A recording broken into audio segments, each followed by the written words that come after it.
All right, hello everyone, and peace of Christ to all of you. I hope my voice coming good and clear for all of you. Please invite your friends. And today I decided to come earlier than what we supposed to do. We said we want to have 50,000 for the previous video, but I noticed many people they are unhappy with this. So I like to make people upset, but anyway, not the good ones. Today our topic is about the most documented prophet. One of you, he told me there's a Muslim. He made a video saying that there is no documentation about Jesus. But we Muslims, we documented everything about our prophet. And I wish this potato would dare to call me so we can laugh about the documentation of their prophet. The funny is that if we ask the person what is the date today, he will say 2023, and they are talking about documentation. The whole documentation in history is written now by the date of Jesus, you idiot. So in the same time, when a Muslim he says that Prophet Isa, peace be upon him, is not documented, are you insulting your God or insulting who? Because why your God did not want to document Isa? They don't care for Isa? I mean, isn't it Isa right now in heaven and your prophet is dead? So, when the Muhammadan, they try to be smart, we laugh at what they claim. And the second we go and check the documentation they are proud about, they will say it is da'if. What? It's da'if. Da'if. Da'if. Da'if. Daif. Daif. Daif. But it says Sahih. For me, it's Daif. Okay? But it says in Al-Bukhari, it's Adakir, it's Daif. So the Muhammadan, they have a lot of documentation of their prophet. The second you read for them what their prophet said, they say Daif. We don't accept this documentation.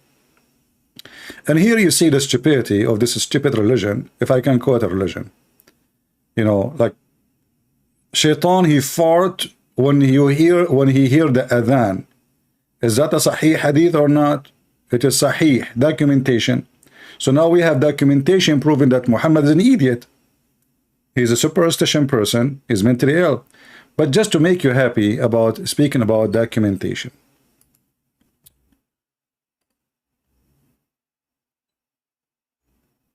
Let me open the Hadith website.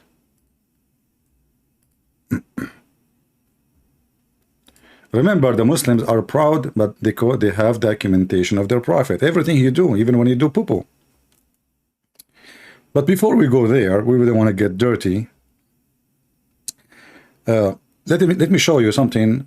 Prove that Islam and the followers of Muhammad are really mentally unstable. I'm not insulting, by the way. I'm just describing the situation, and I will prove it in a second.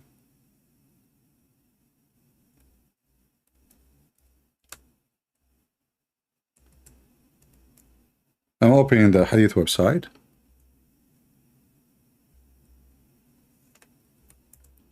And now we will put it for you on the screen. They are proud about what? They wrote everything Muhammad he said in the Hadith. But by doing that, you disobey your God and your prophet, because your prophet, aka Muhammad, aka Qatham, aka idiot, aka sunset in murky water, aka shake your penis 3 times, aka shaitan sleep on your nose, piss in your ears, play with your penis, go inside the woman's vagina, and make fire in her pubic area. All those your prophet stories. The prophet, he said, not me. And this is Sahih, brother. This is Sahih Muslim. Don't tell me Da'if now. Don't play don't sleep in your back, little puppy, and play dead. This is Sahih. This is Sahih Muslim. The Prophet, he said, who said who? Who? The Prophet. Who? The Prophet. Should we take it seriously? No. He's mentally ill. This guy was illusional. He imagined himself having sex. In fact, he did not. It was documented. Not only that, somebody took some hair from his ass and he placed magic on him, and the prophet, he go have sex with the pillow or with the goat, but yet he think it's his wife's. It's documented. Aren't you proud? Proud. So the second now we show them this video about everything about the prophet is documented. It's documented too that you are mentally ill, all of you. Read with me. The prophet said, don't take down anything, which means don't write down anything from me. And he who took down anything from me except the Quran, he should efface that narrate from me. For there is no harm in it. And he who attributed any falsehood to me, okay, what? He will sit in hellfire. So look how stupid this religion is. The idiot Muhammad just told you, don't write what I say. The Abdul, he took a pen, he starts saying, the prophet, he just said, don't write what I say. Abdul, he just said to you, don't write what he say. I mean, this idiot in the zoo, Muhammad, he just said, don't write down what I say. So what do you Muslim, you do? You go, you grab your pen, and you say, the prophet, peace be upon him, he said, don't write down what I say. And if you write down anything I say, erase it. What the heck? And you are proud about we having documentation. You just prove to me that you Muslim, you don't give a damn about your prophet. I mean, the guy, he just told you, don't do it.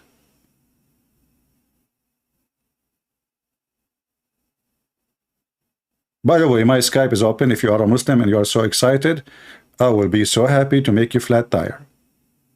I have the needle, which will make every Muslim flat tire. You want to try it? If you don't believe me, just give me a call. My Skype is open.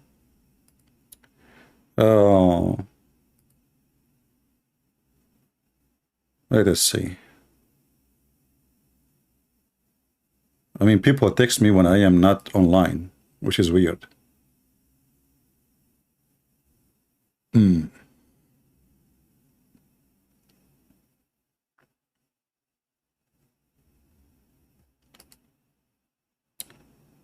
First, I want to say thank you. People, they send me a message, says to me, thank you. That's what I'm waiting for. I want to ask you a reference. I spend hours here just to get people sending me messages, saying they send their. So why I spend hours here and show in the screen? So what I was doing? Don't send me those messages. This is proof that you have a low IQ. So what we have in front of us on the screen? Anytime you see anything in my videos in the screen, you can, even if it's in Arabic, by the way, you can use your Google phone, your search engine, open the camera, click search, and you can find the exact text as a page. Then you can go and you can translate the page. Same you can go do here. I mean, life is easy with the internet today and the technology. I remember, you know, first time I made videos in YouTube, I had to hold a camera. I bought a camera, very expensive at that time, hold it with my hand and record my screen with the video tape camera. And then to make the video, convert it will take 6 hours. And then to load the video, it's on mission impossible because we have like a phone connection, you lose connection, the file is so slow. I mean, now it's so easy. Going back to our topic. So the Prophet of Allah is very much documented. You know, just to give you an idea how much the Prophet of Allah was documented, Abu Huraira is the most famous reporter for the hadith, the father of the cat. Abu Huraira, I mean the father of the cats. He said, if I mention to you the hadith which the Prophet used to say in the time of Umar al-Khattab, he will hit me. Even with the cooking pot or even with the hammer or even with anything. Umar al-Khattab, the second he hear Muslims quoting hadith, he hit the person who say that hadith. And here you need to ask yourself why. Umar al-Khattab, he don't like Muhammad? What is the reason? Maybe Umar al-Khattab, he hate Muhammad. Or maybe what the Muslims saying about Muhammad is not right. I'm just trying to find you the hadith. Let us see. About Umar al-Khattab beating Abu Huraira. It should be in Sahih Muslim, volume number 1. But I want to see. Hold, give me a second.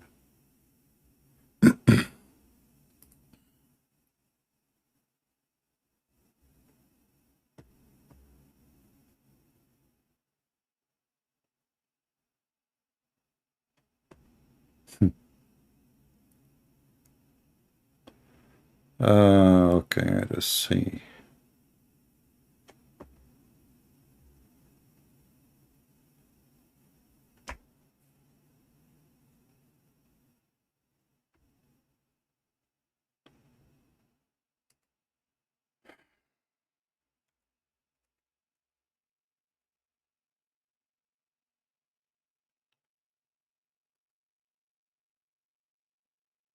Where is the hadith?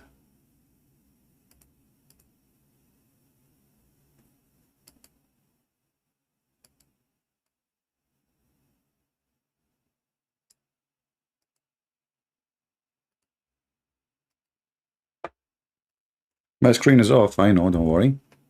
I'm just trying to find you.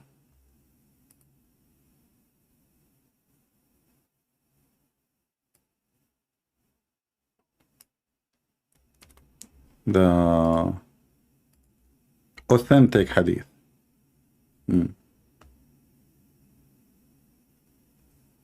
Let us see.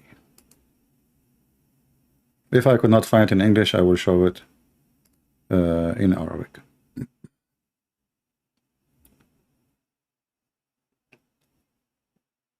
Maybe we cannot find it in English.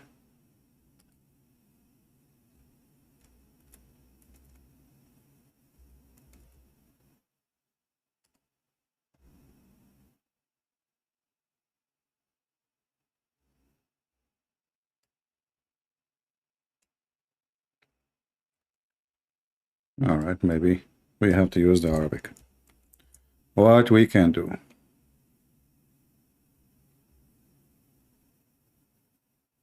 Yeah. Okay, well, let us use the Arabic website then, and then show you the reference. And as you see, this reference reported many times, and even it says this is authentic. This is Islam and Su'al wa Jawab, which mean question and answer. And as you see, this is not my website, and this is not me. And all there is nothing but reference. And the question a person is asking about how accurate this story is. The answer is yes, it is very accurate. So, what is the story saying? That when Abu Huraira, he mentioned hadith, Muhammad, he said, Umar al-Khattab, he beat him. Let us use Google Translation. But let us first highlight where we can find it. I will post the link for you. Here it says, when you see this number in this line, number 2, 1181, it says here that, you know, when he mentioned the hadith, he hit him for mentioning that hadith. The same story is appearing here again. And this is in Musnad Ahmad 15715. And this is in the book of At-Tabarani. And this is a book of At-Tabarani, Al-Mu'jam al-Kabir, volume number 7, verse 1, page number 149. And this is mentioned in the book Tariq al-Madina, volume number 1, page number 11. Uh, and they are mentioning all the hadith, including the one which is da'if. But as you see here, it says here as an example, this is sahih. Isnaduhu sahih. Sahih. Yeah. So they are mentioning all kinds of hadith. All of them, they report the same thing, but we will take only what is considered authentic for the Muhammadan. So Muhammad, Omar, when Abu Huraira, he mentioned something, he did beat him, you know. And then maybe because Muhammad, he said, don't mention it, don't write it, we do not know. But this is what it says. So if we go down where it says number 2, let us search for the word beat in English. Because now we have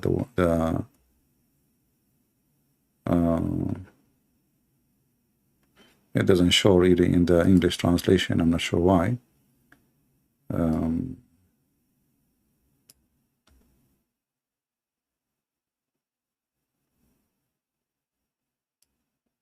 Anyway, maybe you can, you can translate the page and you can read it, try to find out. Maybe I can do another thing. I can reverse the translation and copy in Arabic and paste again, sentence by sentence.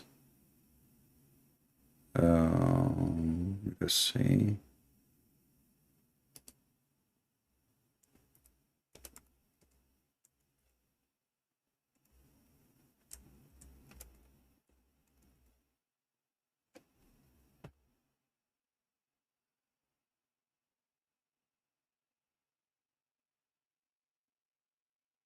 Okay. I will take one line at a time. And just to show you, give you an idea,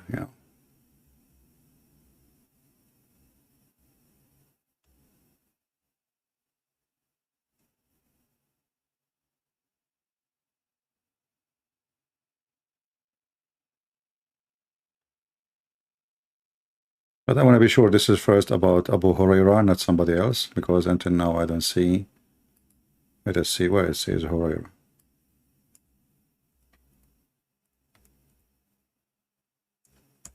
This is why. Okay, hold on. This is a different thing.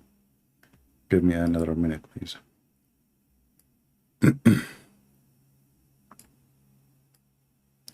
We want the hadith which mention Abu Huraira specifically.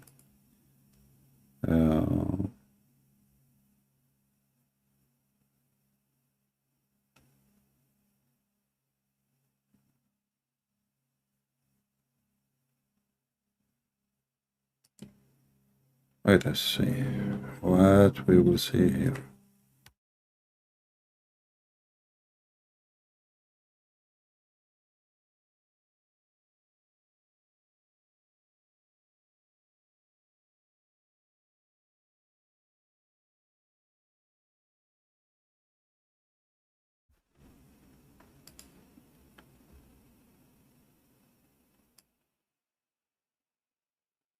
I'm just trying to find this hadith. Give me a second. I know that you guys maybe you don't like to wait long, but sometimes we have difficulty to find what we are looking for.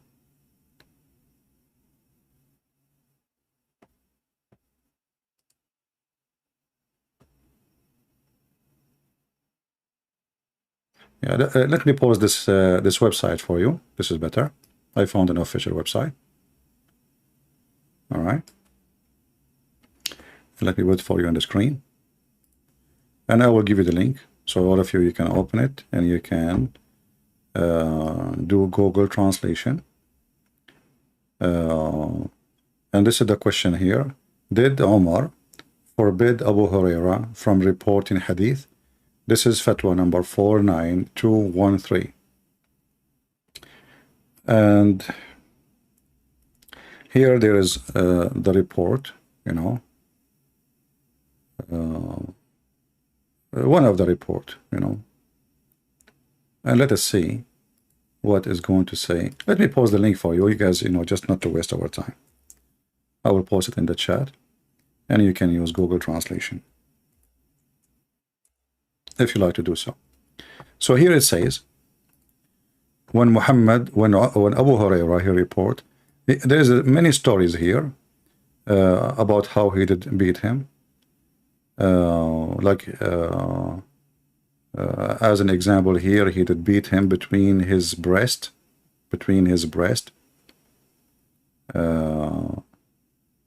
and here Umar, this is even in the time of Muhammad.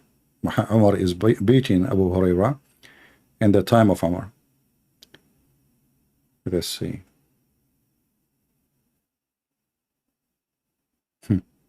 Yeah, so here Umar, he accused Abu Hurairah of lying because he said a hadith of Umar he did not like. Let us see.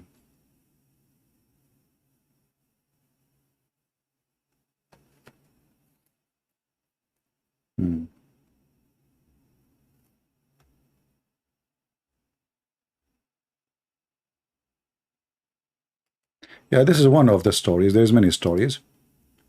Let us see here. I don't know why it's not translating. I click translate. It's not working. Try again. Translate the full page. There we go. So the question here, as you see, is it true that Omar he prevented Abu Hurairah from narrating hadith?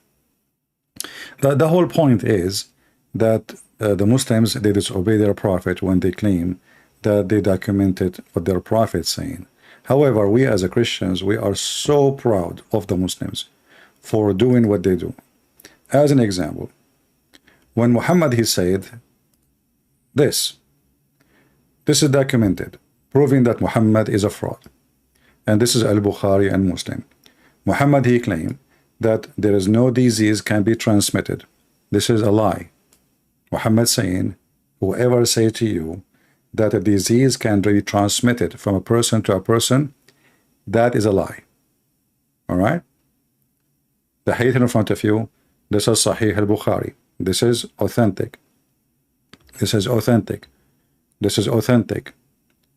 This is authentic. This is authentic. Even here it says Sahih, you know, authentic. Read with me carefully. The Prophet saying, there is no infection and no evil. Actually, this is false translation. He did not say there is no infection. He says there is no transmission of disease. Not you see how they lie? I mean, look, it's the same hadith. Look, here they are saying no infection. The same exact sentence. Look here what they say. There is no transmission of disease. Do you see how they lie? It's exactly the same words. So if you ask yourself why they are translating differently, because one of them is trying to hide what Muhammad said because he noticed this is something stupid. Are you with me? Anyone in the chat will talk about Protestant, Roman Catholic, I will send you to Allah free shipping and handling. So watch your mouth. Don't come here, play between my socks. Little devil. We have a topic. If you are immature, if you are stupid, if you are a monkey, go to the zoo. So when Muhammad said there is no transmission of a disease, and this is documented, and this is what they are proud about, this is a proof to us that the documentation proving that Muhammad is a false man. So I want to say to you, thank you very much for your documentation.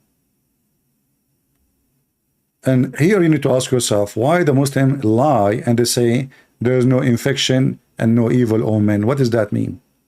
When the fact he says la adwa, la adwa. Look, there is no infection. Look how they fabricate translation. The same exact hadith. There's no infection, they say. But this is not what Arabic is saying. It says there is no disease transmission, which means he don't agree what people claim that if somebody is sick with some kind of disease. Look, this is the same hadith. Look, here it says there is no transitive disease. Do you see it? You go up, the same hadith, they say there's no infection. They lie in order to duct tape their prophet. Let us see different hadith. This is a hadith about a Jewish man schooling Muhammad about monotheism, and Muhammad, he followed the Jewish man, not Allah. The Jewish man, he accused Muhammad and the Muhammadan in his time, in the front of his face, that he is associating pagan gods with God. What Muhammad he did, he agreed. It's documented, and this is Sahih, as you see. So how Muhammad is a prophet of God, yet a little Jewish man walking by, we do not know who is he. He's nobody, obviously. Schooling your prophet about how monotheism is, teaching him what to say, what not to say. And then Muhammad, he take what this man say for granted, and he tell the people, his people, to follow what the Jewish man said. So the question is, where was your God to teach Muhammad that he is doing wrong?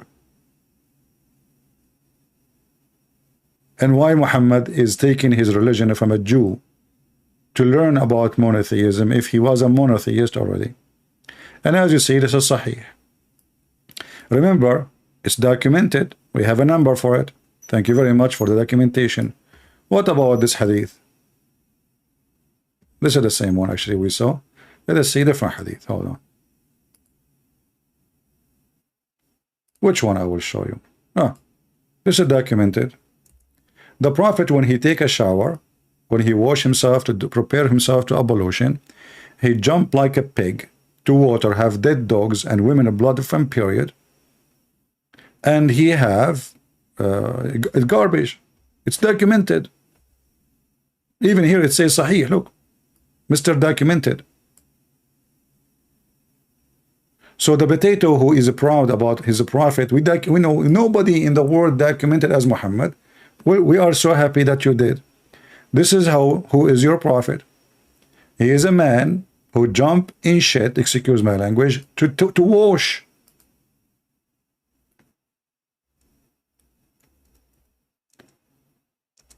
Even sewage is cleaner than this.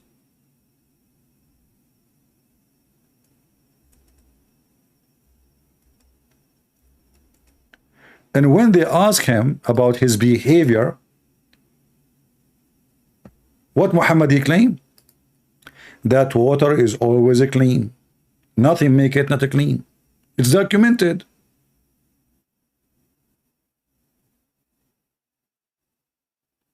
It is documented. Aren't you the one who is proud about your prophet life is documented? We are proud about it too. Do you see it?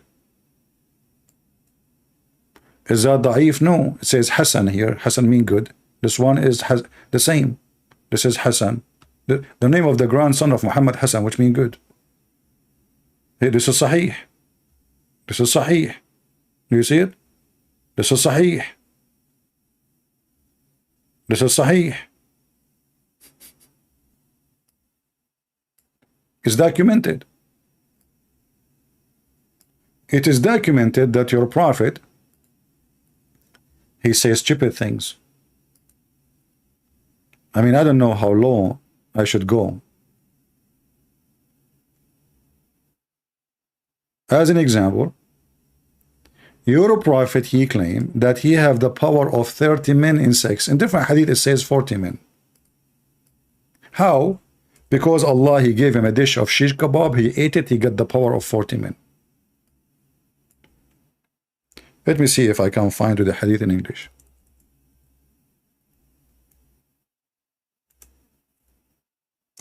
Documented.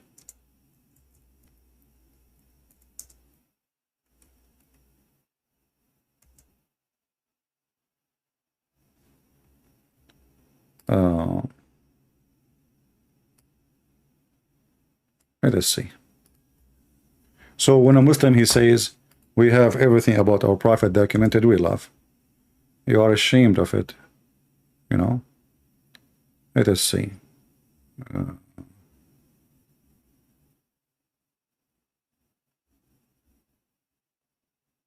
Here we go. Look at this.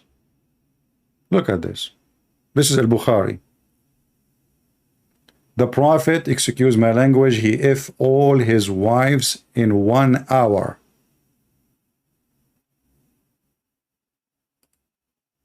It's documented. And not only that, he don't even take a shower between them. He take off the panties of his wives. They don't have panties anyway. They are always ready. Hookers. It's documented. Is that me saying that? Is it me saying that? And look at the translation. It says here that the Prophet used to visit his wives in a round during the day. That's a false translation. It says in Arabic, في الساعة الواحدة. In 1 hour. In 1 hour. You see how even they lie in the translation just to hide the story.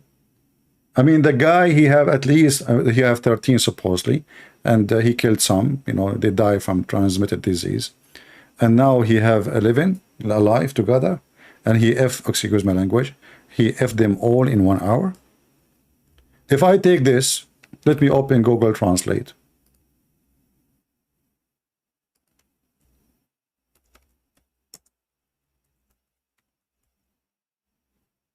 I will take it as it is, just to show you how they lie. This is why you cannot.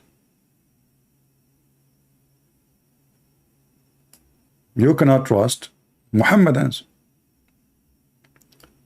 As you see, I copy in front of you. I will take it to Google Translation, paste. Translation in English.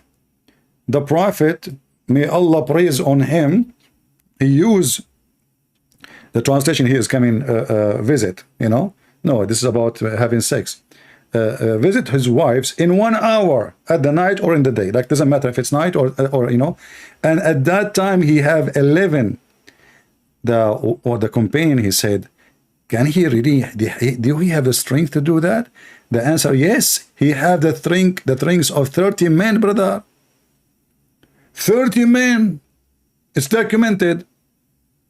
30 men, but the Prophet, he cannot have sex, as other hadith says. He can't have babies. Even there is a chapter in the Quran speaking about his penis. It's documented.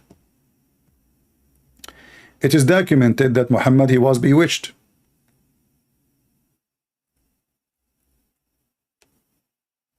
So, when you are proud about documentation, this is al-Bukhari. So if a Christian, he says to you, tell me about your bewitched prophet, are you going to be upset for what is documented? Are you going to be unhappy? Are you going to say to me, why you're insulting my prophet? I'm not the one who said he was bewitched. It's you Muslims. And he was bewitched to the point he cannot even recognize he is having sex with who? However, it's proven, documented, as you see, it's not his wives. Aisha, she said, documented, the Prophet continued for such and such period, documented, imagining that he had sexual intercourse, documented, with his wives, documented, and in fact he did not, documented. So we have, you know, the most prophet, the most documented prophet. And what make it more stupid too, that the Muslim, they claim that the hadith is from Allah. And even Aisha, Allah, he chose Aisha for Muhammad so she can say those hadith for us. Documented.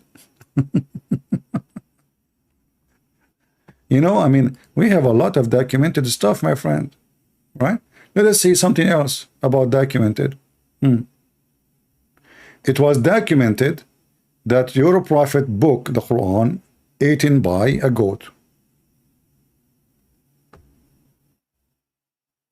Focus with me, guys, in the topic, otherwise I will block you. Focus in the topic. If you are not interested, you know, we don't want kids. I'm not here to have fun. I'm here to teach you. If you are here for fun, leave. Go to a different place. The verse of stoning and breastfeeding for adult, documented. Breastfeeding for adult, 10, documented. Are you proud that your prophet, peace be upon him, received 10 times breastfeeding for adult verses documented? And then we find somebody like Mimi Hijab going around asking Muslim women to suck their tits, documented. Another Muslim, he asked Mimi Hijab, what kind of mannerism are these? Shame on you, Muhammad. Muhammad Hijab answered, why? Is it wrong? He believes it's halal. That's a good point, by the way. Documented.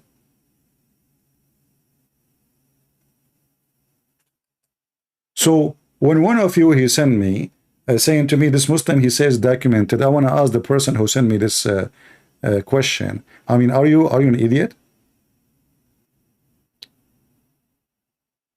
Shouldn't you say to him, it's documented? So what you are learning from me all this time? Why you don't say to him, to the one who made the whatever video, say to him, yeah, it's documented that your prophet, he shake his penis 3 times. It's documented that your prophet, he piss in the street in the front of kids. It's documented that your prophet, he wipe his hands after sex, drying his hands in the wall. Documented. Why you people don't have a memory? Why you don't have a, so what we are teaching you? He said it's documented. Show him the documentation. He's proud about it. Use it against him. So, a breastfeeding for adult 10 times. I want to know what kind of God, he gave a command from his holiness, Allah, that a woman, she have to give her boobs to me so I can sit with her. And then Aisha, she commanded her sisters and her nieces that anyone want to enter upon her have to do breastfeeding to her sisters 10 times before she can see him. If you are a prophet of Allah and your wife is a beautiful woman, I would love to visit you every day. It's documented. So imagine to see the wife of the prophet, Aisha, claiming that you have to suckle her sister boobs 10 times. I don't know why she's not doing it, because maybe she don't have milk. And by the way, she suckled them what? There's no milk. I mean, do you think women is a goat? Even a goat don't have milk unless there is a baby. Do you think goats, they have always milk? Like they have a faucet? It's documented that the goat ate your book. It's documented, as you see. This is an authentic hadith. Documented. You see, you cannot say this is da'if. Can you? The goat ate the book. Okay, you know what is documented? That Allah has sent 10 times, and there is tons of hadith about it. 10 times breastfeeding for adult.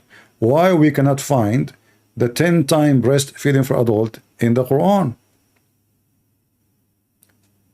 You will tell me, are you stupid? The goat ate it. I will say to you, you are stupid, not me. The goat ate the book, did not eat your memory. Don't you Muslim claim that you recite the Quran by heart? Don't you Muslim claim that Allah preserved the Quran? So the goat ate the book. Did the goat eat your memory? Maybe this goat is a Trojan horse. She went to your computer, your brain, and she started chewing your memory. All right? Let's see. We have somebody here supposedly as a Muslim.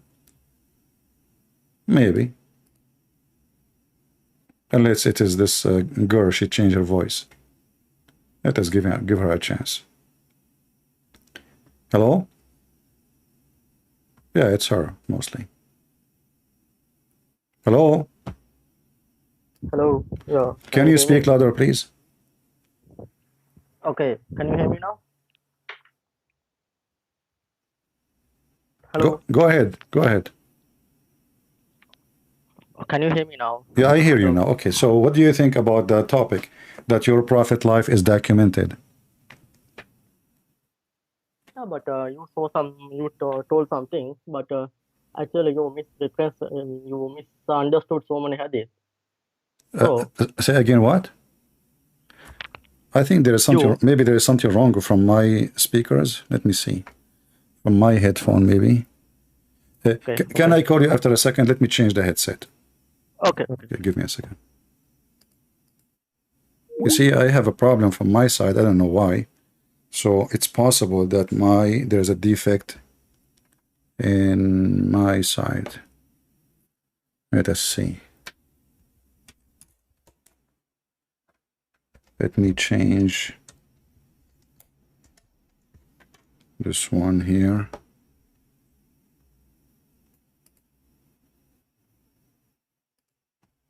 Let me do a test.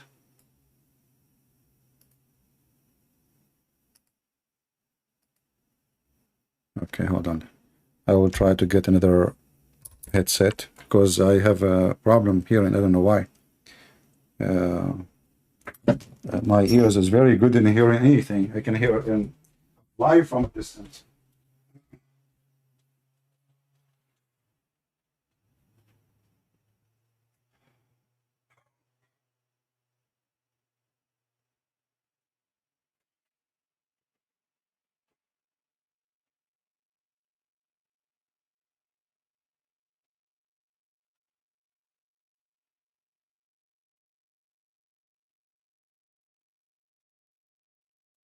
I bought a set of those. Those are headset like for phone. I don't like to use those ones, the big ear stuff. Let me see. I still have two here.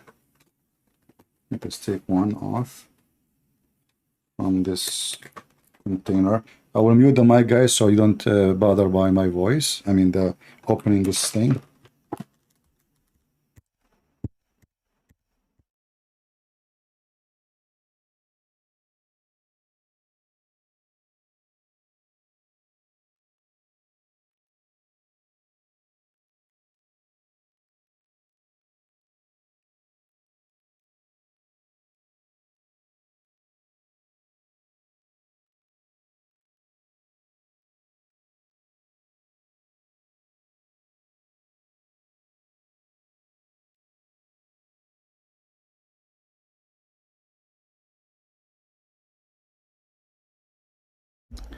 All right, we open it.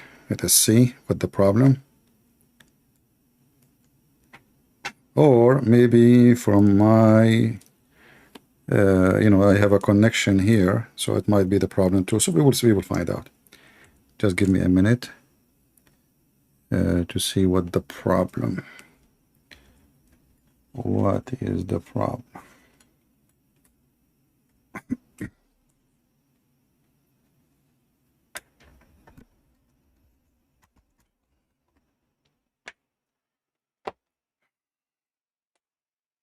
Okay.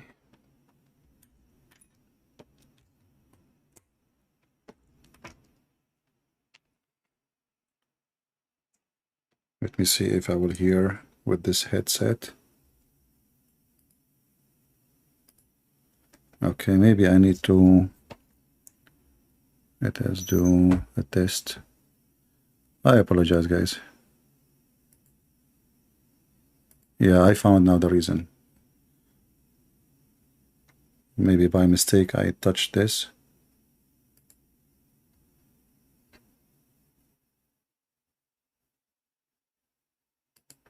All right, let us call this guy. I think now we are fine. Yeah, it turned to be is not the headset really. This is like a cheap ones, they are not really expensive. Let's call him.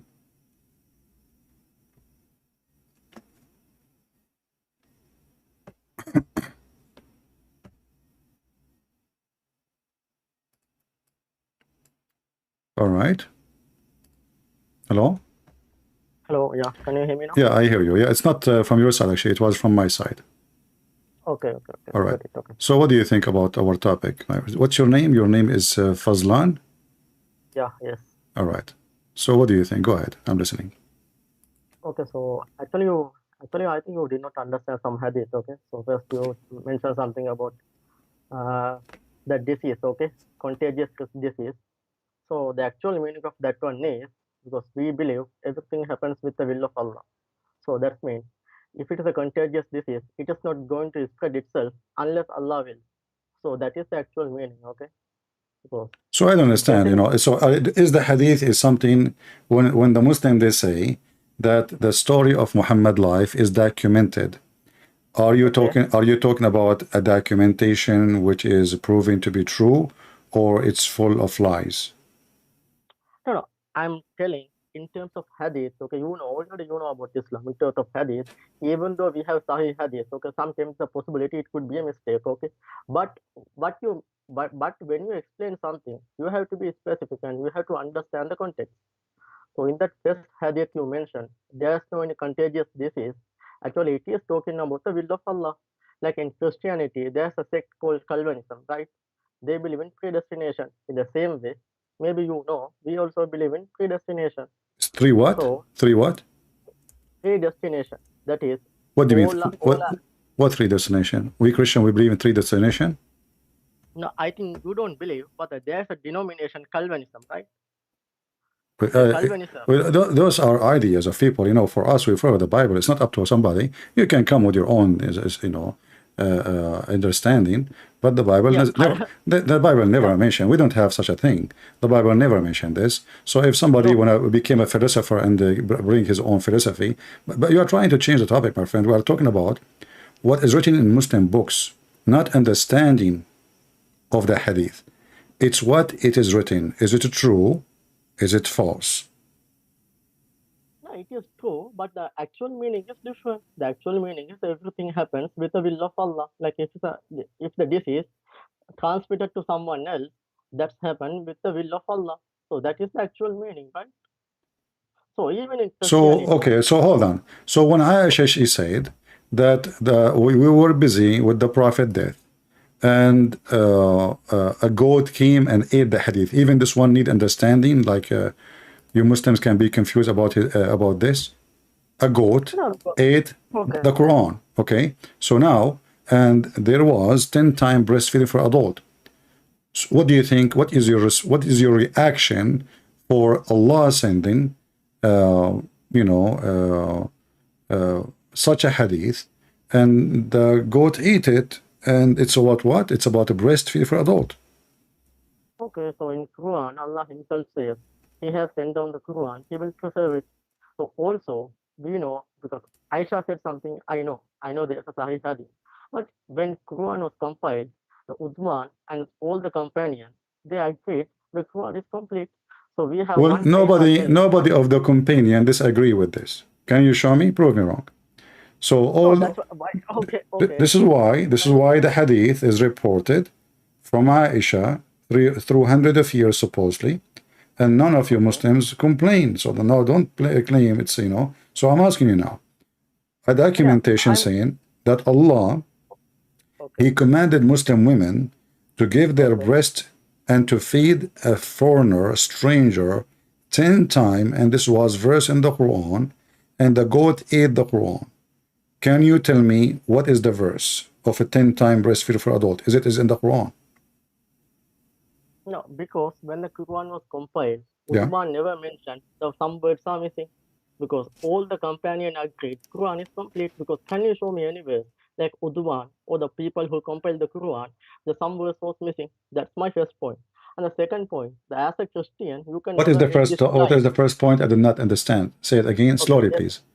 okay. My first point is when the Uthman and companions of Prophet Muhammad compiled the Quran, did they ever mention we missed something?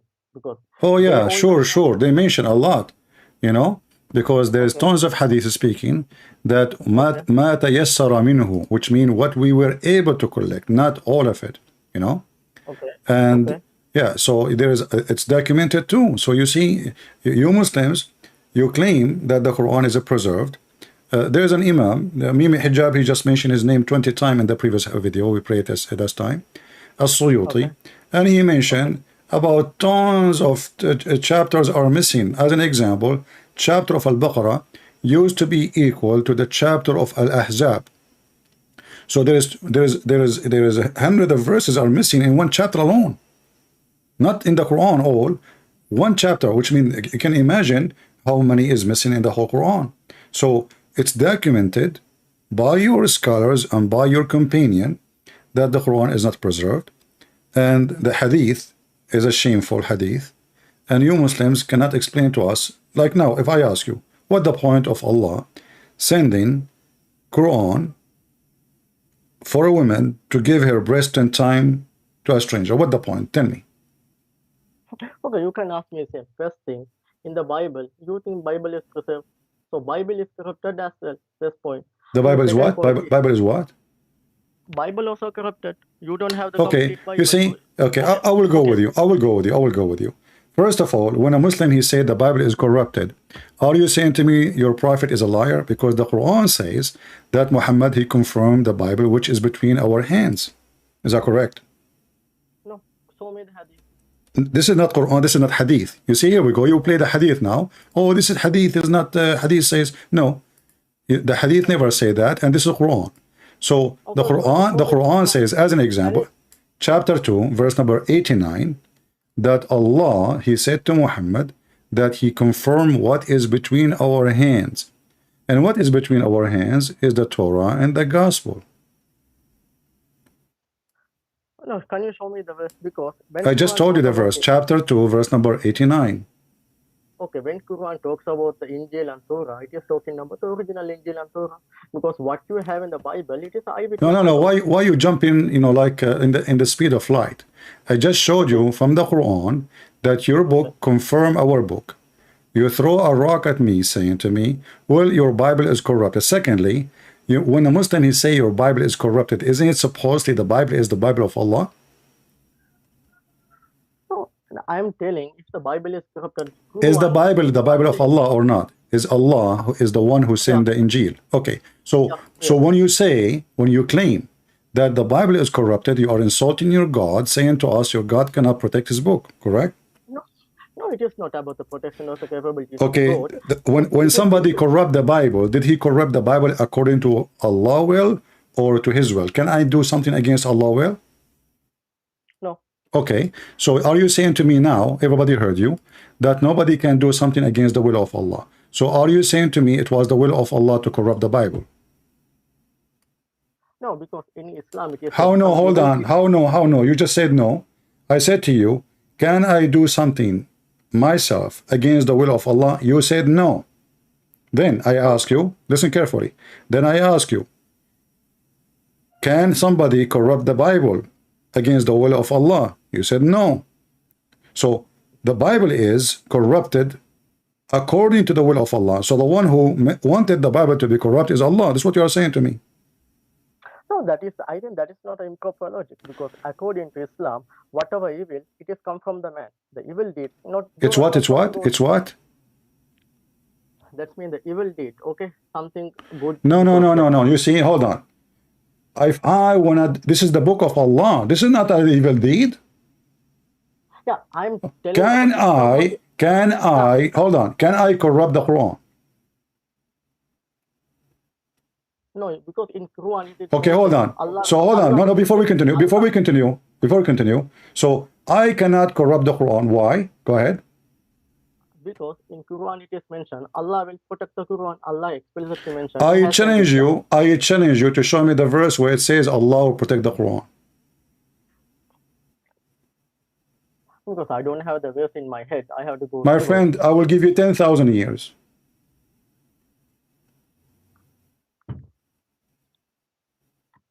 The Quran never mentioned Allah will protect the Quran. The Quran said that nobody can change the words of Allah, and the Bible supposedly and the Torah, according to Islam, is the word of Allah. And the Quran says, if this is a book made by other than Allah, you will find in it a lot of contradiction.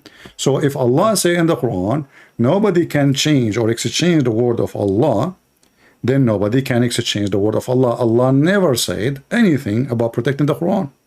No, first you have to understand, when we say it is the Quran, it's the word of God, okay? In the Bible and Torah, Injil and Torah, it is the eyewitness account. This is not a word of God. It's what? It is an eyewitness. Eyewitness means the people who saw, they wrote it down. It is not a word of God. Okay, hold on. You see, I know. I don't know what you ate before you call me. Why you are changing the topic? Allah, he said, hold on. Allah, he said, chapter 6, verse number 34. Nobody can change the words of Allah. Is the Injil and the Torah is from the word of Allah. Nobody can change the word of Allah. The context is Quran. It is not talking about the Bible, no Torah. Okay, hold on. So, okay, hold on. How you know it's talking about the Quran? Because already it is mentioned in the Quran, the Torah and Injil were corrupted, because it is clearly mentioned that even in the early Islam, like Ibn Abbas had that opinion, the Torah and Injil were corrupted. Who have opinion? Ibn Abbas, okay. Ibn Abbas. Okay, hold on, guys. Ibn Abbas have opinion. I say to you, show me what your prophet said. Show me what the Quran said. You say to me, Ibn Abbas. Okay, hold on. Do you have a book of Ibn Abbas? No, CP. It is in the Quran itself. No, listen. You mentioned to me opinion of Ibn Abbas. I did not hear it yet. We want to hear it, no problem. But do you have a book of Ibn Abbas? No, I am. So how you know Ibn Abbas, he say what he said? You are the one who's changing the topic. So why can't we stick to one topic? No, we are in the topic. You are the one who mentioned Ibn Abbas, not me. So I'm asking you, Ibn Abbas said, where you get what Ibn Abbas said from? It is from his tafsir.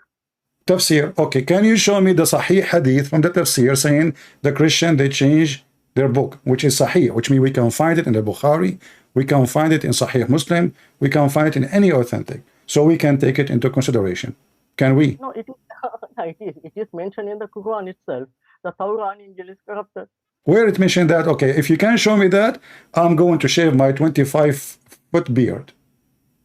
The Quran says, that will help you. You do not know your Quran, obviously. يُحَرِّفُونَ الْكَلُمْ عَنْ مَوَاضِعِهِ. They change their location. How? You read the interpretation. It says, a Jew, he put his finger over the verse. That's it. How that is a change? How that is a corruption? He put his finger. Your prophet was sitting next to him. The Jew, he put his finger over the Torah. How that is a corruption? So now, if you are sitting next to me, and I put my finger over a word in the Quran, my finger, is that will make the Quran corrupt?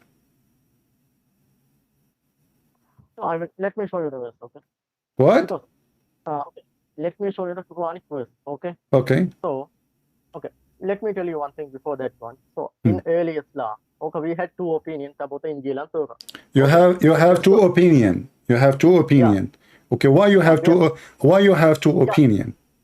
Yeah, let me speak, okay? No. You see, we are talking, my friend. We are having a conversation. Take it easy. Yeah. Why you Muslim have two opinion about simple thing?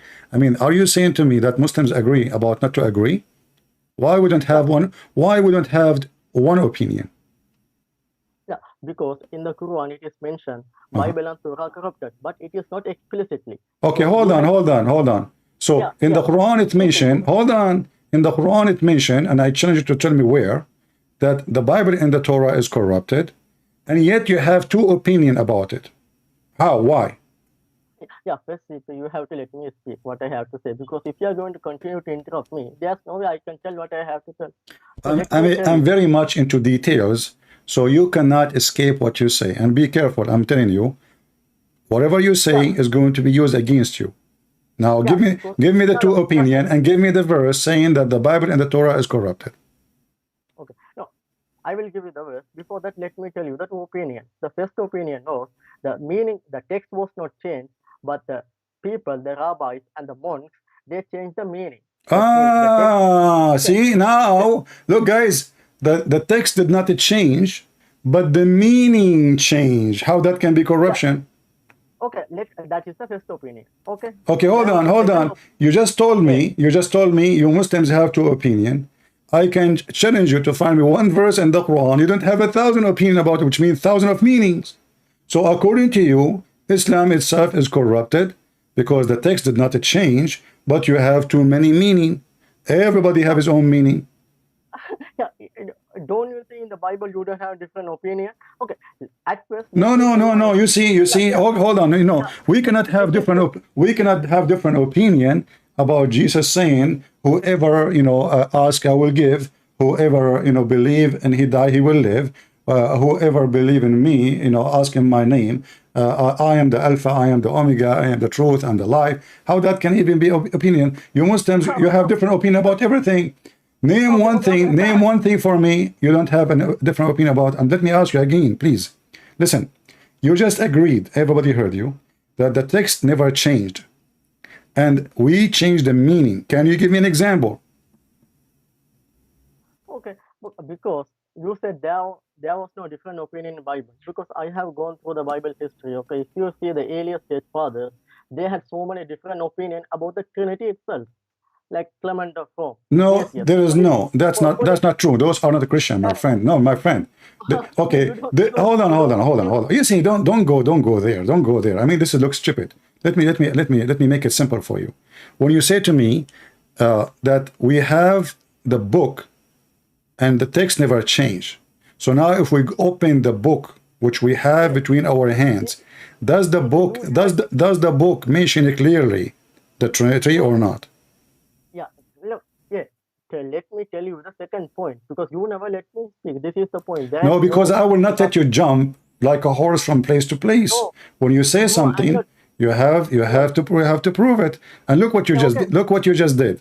You just agreed. In the beginning, you said that the Torah and the Bible is corrupted. Now you said no, they are not corrupted as text. They are changed as meaning.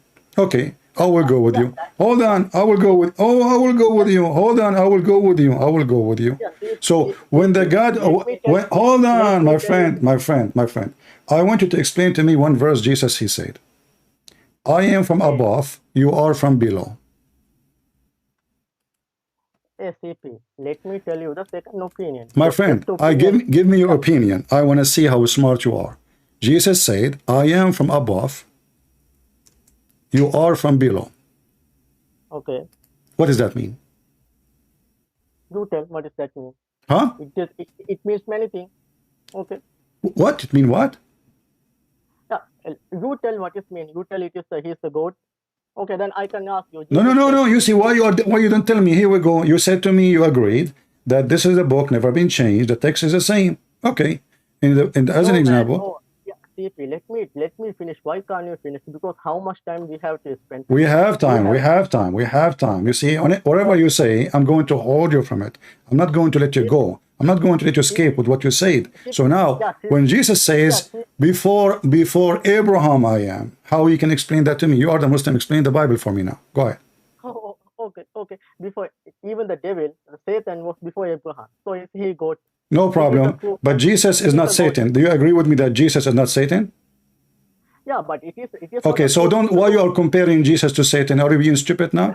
Okay. Did Jesus say that before the world exists, he was exist? No, you are the one said before Abraham, Jesus was. I'm telling you, if that is the logic, he is the God, then devil should be God too, because even devil was existed before Abraham. No, you say before Abraham, that means before all the father of the prophets, Jesus was. How he was, explain to me how he was, how he is claiming that he exists when he is born of Mary. How you explain that? Okay, I can say you the same. In Bible, Jesus said, only Father knows the hour.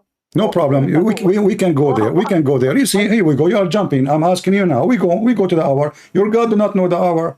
Jesus, he said, he did not say, I do not know the hour. He says, my Father. He just said, my Father. So you just said, admitted that the Bible is not. Hold on. Hey, hold on. Okay, hold on. So the question is, when Jesus, he said, my Father, did Jesus say that I am the judge in the judgment day? So the Father, he have a job to do. He is the one, he will announce the day of judgment. The Son, he will be the judge over mankind. So this is why we believe in Trinity. The Father have a job. Jesus, he said, I work and my Father work too. What is the work of the Father? When it's time, he will announce the day of judgment. That's why he called him the Father. The Father is the one who myself, I have my authority from him. We Christian, we don't believe that Jesus is the Father. We believe that the Father is a person, the Son is a person, the Holy Spirit is a person. Hold on, just wait. So what you are confusing yourself with, because you are a Muslim. You don't learn Christianity from us. You learn it from a dummy Muhammad. So when Jesus said, I am before the whole world as with you, was with your Father, that means Jesus was exist from the beginning of the time. Do we agree? Because, okay, let me tell you. So in Jesus said, only Father knows the hour. He said, if he say Father knows the hour, it's okay. He said, not a single man knows, not even the angels know, not even the Son know. Son do not know. No Only Father problem. knows the hour. No problem. Only Because Father. there is two reasons. means- There is two reasons, my friend. He is not saying he do not know. They are asking him because simply in Christianity. Hold on. My friend. You see, you are jumping from place to place to place. Okay, but did Jesus, who is the judge in the day of judgment? Is it God or Muhammad? So sorry. Who is the judge in the judgment day? God or Muhammad? It's a God. Okay, so how come you ignore that Jesus, he said in the same chapter that he is the judge in the day of judgment, but you see only that he said, my Father only know, because you are selective, you're trying to find a reason, and when we explain to you the reason, you don't want to listen. So listen. Why? Who is the one who forgives sin? God or Muhammad? Oh, God forgives sin. Okay, Jesus, he forgives sin. Who is the one? Who is the one exists before all mankind? God or Muhammad? God. Okay, that is Jesus. Jesus says, I was with you, Father, before the whole world exist. So how come you don't see all of those things, but you see only that Jesus, he said, only my Father know. But he just confirmed this is his Father. The Father. So who is the one who know? The Father, not Allah, not Muhammad. And Jesus, because simply, he said, everything I have is given to me from my Father. So the authority belongs to the Father. The Son is born of the Father, not the opposite. So what's wrong that the Father is the one who is having the authority over the day of judgment? But the one who will be the judge, you see, listen, the Son have a job, the Father have a job. Now let's go back to zero. You said to me that the Bible never changed as text, but we changed the meaning, and you failed to give me how we changed the meaning. I gave you a question. I said to you, okay, I'm going to ask you, please give me the meaning of the Bible. You are the Muslim now, and you are a person with good deed. Can you explain the Bible for me? Okay, CP, I simply humbly ask you, when I say something, let me finish it. I'm not going to take you too much time. I will take you 1 or 2 minutes. Then I will finish it. Then you can explain. You can say whatever you need. Just give me the time to finish what I have to say. I will promise you, I will never take too much time. So when I say there's a 2 opinions, first opinion was the meaning was changed. Second opinion was the text was changed. So Ibn Abbas had the opinion, the second opinion, the text was changed. Okay, which one you take? Why you are wasting my time? Which one you take? I take the second one. Thank you very much. Okay, guys, he take the second time, so thank you very much. So all this drama is about what to say to me, that even the Muslims are confused. Hold on. The Muslims are confused if the text is changed or not. That means the Quran is a stupid book, because shouldn't the Quran make it clear? If this is, hold on, shut up. Isn't the Quran the book of Allah, and he is your guidance? It's not Ibn Abbas, it is Allah. So in the Quran, obviously, nowhere it says that the Bible is changed. Otherwise, all of you will agree that the Bible is changed. But you just gave me 2 opinions. Half of the Muslims say, oh, you know what? Not changed. It's only the meaning. The other half say, oh, the text changed. And so why the Muslims are confused? Because obviously the Quran is a stupid book. Thank you very much for saying that. However, what you just said is against the Quran. From the beginning, I told you, the Quran said that I confirmed the book between their hands. So how Allah confirmed the book between our hands, yet you Muslim, you take the second opinion? Yeah, it is our hands. It is talking about the Quran. Because no, we're not talking about the Quran. Talking about the book was before you. مصدقا لما بين يديه. مصدقا لما بين يديه. Do you know the Arabic? Go to the verse. Chapter 3, verse number 3. Okay, let me go there. Okay. In the meantime, you tell we have a different opinion. That means Quran is wrong. No, that means Islam. That means the Quran failed to explain itself. The Quran failed to explain itself in a very sensitive topic. that the book of Allah is preserved or not, because when the Muslim they accuse the Torah or the gospel to be corrupted, they are accusing Allah that he is weak, he could not protect his book. Anyone can give Allah a finger and change the book. Yeah, Okay. that's what you are saying to me. Okay, when you say something like that, maybe you clearly know the Christian history. Even in the Christian history, you could not agree on Trinity. That's why you have the church fathers. They have different opinions. As an example, Who? yeah, I mean, in your Christian history, okay, Yeah. you have the church fathers, okay. Yeah. In the early church fathers, until the Council of Nicaea in 381, Yeah. they could not agree on Trinity. No, this is stupid of you to say, because that cancel is not about the Trinity. That cancel is about if Jesus was exist from the beginning or not. If he is exist with the Father, hold on. If he is exist or later he was born, that it was. So all of them they agree that Jesus is God. Hold on. All of them, both party who they are debating, they agree about Jesus being God. Is that correct? So that's why you have. So you see, you're being stupid now. So even when debate, they are not debating. And secondly, you see, hold on, no, those are, for us, if somebody go out of the line of the teaching of Jesus, we don't call him a Christian. We call them heretic. We call them a cult, like Muhammad. As an example, Muhammad, he made satanic verses saying that his God told him that I will give you women, go and sleep with this and this and this. What does this have to do with God? If Muhammad is from God, he will not even get such a verse. Now, read for me chapter 3, verse number 3. Because listen, you just destroyed your religion. You Muslims, you believe against your Quran. You are insulting your God, making fun of him, and I love it.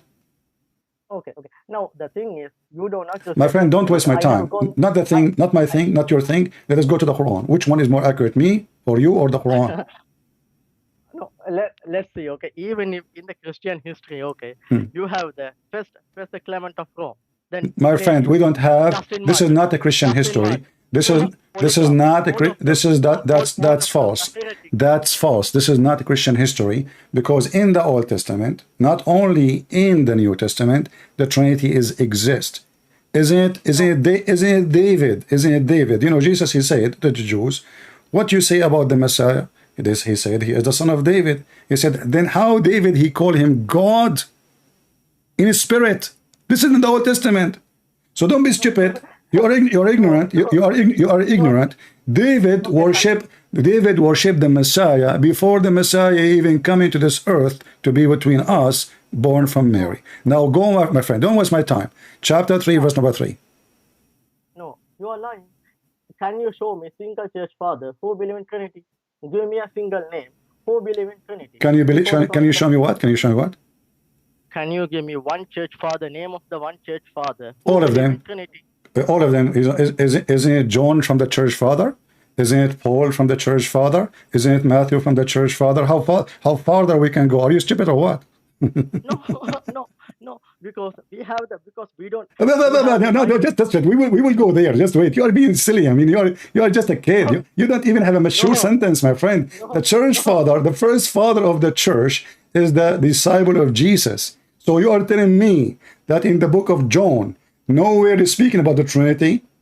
Are you saying to me in the book of Matthew, nowhere it says to speak about Trinity? Are you saying to me in the book of Luke, nowhere is speaking about the Trinity? You are just a fool trying to make to play smart. So now listen, why you don't want to read for me the verse? Why you don't want to read for me the verse? Why you don't want to read for me the verse confirming that every single Muslim is a fraud?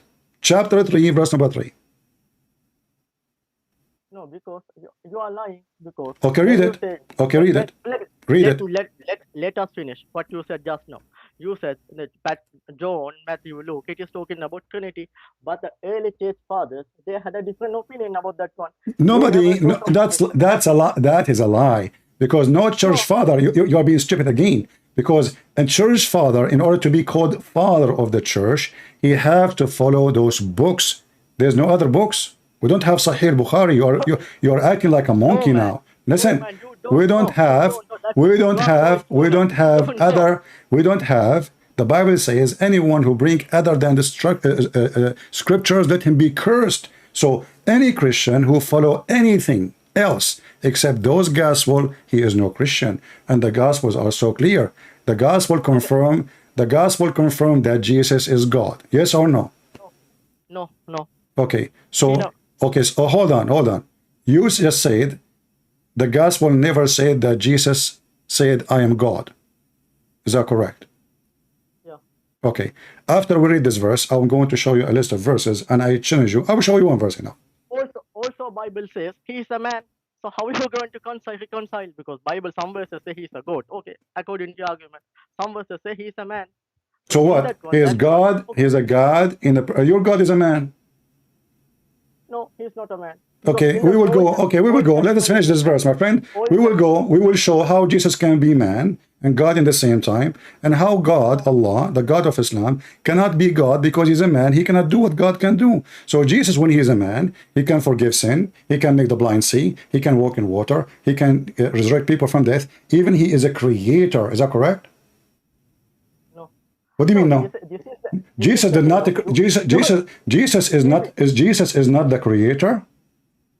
CP, shall we do one thing? No, no, no, So no, when no. you have argued, Answer me. you have You said no. I said Jesus is the creator. You said no. Are you sure? yes. So there is nowhere in your religion teach that Jesus create life.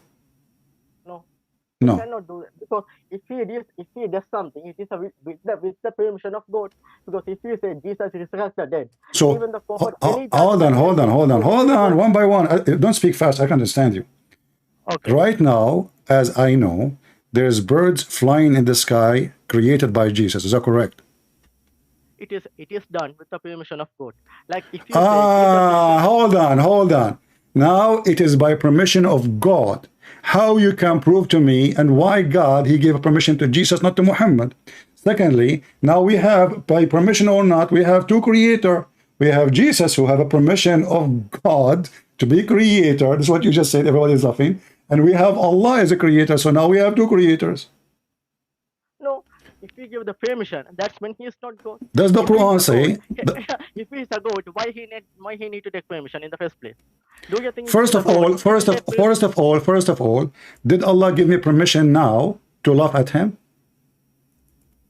No, you are going out of the topic. You are using a stupid logic. No, you keep saying permission. How you can prove to me that your God gave Jesus the permission? We have approved that Jesus, he do what nobody can do, only God. Can you prove to me that your God can do anything and he can give a permission to do anything? Because in the Quran, it is clearly mentioned he resurrected dead. He gave birth. But the Quran is a word of a man. He claimed to be a prophet. He never met Jesus. He never saw Jesus. So how we can trust him? Same time, did the Quran says that Allah is the best of the creators? Yeah. Okay. How? So you are the one who said you follow the Quran, and the Quran says Allah is the best of the creators. So even the Quran admit there's many creators. No. What do you mean no? What do you mean no? How Allah can be the best of the creators if he's the only creator? No, because when he says he's the best of the creator, because in the human creates so many things, but Allah is the best. That's false. That's false. Because the Quran defined what is a creator is. He said, you know, you worship someone, he cannot even create a fly. The Quran says that. So the one who can create a fly is a creator, not the one who made a bicycle. Bicycle is an idea, is not a creation. You are just being dumb now, like the rest of the Muhammadan. So Jesus, he did not make a bicycle, my friend. He made mud, he shaped the mud, he breathed into the mud, and this is exactly what your God did to create Adam, correct?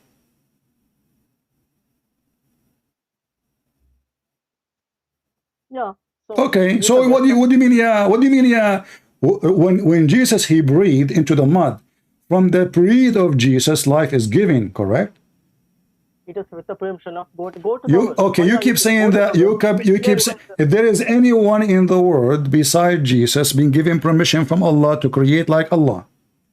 Yeah, before the Elijah, Prophet Elijah, he used to resurrect it. Who? Prophet Elijah. Prophet Elijah, he create people? Yeah, no, he created because he resurrected dead people. So this is not. Hold on, you see, you're being stupid again. I'm asking you why you are being. Are you like 16 years old? I'm asking you if there is anyone in Islam. First of all, Elijah did not create anybody. You are just being dumb again. You are like Muhammad Hijab. He says Elijah means God is with us. So listen carefully. If there is anyone beside Jesus, the Messiah, he can create from the mud a bird by breathing into the mud in Islam. If there's anyone else. Yeah, anyone can do with the permission of God. No, I'm asking you. You see, you are just being plain stupid in purpose, so you won't answer. If there is anyone, don't tell me anyone. I'm asking you, if there is anyone beside the Messiah in Islam did what Jesus did by breathing into the mud, he made a living creature. No. Then shut up and explain to me why. As long hold on. So now we have Jesus and we have Allah, and both of them, according to Islam, is unique. What is unique about them? Only two. No. If it is unique, then Jesus should be able to do on his own. Jesus will be about what? Jesus will be what? He should be able to do without the permission. He asked for permission. That's okay. Where Jesus he asked for permission? Can you show me? Go to the verse. He created birth with the permission of God. Okay, this is what the Quran is saying. The Quran is saying Allah. Okay, hold on. So now, okay, I will go with you. Just to show, everybody is dying laughing at what you are saying. So Allah gave Jesus. Hold on. Allah gave Jesus a permission to create. Is that because he is son? This is his son? No. So why? Okay, so I'm asking you. So I'm asking you, for the sake of the shin of Allah, can you tell me why Allah gave Jesus permission to do something only God can do? No, it is the will of Allah, because if you say Prophet Elijah also did the same. Elijah did not do what Jesus did. You are stupid, and nowhere in the Quran is mentioned that. See, again now you are saying, hold on. You are saying now that your book is a book of lies. Nowhere in the Quran it says that Elijah he can do what Jesus did, and he did anything like Jesus. So now you are accusing that the Quran is lying about Elijah and going and taking the Bible against the Quran, claiming that Elijah he can do as Jesus, which is not true, because nowhere it says that Elijah can create. Yeah, but what Elijah did, only God can do. Because what you are, I'm asking you a question. Why Allah gave Jesus only, according to you, the permission to create? It is the will of God. We do not know. So you cannot explain the will of Allah? Of course, sometimes we can, sometimes we can't. Okay, so you Muslims saying to me, you are saying to me, we cannot explain to you why Allah gave one of his unique feature to be God, because only God can create. But look what happened now. If Jesus cannot do those things, Christian will not believe that Jesus is God. Why I believe Jesus is God? Not only because he don't have sin, not because only he speak wisdom, but because he can do what nobody can do. Only God can do. So Jesus is a creator. Well, he is God. Jesus resurrect people from death. Well, he is God. I cannot, you cannot, he cannot, nobody can do. Now you can claim as much as you wish that Allah gave Jesus a permission, and we laugh. If Allah can give Jesus a permission, hold on, listen. Can Allah give himself a permission to resurrect people from death? Yeah. So why he did not resurrect Muhammad? Yeah. CP, I don't think you don't have even the basic common sense to debate. No, you see, I'm asking you a very simple question. How come Jesus can walk in the street, even according to your stories, your Muslim stories? Jesus, he commanded Noah to come from the dust. Noah himself, he go back in time to the first man, the son of the first man, and he commanded him, hey Noah, come back from the dust. Tell me what happened. How come Jesus can command the sand and bring Noah from the grave, which is a man who died long time ago, but your prophet cannot do that, and your God cannot do that? Where it is said? In the Quran it is said he can bring Noah? This is your story. You see, our topic is about documentation. The Muslim documented what Muhammad said. This is what Muhammad said. So are you saying to me now Muhammad is a liar? No, I am telling whatever he do with the permission of God. No problem. I'm asking you why. You don't answer why. Okay, why Muhammad cannot bring a chicken from the ground? No, Muhammad, because it is the will of God okay, I'm asking you now why it is the will of God that Jesus, he can do what God can do. This is a stupid logic, CP. No. Okay. You know, my friend. Let us say I have a stupid logic. Can Allah do the same as Jesus? Okay. tell me a simple thing, okay? Can I cannot. Allah, listen, now we put Jesus into test. He passed. Jesus, he made the blind see. You agree with that? I agree with that. Jesus, he can make the sick man heal. He can heal the leper. He can make the one who cannot walk. According to the Quran, even he can create from the clay a bird. He can resurrect people from death. He can tell you even what you hide in your houses, and only Allah knows the unseen. Can Allah do any of those things Jesus did? Man, Allah is the one who gave the You keep saying to me, Allah gave the permission, but the whole Quran saying Allah could not do anything like Jesus. As an example, Allah decided to be smart. And the Jews, they came to Allah and they asked him, well, hey, Muhammad, Allah told us that we should not accept any prophet unless he give sacrifice, and then Allah, he sent fire from the sky and to consume it. Muhammad, he agreed that Allah told them that. But how come Allah could not do it?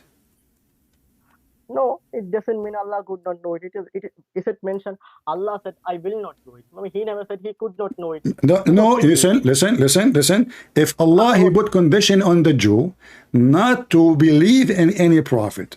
Allah, he put condition. He said, don't listen to anyone. He said to you, I'm a prophet, unless you do the following. Chapter 3, verse number 183. Are you now making fun of the Quran? So the Jews, they said to Muhammad, no problem, we will believe in you. Give us the proof which Allah required from us. And this is what the Quran is saying, not me. And Muhammad agreed with them that Allah, he said that, but he cannot do it. Why? Oh, where is that? Give me the verse. Read it. Okay, you keep saying to me what it says. I show you the verse, I give you the number, you never read anything. Okay, can you give me the number again? Chapter 3, verse number 183.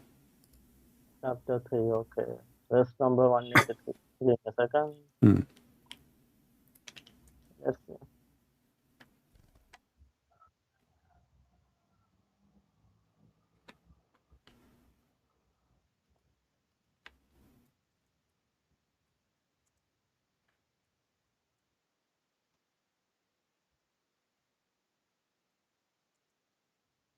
Some Quran, those verses are missing, by the way. So I don't know what kind of Quran you have. No, it is not there, yeah. Okay, let me go to a different version. Okay, I hope you have the right. Do you have the Quran of Zakir Naik? Okay, read for us. 183. Very simple test. They are not asking him to do anything.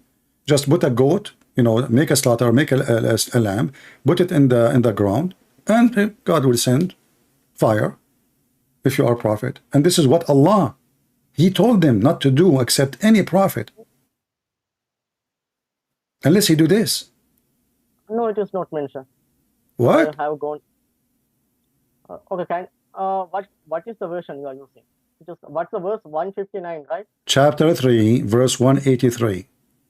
183. Oh, 183. Okay. Oh, just not. Let me go to another verse. Okay.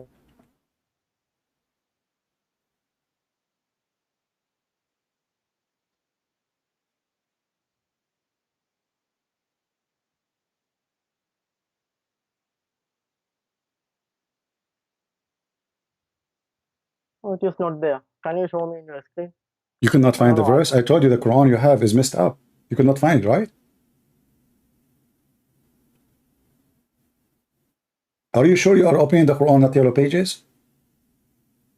Chapter 3, verse 183. What the problem? No, it is not mention anything what you said. Okay, why you don't read it for us? Guys, it doesn't mention anything like I said. Prove me wrong, here we go. You have hundreds of people listening. Let them laugh at me. Go ahead, read it and tell me how it did not mention what I said.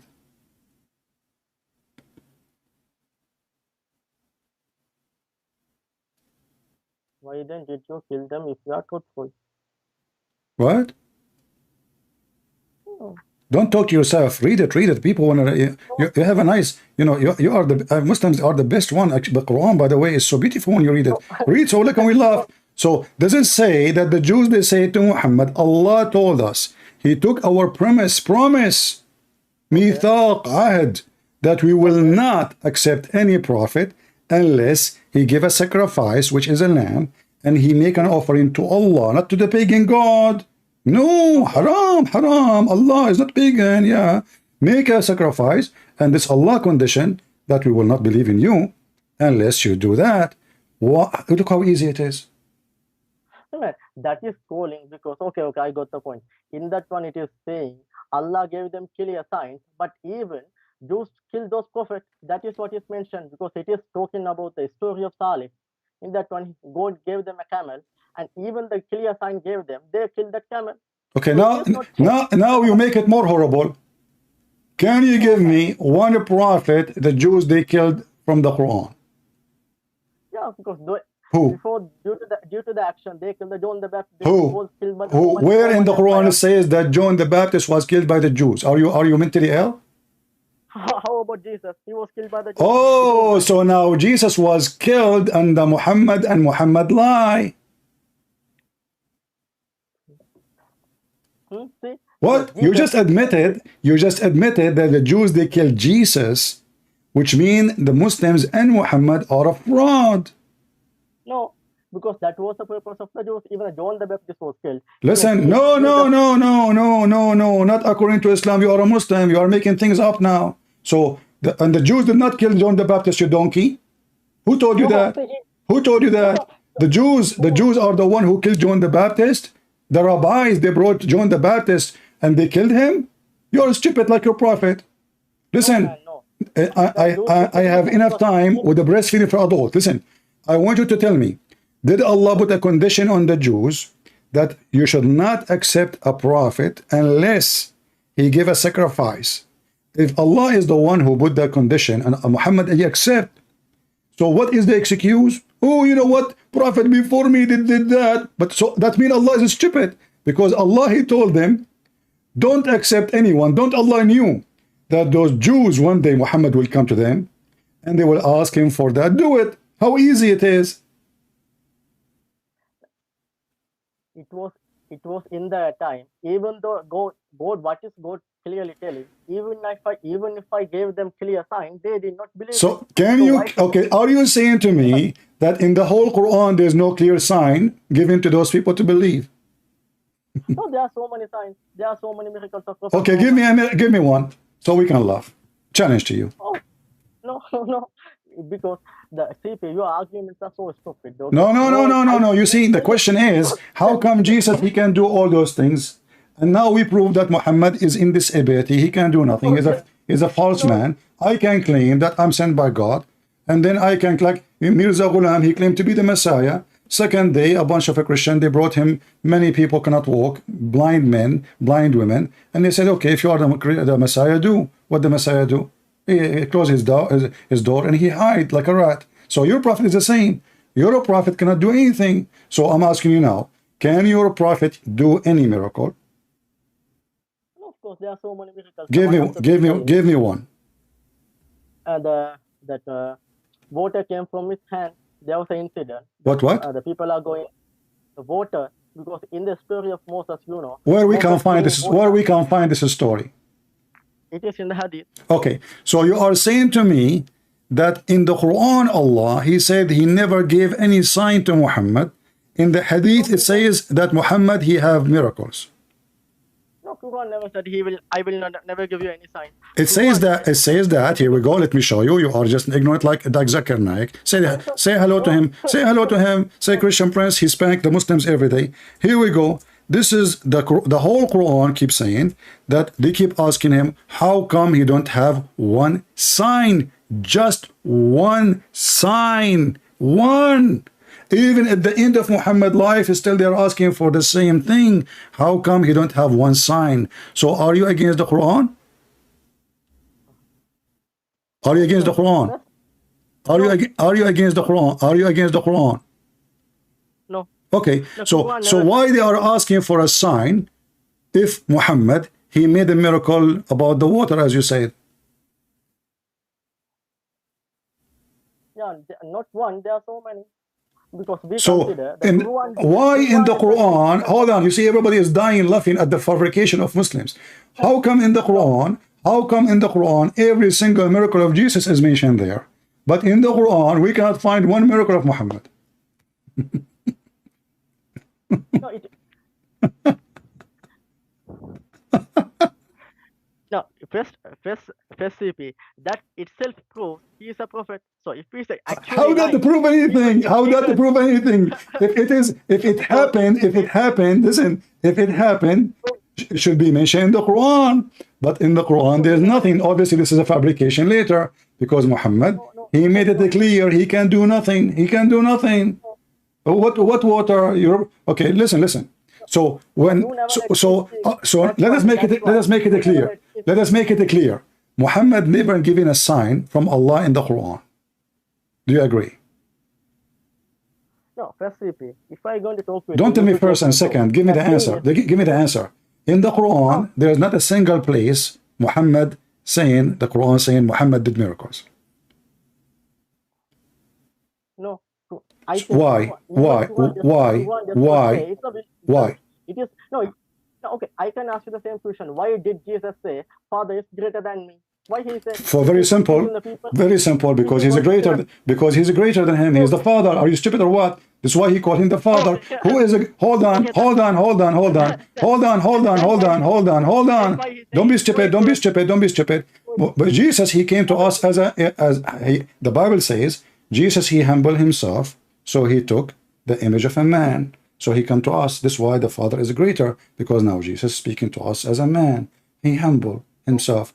Jesus, shut up. The Bible says that he is the visible image of the invisible God. This is what the Bible says. You said to me, nowhere in the Bible it says, the church father, they say that Jesus is God. He is the visible image of the invisible God. When one of the disciples of Jesus said, why don't you show us the Father? And that's it. Jesus says to him, I am with you all the time, and you do not know me. The one who saw me, he saw the Father, which means the one who saw me, he saw God. Shut up. Now listen, you are trying to change the topic. How come in the Quran, Allah could not do the same as Jesus? Forget about Muhammad now. Forget about Muhammad. You see, Muhammad is an idiot. We laugh at him. He's busy with Aisha, 6 years old. But I'm now focusing on Allah. You see, when we talk about Jesus can create, you said to me, Allah gave him permission. In order to believe in that, Allah should be able to create. Did Allah create anything? There's no point talking to you if you don't give me enough time. Are you going to hang up? Are you going to hang up and run? Can Allah create? If there is any proof, that Allah can create like Jesus. No, Allah can do anything. It doesn't say Allah. Okay, here we go. Allah, he said in the Quran, Allah in the Quran, he said, hold on. In the Quran, Allah, he said, how can I have a son if I don't have a girlfriend? No, it is Allah says it is not fitting for him. It doesn't say I cannot. No, he did not say that. He did not say that. He said, how can I have a son if I don't have a girlfriend? Sahiba. What is the problem? He don't have a girlfriend. So can Allah have a son? No. Why? Because he don't have a girlfriend. He did not say what it's not fitting for him. What does that mean? This is stupid. No, listen. In another verse, it says, if Allah, he want to have a son, he will. So you're stupid. You do not know your book, obviously. He said he can, but it is not fitting for him. Okay, no. Hold on. Not fitting for me. But here we have different verse saying that he cannot have a son. You see, the one he is saying, okay, when I say, each time I give you a verse, you never read it. Give me the verse. Is that a habit in you Muslims? Are you illiterate like your prophet? They keep giving you verses. After verses, you never read one. Chapter 6, verse 101. Chapter 6, verse 101. See, the thing is, you don't understand. Don't waste my time. Read the verse. You don't even understand the English. Read the verse. You don't understand English? Yeah, that's the thing. Because you should have better education. I don't understand English. Do your prophet know English? Do your God Allah speak English? If so, why you pray to him in Arabic? I speak Arabic. I speak the language of your God. And I speak good Arabic, not like the Arabic of your God. The Quran is full of stupid things. Now read for me this poo-poo. Don't talk about English, you know. Brother and sister, brother, you don't speak English. And now we prove that he don't even educated. Your prophet can't even read his name. He cannot even read his name according to you. Are you making fun of your prophet? Are you trying to bully me now? So now read for me how Allah, let us bully Allah, me and you together. Let us join forces together. I will pay you $5. You know, Allah, He is saying, how can He? This is not me. How can He? Because I know you will not read the verse because you are a coward. How can He have a son if you don't have a wife? How can? Who is saying the word how can? Allah. So what can present the ability? Allah is unable to have a son unless he have a girlfriend.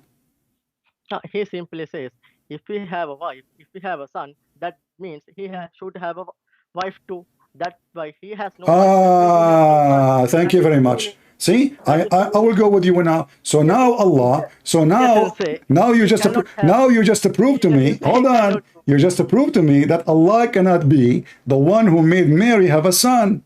Because if Allah cannot do it to himself, how he can do it to Mary? Now, if I ask you, how Mary she have a son? You will say, Allah gave a permission. Here we go. Allah can't even give a permission to himself. He cannot have a son unless he have a wife. And you agreed. Okay, yeah, well, Allah, if you want to have a son, he need to have a wife. Thank you very much for saying that. No, he doesn't say he needs to have a wife. He says, no, it's you said that. You said that too, and he said that. You said that, and he said that. Why Allah cannot? Okay, hold on. Why he is mentioning? How can I have a son if I don't have a girlfriend? If he do not need a girlfriend? He doesn't say he does not, or he cannot. He says. No, he says he cannot. Are you stupid? Read the verse. Read the verse. Don't tell me he did not say that. He said, how can he? He did not say.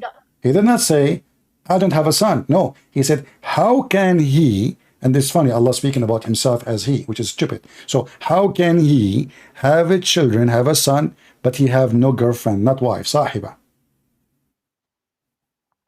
He is simply saying he did not have, because all those people attributed he has a son.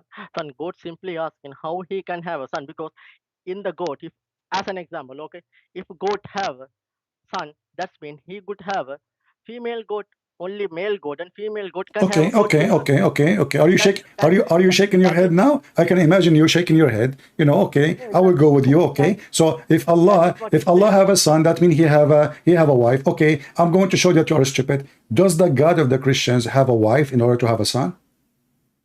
That's why we say it is wrong. That is the logic. See, you're just being stupid now. You just say to me, he is showing them that in order to have a son, he need to have a wife. But if he is refuting the Christian, you're stupid. The Christian don't believe that God have a wife and they have a son. His name is Jesus. So your God, you fail again. You fail again with the stupid Muhammad story, because the Christian, nobody believe that God have a wife. They get married and they went to the honeymoon in the Bahama, and then they have a baby son. His name is Jesus. And you know, happy time. Hey, my son, how are you doing? Where's your mom? This is stupid, because they don't believe that God have a wife. So the answer here is a stupid answer, proving to me that the one who made the Quran have a lack of wisdom. I want to tell you a story, and please don't make fun of me.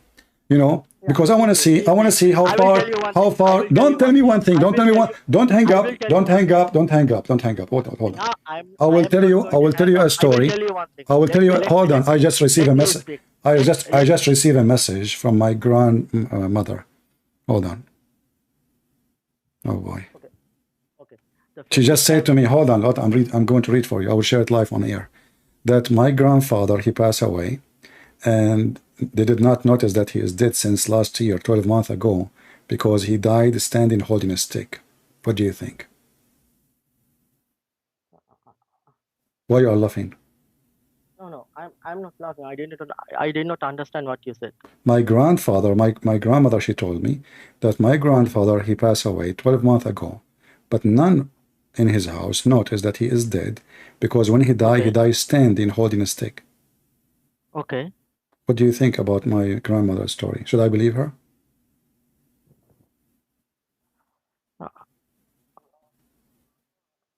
Because simply I'm telling you, when you say something, don't change the topic, please. You are hurting my feeling now. I'm talking about my grandfather, please. Should I believe her that my grandfather, he died 12 months ago, and nobody noticed that he is dead because he was holding a stick standing? She come to the room, she speak to him, he didn't answer. She did not notice still, because he's standing for 12 months. Shall I believe in her story? No, you cannot. You cannot. That story in the Quran, you idiot. Hmm? Huh? This is story in the Quran. Everybody heard you saying, no, you cannot believe it. So now you just buried your prophet. Your prophet is a fraud. He is a liar. He said Jesus gave him permission from Allah. Here we go. You should not believe this story, but this is a story is in the Quran. Nobody noticed that he is dead. Hold on. Nobody noticed he is dead until the termite, they ate his stick and he fell down. And you are saying, no, you should not believe in it. Everybody heard you. It's recorded. You cannot take it back. It is recorded. Open the Quran. No, open the Quran with me and let everybody laugh at the false prophet who claimed he's to be prophet. He bring us fiction stories. Even you as a Muslim, you refuse to believe in it. No, because CP, the thing is, you never let me speak.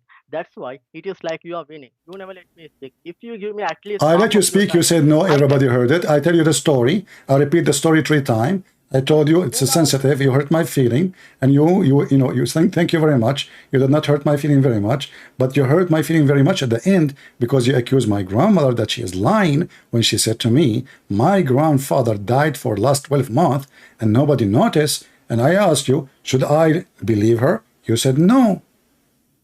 CP, that is a miracle. Okay, even in the Bible, It's a miracle. It's a miracle. Hold on. A second ago, it was not a miracle. Why it's not a miracle about my grandfather? Maybe God want him to stand like this. And how it can be a miracle? A person is dead. It depends. Hold on. Don't tell me depend. A second ago, it was a false story. A second after, it's a true story. Listen, if a man is dead, let us say it's a miracle. I want to go with you. Can a termite destroy the miracle of Allah? How?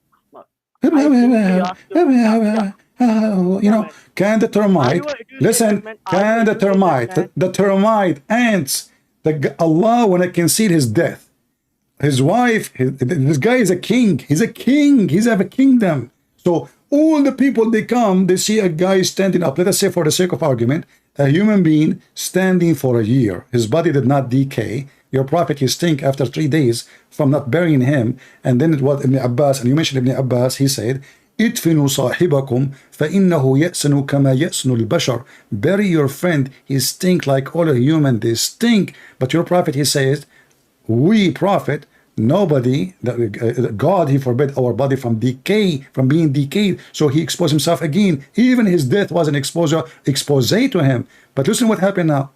Allah want to conceal the death of Solomon. He made him stand holding a stick. Who in the world want to believe? Hold on. Let us say I go to the room of Solomon, and now Solomon is dead. He's holding a stick. How I will not find out that there's not something wrong? First day I came to him, he did not answer. He did not talk. He's not moved.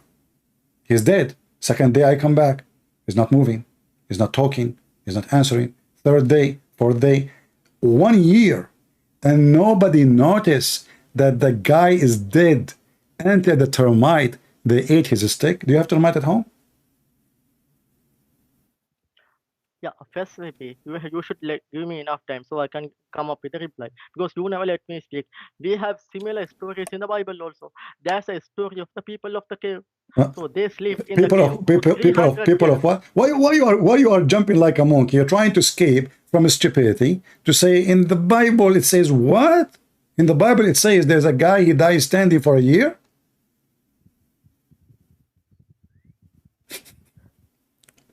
You must never let me speak. You have the same kind of stories in the Bible also. No, hold on. Okay, hold on. If we have the same story in the Bible, you can mention one so we can laugh together in the same time. How you okay. Mention to me a story from the Bible so we can laugh. Okay, we can laugh. Okay. In the Bible in the Jacob, okay? Jacob wrestled with God and he defeated the God. Thank you very much. So okay, hold on. Can you defeat God? Okay, what if I show you that you're a prophet, he is a stupid man, he took the story and it's in the Quran? No, go show me in the Bible. No, hold on. You see, in the Bible, speaking about Jacob, the struggle here is not about fighting boxing like Muhammad Ali or an idiot, but you're a prophet. He took the name of Israel for Jacob in the Quran, which means he agreed with the story, because this is what Israel mean. No, that means what Israel mean? Can you tell me what Israel mean? People call him Israel. That's why he took the name. It doesn't mean prophet actually. No, not people, you donkey. Not people call him. Allah called him. The Quran in front of you. Are you a donkey or what? Yo, that's why the people Okay, call him. So why? No, not the people call him. Not the people call him. Allah called him Israel. Can you tell me why? Israel mean? Israel mean, shut up. Israel mean, this is you can open the dictionary, the one who struggled and wrestled with God. You just made fun of the story. You are making fun of the Quran. Okay, so why in the Quran, your God, Allah saying, well, yeah, he struggled and he wrestled with God. His name is Israel. It is the Bible. In the Bible, my friend, why the name? Okay, in the Bible it says, because he struggled with God, God told him, from now on, I call you Israel. Now, why your God called him Israel? Why your God did not call him Jacob no more? He called him Israel. Can you give me the answer? Because people identify him as Israel. Okay, so are you saying to me that the Jews, they say that Jacob, he struggled with God, so we will call him Israel. Allah, he liked the name, he took it too.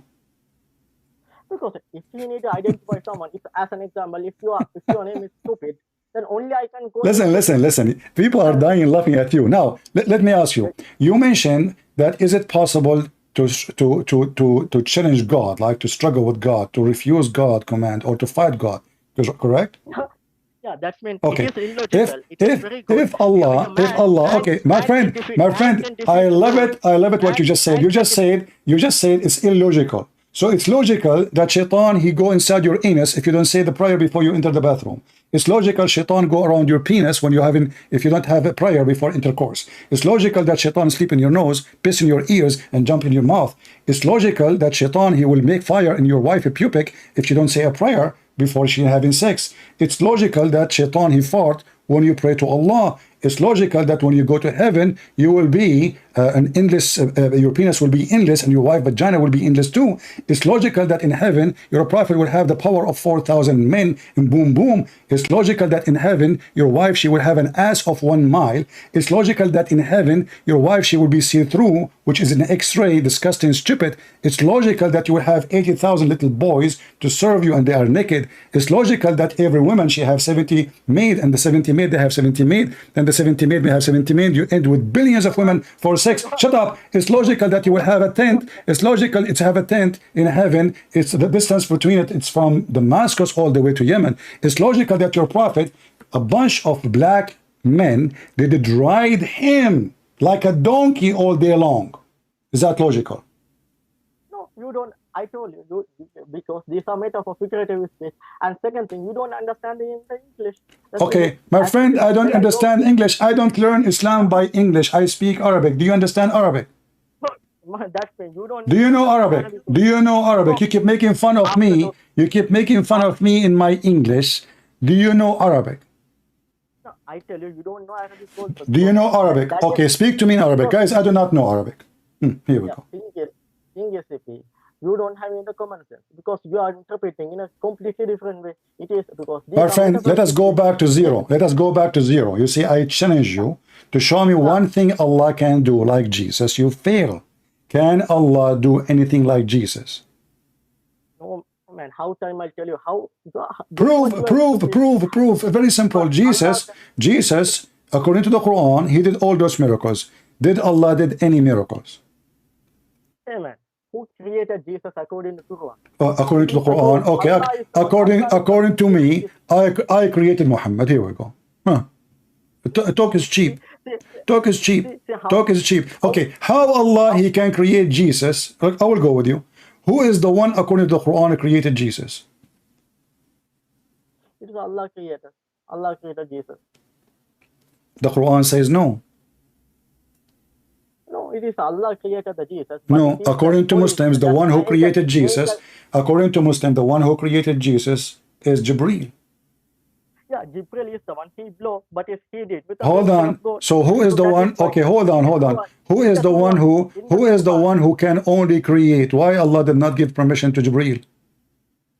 Man, it is the will of God, man. You cannot ask this stupid question. I can Okay, ask you so the we same. cannot Why ask, Jesus said, but you but can ask I about can my ask God, but you cannot ask your God. You see how you're stupid your logic? So we cannot yeah, ask same, because it's your God. Okay, now I'm asking you, please. I'm not yeah, asking Allah. same, Allah does not same exist. We cannot I ask can him. ask Listen, listen, listen, same listen, question listen, I listen. can ask you. Listen, listen, Are you listen, listen, disrespecting listen, anything? listen. If Allah is the one who created the human being, who is the one who created the human being? Is it Allah or Muhammad? Yeah, Allah. Okay, how Allah, he says, he created a human being from a sperm and the sperm became a dead blood. Hey man, you are going out of the topic. Okay, No, we go are to the not. topic. Because if Allah is the one You who are now. create, if Allah is the one who create, he should know what he created and how he created. But speaking stupid does not make you the creator. What kind of God he say that Allah created from a semen and the semen become a thick dead blood? How Allah get it wrong? How Allah get that wrong? Oh no, man. You are talking about the science now, right? The first thing, CP, you Each don't time I understand the give you a interpretation. verse, you never read it, you never answer, and you change the topic. No, you are the one changing the topic. Okay, It is why it is Allah do how not know? Okay, let's focus. Let us focus. Why Allah do not know how the baby is created if He is the one who created the babies? okay. Even if you go to Genesis, in the first day he created light. In the fourth day he created sun. How can you explain In that? what? In In the what? Genesis, In what? in the Genesis chapter 1, the Yeah. first day he created light. In the Okay. fourth day he created sun. Okay. Can you explain that one? What the problem? How? Go. How can he create the light without the sun and moon? Because the light is Can not you the go to sun. Genesis? Abdul, let me explain to you. But Okay. you know you see you just killed your prophet right now. I will show you why. The light is not the sun. Sun is just a star. You are an idiot. Light, he said, let be Okay. light. Hold on. You asked me a question. So now you said how the sun was created in the fourth day, correct? So this is the objection, correct? First day he created light. Okay, Go to the Bible. but what if your Go to the prophet, Bible. he said exactly the same, you idiot? Now you are in trouble badly. People will die laughing at you. No. Look, listen, No. you're a prophet, he No. said exactly the same. Let me show your name to everybody so people will die laughing. No. You know, you are from India, No, right? it Or is a Pakistan. hadith. I know. No, hold on. So here we It is go. a hadith. I know. Aha. So Secondly, it's a yes, hadith. Hadith. So what if it's a hadith? Is it authentic yes, yes, hadith? Bible. Is it authentic No, hadith it or is a quotation. hold on. Is it authentic or not? It's authentic. You laugh, and you and Zakir Naik, you laugh. You say, how God he can do that? But now we found, because both of you are a donkey, you do not know what your prophet said. You're a prophet, he said exactly. He changed a little bit the story, but he said that Allah created, hold on, Allah created the light in Wednesday. Okay, let me talk. You never let me Read talk. the hadith. Read the hadith. I know, CP, I know the hadith. Okay? No, you do Why not don't know the you go hadith. Okay, give me which book the hadith is located. Okay. No, I don't remember the book. Okay, but I Which know. just give me the name, man. Okay, If CP, let you me know talk. You if never you let me know the talk. hadith, This is the listen, thing. you are a liar. This is the thing. You are a liar. You never heard this hadith before. This is why you made fun of what the Bible is saying. No, Because if no, you I know, have heard. you will not mention it. Can Okay, you, tell me the name of the book. okay, can you give me 2 minutes so I Can will you tell tell you? me the Never name let of the me speak. book, which is the hadith is there? What is the name of the book? I know. I do not know the book. I know it is even Swear Hassan by Sahih. I know swear it. by the shin of Allah that you heard this hadith before. Yeah, I have heard this. I have seen this. I have seen Swear it. by the What shin of Allah, swear by the shin of Allah that you heard this hadith before. Amen.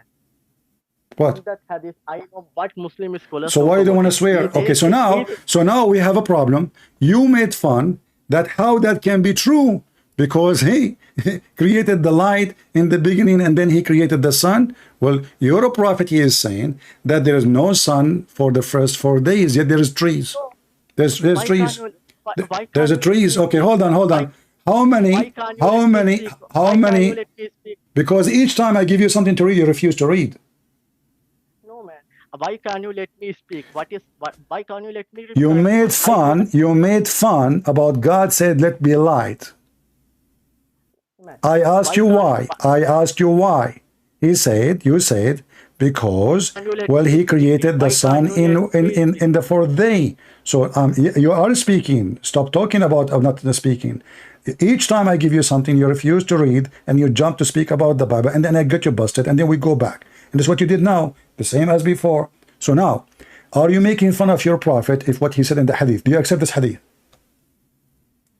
Let me no, I don't accept it, because even the Muslim scholars say, even though that is authentic, some like Albani says that is not a word of Prophet Muhammad. It is someone Okay, the Al-Albani, he said, okay. Al-Albani, he said, this is not the word of a prophet Muhammad. Can you show me where Al-Albani, he said that? No, it is already. I have because I have so many documents which says You are someone says you are a big fraud, someone. a big fat liar. Show me where Al-Albani, he said that. No man, I have a link. Okay, I can paste in the chat. In that Show one, it me, is said. show Not me only where okay, Al-Albani, he said that. I will give you time. Search Google. Go ahead. okay. In that verse, it is clearly mentioned. There's a first. They say it is someone messed up because someone got it from the Bible. It is not from the Prophet It is Muhammad. someone messed Just up in that hadith. It says this is from the Bible. yeah, no, it is not in the same hadith. It is the Ah, it's not in the hadith. It is your grandma. He told you, but this is Sahih Muslim. This is authentic. no Sahih Muslim, but even the Sahih Muslim scholar rejects So some of them. now we go back to zero. So the documentation about your prophet is full of lies, and you Muslims, anything look embarrassing, you don't accept it. Now you mentioned to me that Israel, he fought and he struggled with God. You don't like that. If Allah, he sent the angel of death to you to take your soul, can I beat up the angel?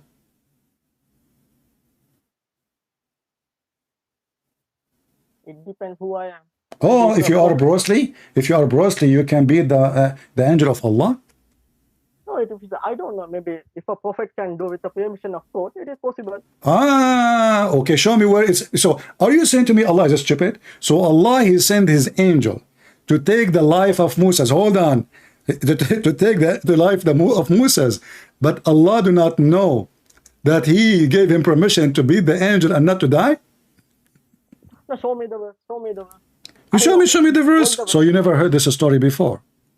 No, thing is, you are misinterpreting. I told you, you don't understand. So I'm asking you now, if Allah, he sent, when Muhammad, he died, can Muhammad beat the angel of Allah so he can avoid death? Yes or no? First, give me the verse. I know, you don't understand. You will change the answer. You will change the answer when I give you the verse. I'm asking you, can Muhammad, he is a prophet, can Muhammad beat the angel of death if he come to Muhammad to take his life? Allah send the angel. Allah send him. Send him to Muhammad. Can Muhammad beat the angel and he refused to die? Yes or no? Okay, if the human beat the God in the Bible, then the human can defeat the angel. No, nowhere it says, you are a liar. Nowhere it says that a human defeat God. You are stupid. Go to the Bible. You are a liar. Nowhere it says that. Nowhere it says that.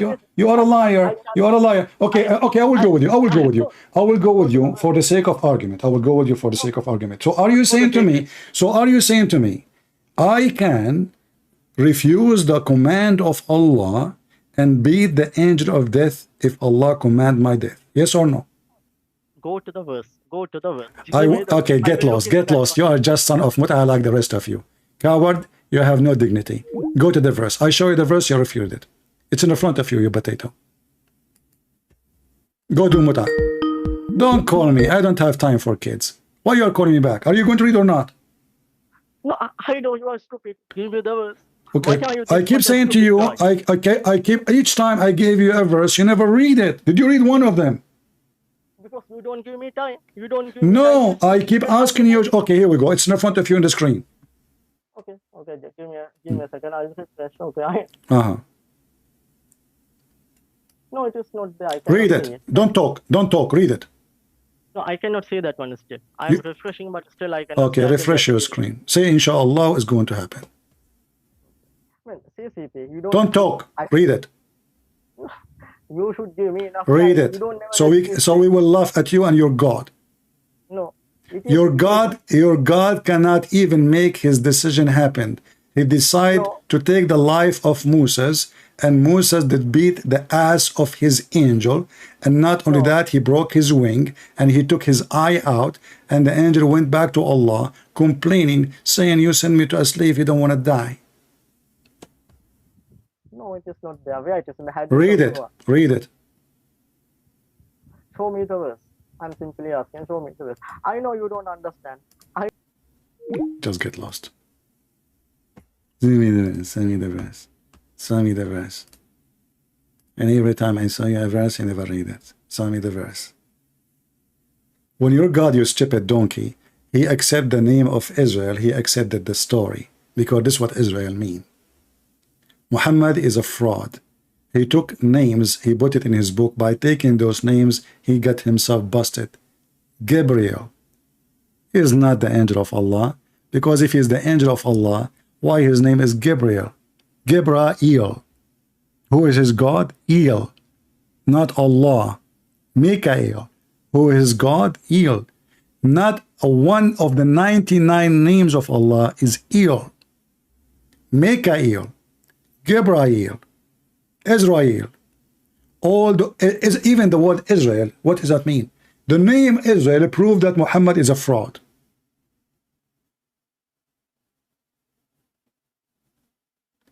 The word Yahya proved that Islam is a fraud.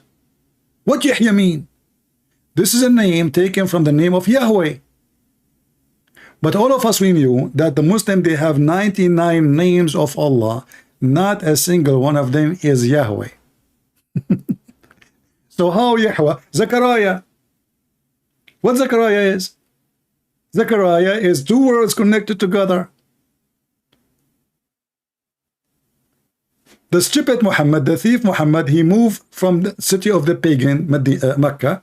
He moved and he lived between the Jews. And there, when he lived with the Jews, he learned about those stories.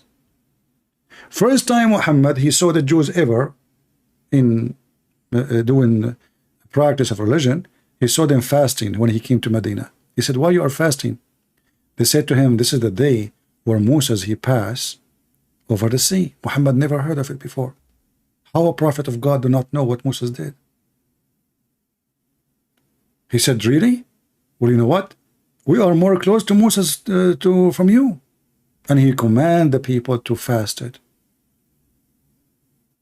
Just because the Jews, they said, but what if they are lying? What if they are not telling the truth? Fraud. If we ask Muslim what Moses mean, they do not know. Okay, what Isa mean? They do not know. What Yahya mean? They do not know.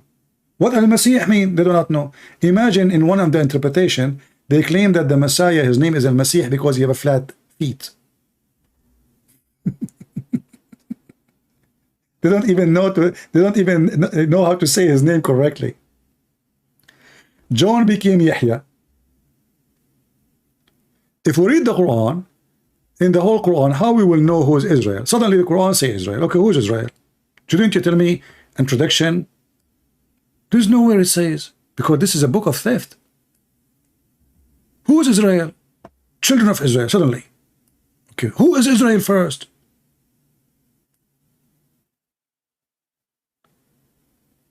Muhammad is trying to establish a religion, and he steal everything from somebody. The black stone from the pagan Arab before Islam, they worship the vagina. Even the hadith says that Muslims used to go around the black stone and they are totally naked. Muhammad, he never have a verse in the Quran about it. Never. Why Allah did not say, don't do that? From the beginning, the first day he became a prophet. How come Muhammad never mentioned that going around the Kaaba naked is a shameful act? He used to go watch.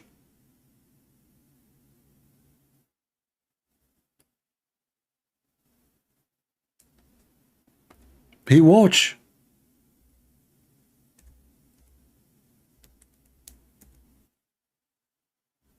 Why?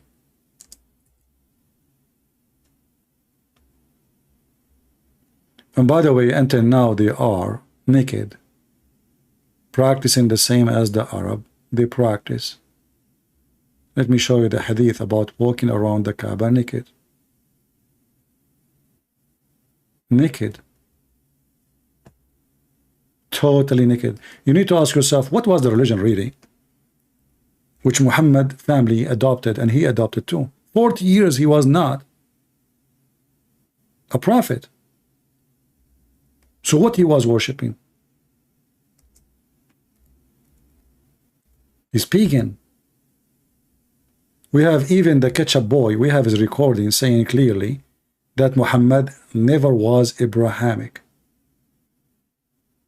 Never was Abrahamic. They lie. They say Muhammad was Abrahamic.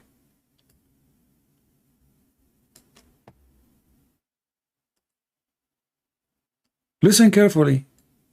They admit that Muhammad has nothing to do with Abraham. Even the Quran confirmed that. وَجَدَكَ ضَالًّا فَهَدَى. He found you lost, and he guided you. So what? He was lost. How he was lost? He was gambling. The Quran says, and you do not know the book. Never know the book. But I mean, again, he doesn't know who Gabriel is, right? Because he didn't come from an Abrahamic faith. The people of Mecca were pagan. Did you hear it?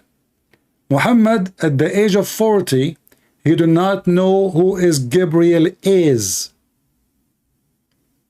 And he is not Abrahamic. And the people of Mecca are pagan.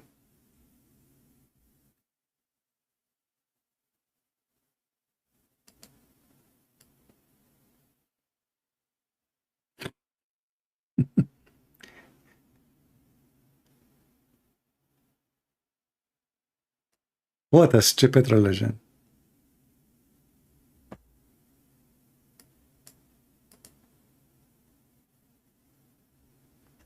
Anyway, I hope you guys have a good time. And you notice we learned one important thing. The Muslims, they cannot avoid that Jesus can do what nobody can do. And even their God cannot do anything. Their God do not know how the baby is created. Their God, he think the sun set in murky water. Their God think that women have a sperm coming from their ribs, which is true. I mean, women, they have big testicles in their chest. You know, if you don't believe me, you know, go check your wife. You know, she have big, huge, your testicles look so small compared to them. I feel sorry for you, man. He's God. Otherwise, how he knew those things? And when the stupid, he start making fun of the Bible, he just, each time he says something, he shoot he's a prophet. He shoot he's a prophet. How God, he said, let be light. And then he created the sun in Wednesday, or in the fourth day.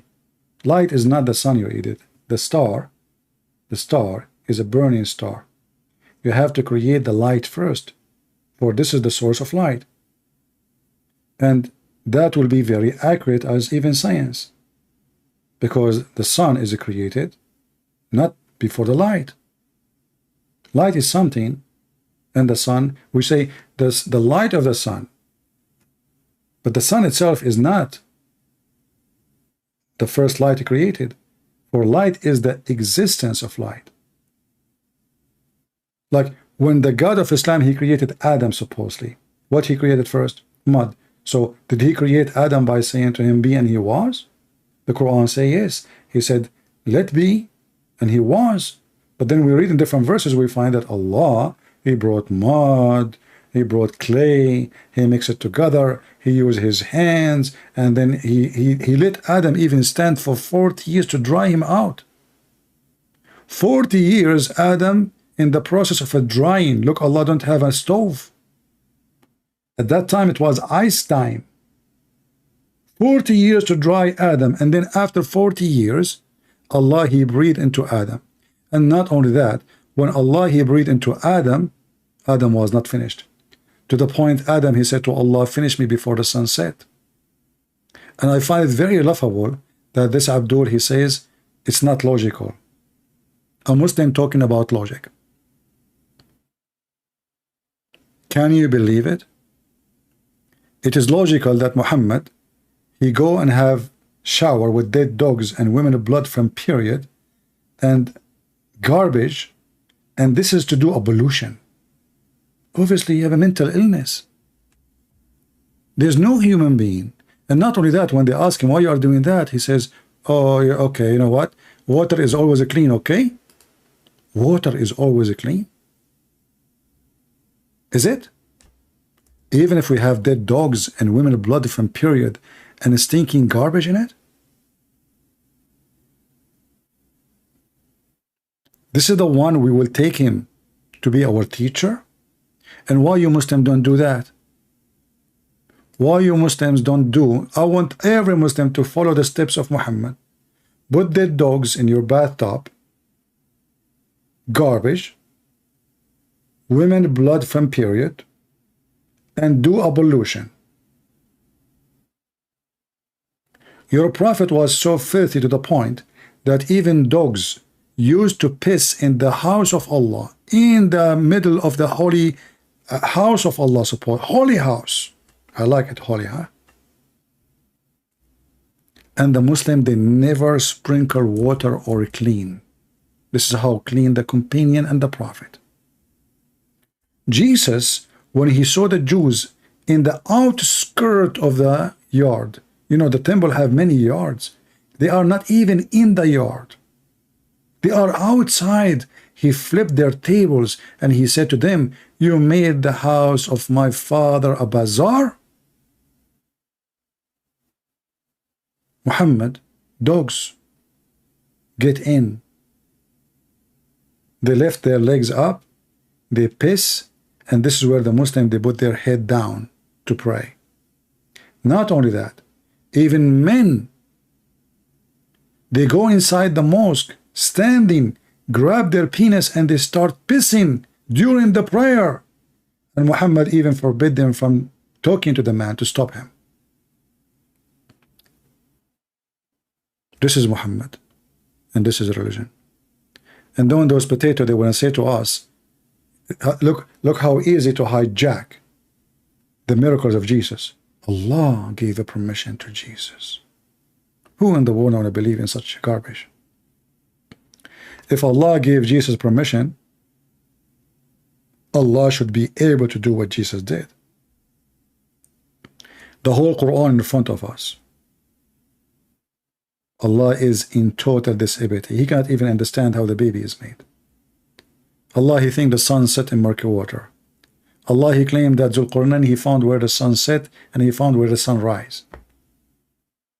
Allah, he claimed in the Quran that there is a prophet, his name is Zulqarnain, which means Alexander the Great.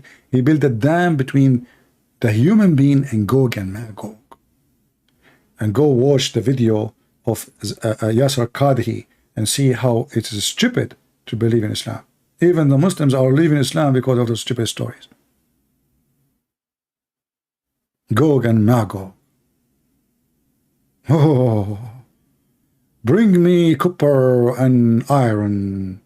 And those people who do not speak the language, they said to him, build for us a bridge, a dam, and we will pay you. I mean, the guy, he just occupied them, and you want to pay him? Alexander the Great become a contractor? Hey guys, I'm going, sorry, I have to make a phone call. I'm going to call Elon Musk. I want him to build a wall for me. The guy, he just occupied their land. He have the biggest army in the world. And they say to him, build for us a dam and we will pay you. They will pay him what? He owned them already. Hey, Alexander, hello? Can you wash my dishes? Oh, sure, sure. You know, I heard that you are good, you know, like big shot king, you know. I want to build a house. A fence. Can you build a fence for us? Oh, yeah, you know, where is the fence? How much you pay me? Oh, come on, you know, I mean, you know, your wages is so nothing, you know. You are just Alexander the Great. And we will pay you. And then he built for them a dam. And until now, we cannot find the dam, damn you, Muhammad. Who is the stupid one to believe in such a garbage?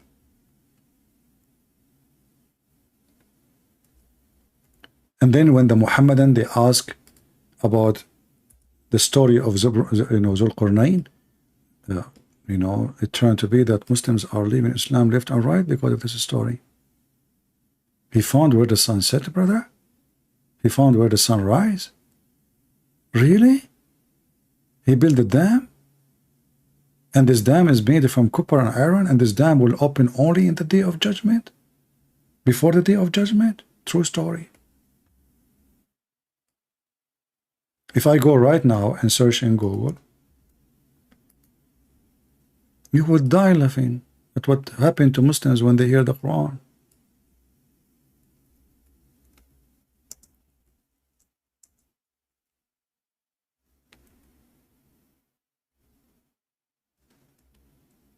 Let me see.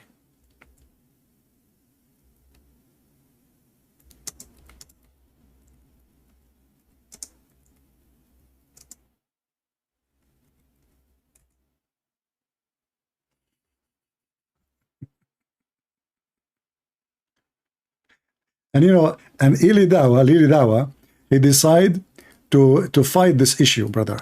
Okay? So, you know, he said, Ili Dawa, okay, you know what? We can solve the problem. Why we need to be logical? Before I start, I want to let you... Yeah, okay, let us see. Before we start, yeah, he's selling zucchini. Channel. Yajuj and Majuj. Allah subhanahu wa ta'ala talks about them in the Quran. And they are mentioned specifically in a hadith, brothers and sisters. Now, one thing that a lot of people make a mistake, which I've seen, you know, people of knowledge, is that they try to comprehend and understand who is Yajuj and Majuj? Where are they? How could they stay in a cave for so long and dig, and just when they're about to come out? And obviously there's issues, some say there's issues with that narration, etc. Some parts of it, you know, are not authentic, whatever it may be. I'm not trying to get into that, okay? You know, and then Dhul Qarnayn, and you know, there's so many speculations, etc.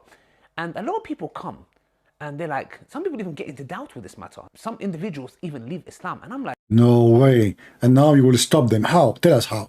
What's the issue here? What? Let me tell you guys the crux of the matter, because there are a lot of people and a lot of individuals who've tried to make people understand this and even push the narrative of these certain ex-Muslims, you know, that, you know, people are leaving Islam because of this, apparently, yeah?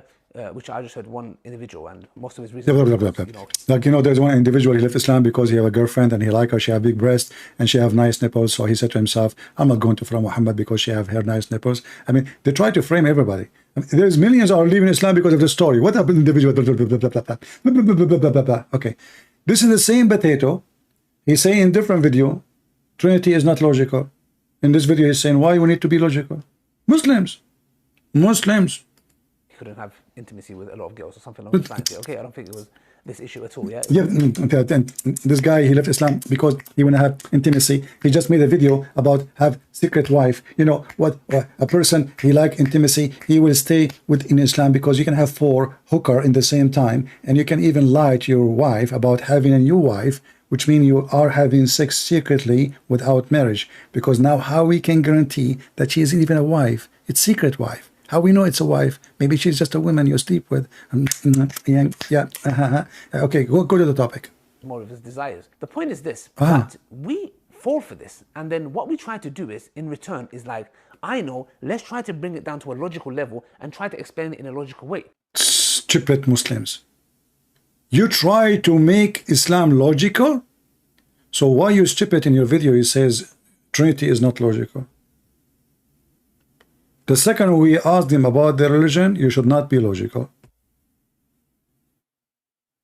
When in fact, in the Christianity, the Trinity is very logical. We can prove it even from Islam. See, Muhammad, everything he do in his religion is a 3 times. Any Muslim can explain why? They cannot. Even when he say Assalamu alaikum, he say 3 times.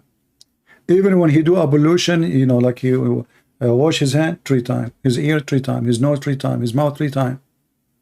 Why 3 times? They can't answer. Allah, he made Zechariah fast from, you know, from talking for 3 times. Mary the same, you know, 3 days, sorry. So a Muslim, if he divorces his wife 3 times, he cannot get her back unless she go and F somebody else. We believe in the Trinity, they practice it. Islam is based on Trinity. Allah, Jibreel, Muhammad. Imagine how boring it is that somebody speak to you and he repeat the sentence, the last sentence he say 3 times. Like as an example, the story of Adam debating with Moses. Muhammad, he said at the end, so Adam confuted Moses, Adam confuted Moses, Adam confuted Moses. Mental. Why 3 times? Why you have to repeat 3 times? And now this guy is asking you why you want to follow Allah, which is the stupid God, and you're trying to be logical. Are you stupid? Logical level and try to explain it in a logical way. Now, I've seen many people do these videos. Okay, many people. One of those was Dr. Yasir Qadi. You know, the thing is now it's Ramadan. I'm not here to talk about anybody. We don't talk about people on their back. Yeah, it's Ramadan now. In different month, I'm going to screw the guy. It's Ramadan now. Yeah, he's a good believer. Yeah, he just screw the guy, mention his name, but I'm not going. It's Ramadan now. Okay, later we can screw him together. Etc. Okay, I don't want to make anything to ruin my fast, my Ramadan, etc. How sensitive, you know, how sensitive. He will gossip about the guy after Ramadan. In Ramadan is haram. In Ramadan only we suck the tongue of our wife like Aisha and Muhammad. The guy is fasting, yet he is sucking her tongue. Look like her tongue is not included in the fast. All I'm just saying is, obviously, there's a lot of things I don't agree with Dr. Yasir Qadi, and there's things I agree with also. So the thing is here, it's just, I don't want to get into the details and the nitty-gritty. The point I'm trying to make is he also done a video on this matter. The point I'm trying to say, and what I don't understand is this. Why do we have to understand everything? In the context where... What the heck, you stupid Abdul? You want to understand everything. You want to do that.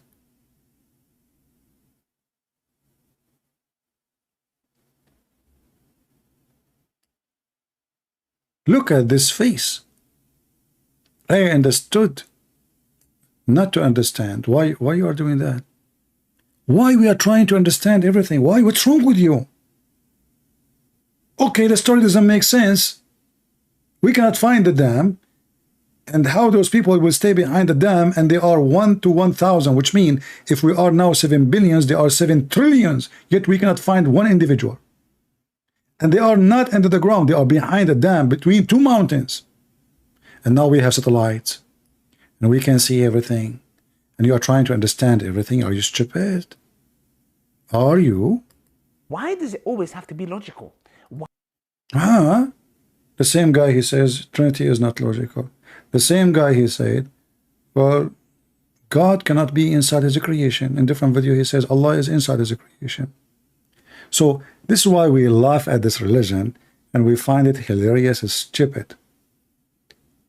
We show the guy that, okay, is the Bible corrupted or not corrupted? Is it against the will of Allah or by the will of Allah? They cannot answer. Oh, Allah did not say he will protect the Bible. He said he will protect the Quran. Okay, show me the verse. And then, is the Bible corrupted? There is 2 opinions. Which one you take? The second one. So why the Quran says confirming what is between their hands? No answer. Read the verse. You don't want to read it. Oh, I cannot see it. We jump to the second topic. I don't debate Muslims. Because you cannot debate a liar. You can only get them busted. And this is what I do. I don't debate them. They are stupid liars. They are not, I cannot say even they are professional liars. They are stupid. The story of my grandfather dying standing for a year is funny. The second I said it's in the Quran, it's yeah, it's true. How God created the sun in the 4th day. According to the Quran, actually, Allah created the sun in 1 chapter in the beginning of the creation. In the other chapter, go to chapter 41 and chapter 79 and compare. You will die laughing. 1 chapter says Allah created the mountains and the land and the water and the trees, and then at the end he created the lamps, which is the stars.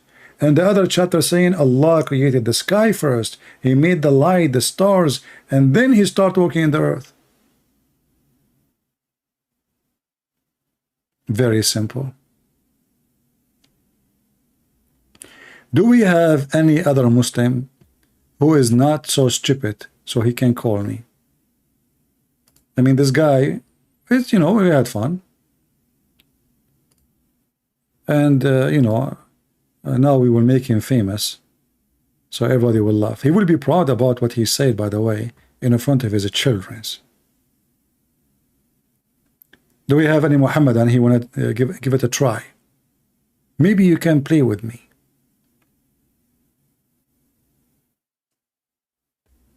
Anyone? It's going to be an avalanche. It is already an avalanche.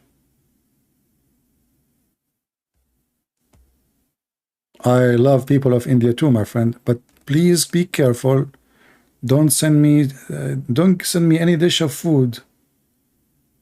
Once I have a friend, is a Indian doctor, very nice guy actually. He invited me to his house. Very nice people. And he told me, you don't like spice too much? I said, little, just little. Because I know Indian food is so spicy. So he told his wife, little, you know, little. And before we sit and eat, he said to her, you bit little, right? She said, yeah, little, just little. And guys, I start eating. I felt fire going from my ears, from my nose, from some other locations I cannot tell you. And I keep drinking water like an elephant. My lunch became water. He say, so you like the food? I can't even talk. My voice is not coming out. So it's good to eat little spicy Indian food. Just little. So now if you're an Indian and you invite me to your house, excuse me, I will bring my sandwiches with me. Don't even think about it. Do we have any Muhammadan? Okay, do we have any little Muhammadan?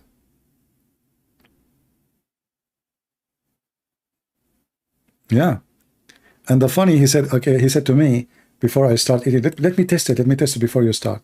He tested, he said, yeah, it's not almost nothing. It's really, he said, yeah, nothing, you know. And I took a big spoon in my mouth. It was nothing. I can feel after that. Oh boy. Anyway, do we have any Muhammadan? Mayday. How do you do? Who can make Muhammad look better than you? Can you? They claim that the Quran is a preserve. We find the goat eating the Quran. The Quran is messed up. And he said that the Bible, there is two opinions about the Bible is corrupt or not. Two opinion. I mean, I never heard of Muslim they have two opinions. You have thousands of opinions about anything. You know, even your prophet, he said, my nation will be 73 sect. The Christian will be 71, 72. Which means the Muslims are more divided than anyone. So if misunderstanding the Bible is corruption in that way, that means you have 73 corruption. You know, Muhammad, he heard Jesus mention the word 70. And since then, everything is 7 and 70 for Muhammad. The same as the punishment of the grave. Once he heard a Jew saying that God will punish you in the grave for if you piss in your feet. Since then, Muhammad, he never stopped saying, I seek refuge by Allah from the punishment of the grave. And right now, if you go right now and search for the torment of the grave, you will find endless, funny, stupid videos with effect and sound effect. Grave, snake, and there is a scorpion and 99 snakes. Each one of them have 9 heads. Will go inside your anus, brother. Oh.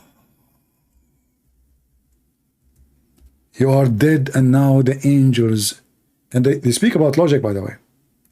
You are dead, and the angels will ask you 3 questions. Even in the grave, 3 questions. I mean, if the Christian, they say that, I say, okay, they are people who believe in the Trinity. The angels, they will ask you 3 questions.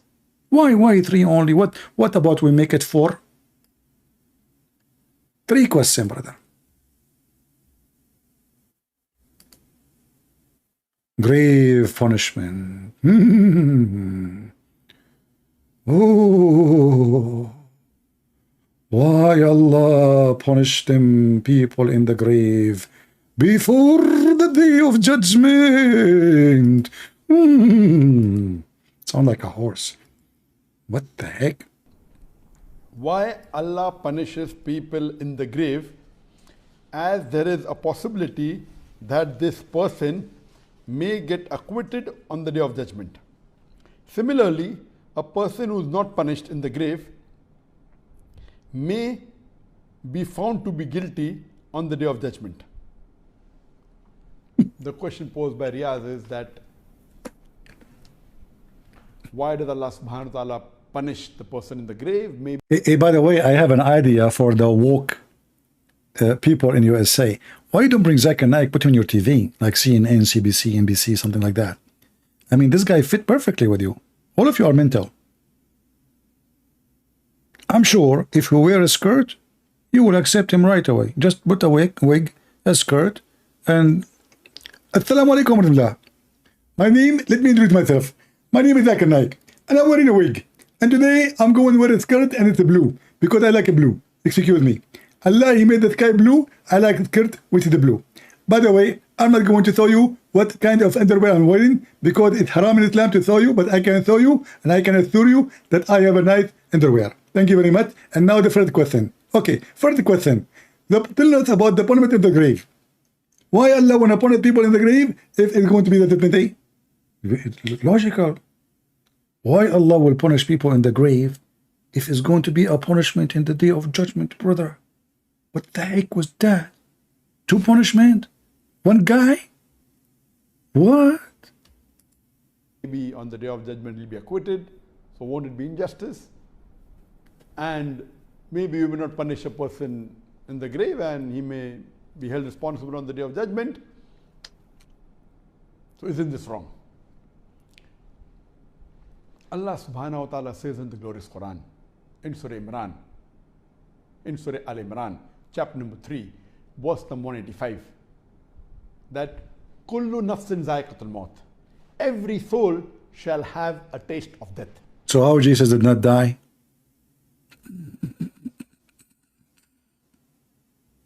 Potato.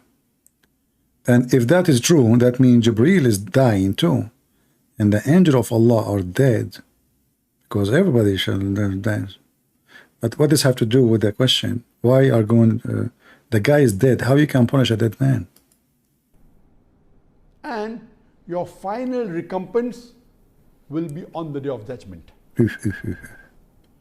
And anyone. Yeah, he's trying to collect thoughts like and it looked like he is either did not take his lunch yet, or his wife, she made him wash dishes last night. One who is saved from the fire and is admitted into Jannah, into the garden, has achieved the purpose of this life. For this life is goods and chattels of deception. Ya Allah subhanahu wa ta'ala in Surah Al-Imran, chapter number 3, verse number 185 is telling.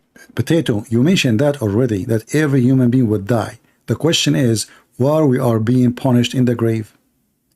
Us that the final recompense will be on the day of judgment.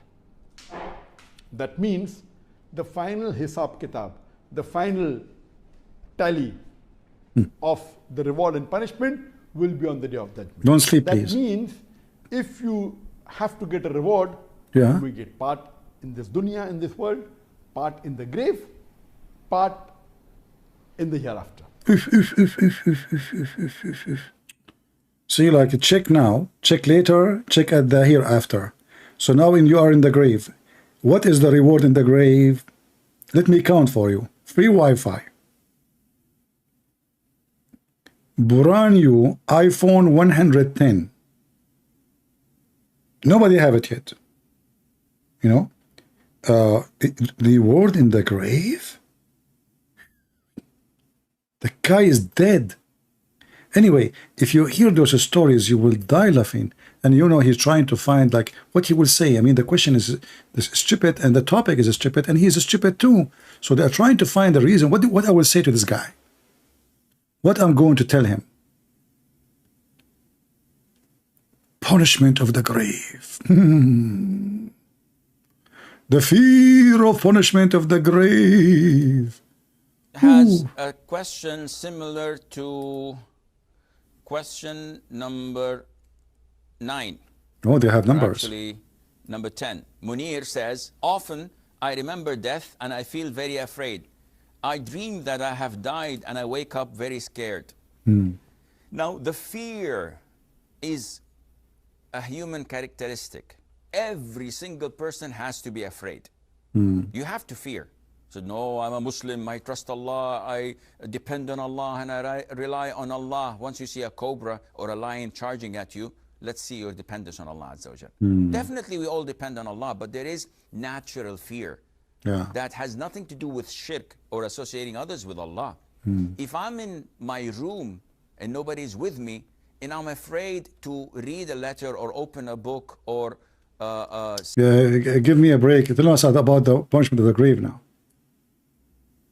who does not have the ability to judge my feelings, yet my fear is far greater than the fear of Allah Azza wa Jal.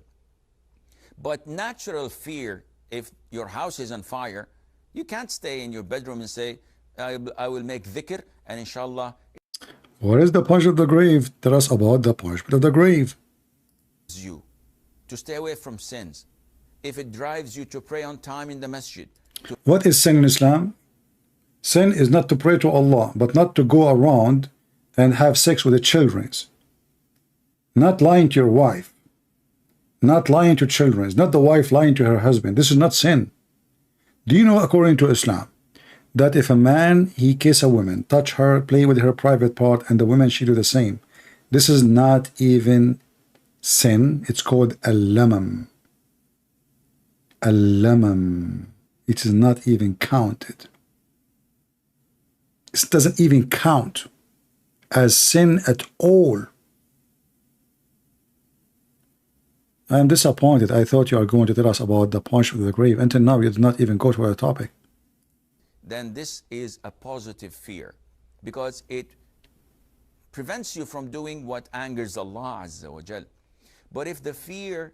Oh, it's a class of logic now and philosophy. This guy, he became a therapist, you know. He will teach about fear. Time. And it makes you hopeless in Allah's forgiveness and mercy. And it ends up by you saying, if this is the case, then Allah would throw me in hell and there is no use for me to pray. Get lost. I click at your video to tell us about the punishment of the grave. Until now, you said nothing about the punishment of the grave. What's wrong with you? Okay.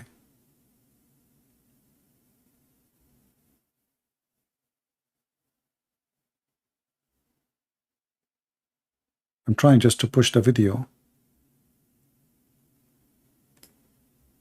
All right. The punishment of the grave, this happens to all of us.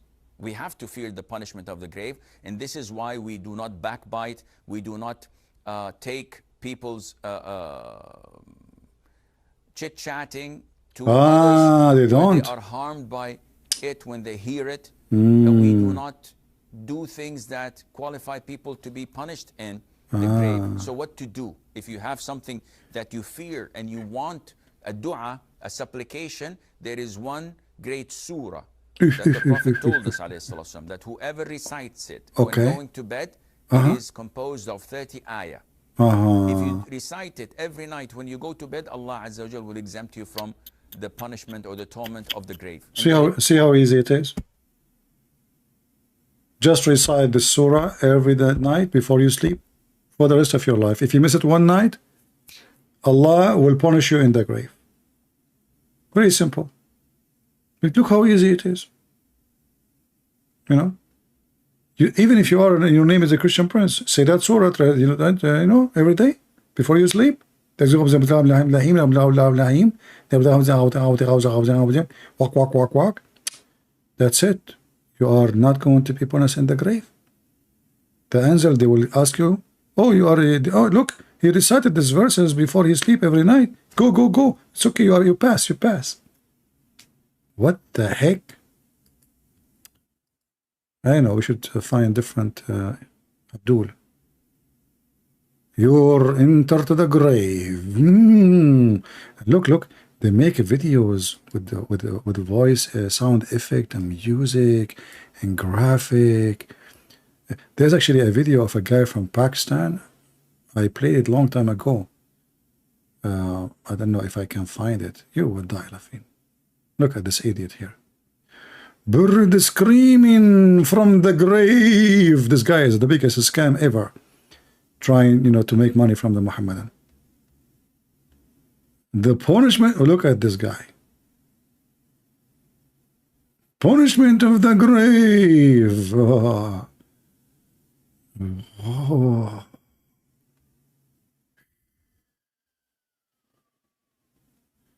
Look, this guy, he just came from the grave.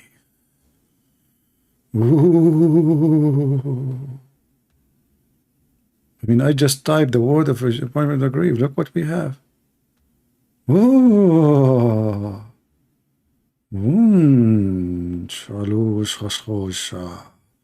Oh, look at this guy. This guy must be fun. Hold on. I never play videos of this guy. He must be fun. Two angels, harsh and reprimanding, will then come to him.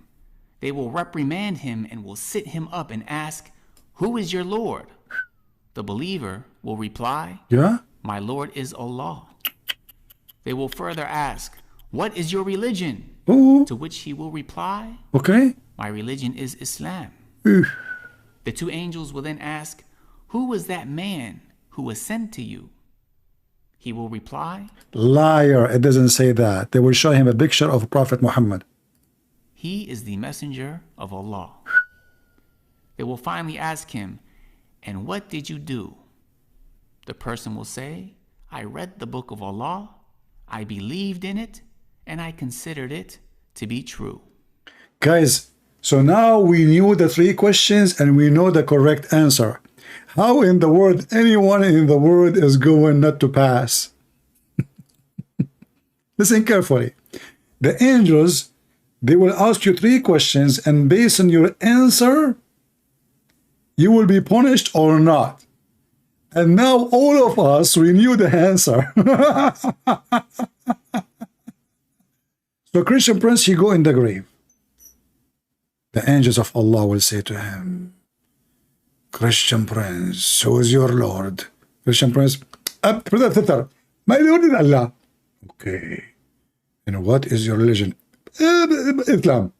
"And okay, and who is this?" "This is the Prophet Muhammad." "Okay, you pass." What the heck? You are giving me the answer for the questions to pass from the punishment of the grave, and you publish it for the whole world? Is that is that like a shuku magic? Like you say those words like the Prophet, he says, if you eat 7 ajwa, no magic can control you. What about we eat 7 ajwa before we die? What do you think? Punishment of the grave. What? It must be true. How many of you, and look at his face, serious. This is serious topic. The guy is almost doing poo-poo in his pant. Punishment in the grave. Oh. Ooh. And that is the last trial the believer will experience.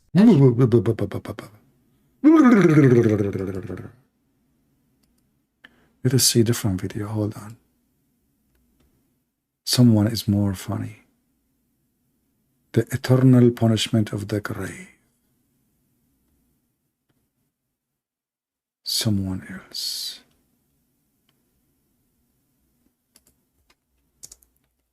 Let us see. I wish I can find you that Pakistani boy. I mean, I remember we played this video. We used to die laughing, literally. Hilarious.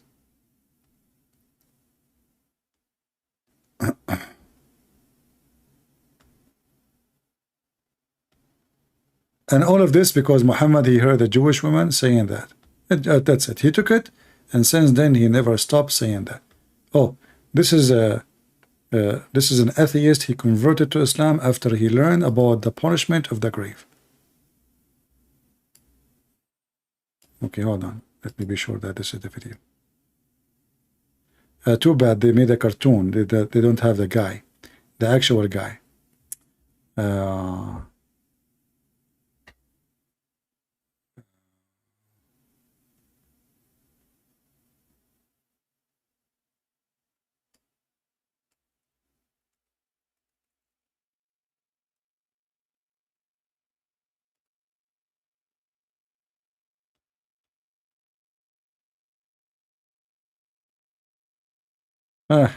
I cannot find the video.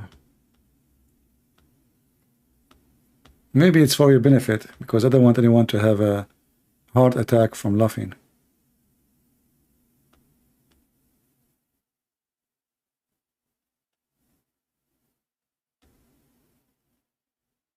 Torment of the grave.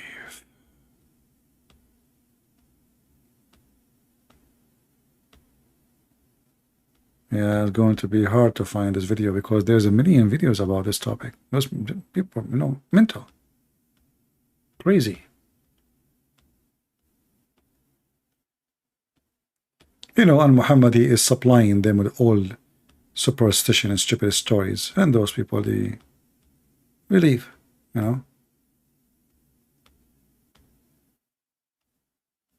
Punishment. We'll be lucky if we can find the video of this guy.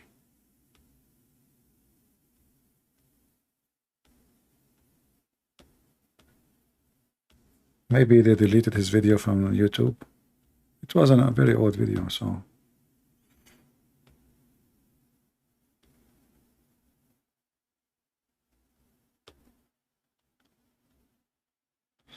Anyway, do we have any Muhammadan? Let us see. Let me look at Skype.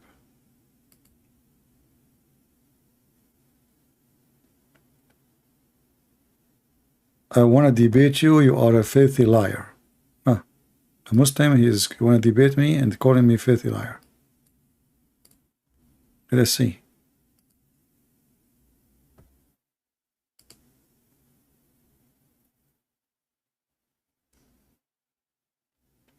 Look like he have a bad connection. I can't even call him. Oh no. I found the video.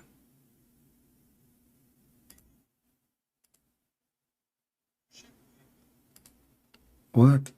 Man, this is a video of me talking like 20 years ago. Can you believe it? Hold on. I want to play the video, the guy talking.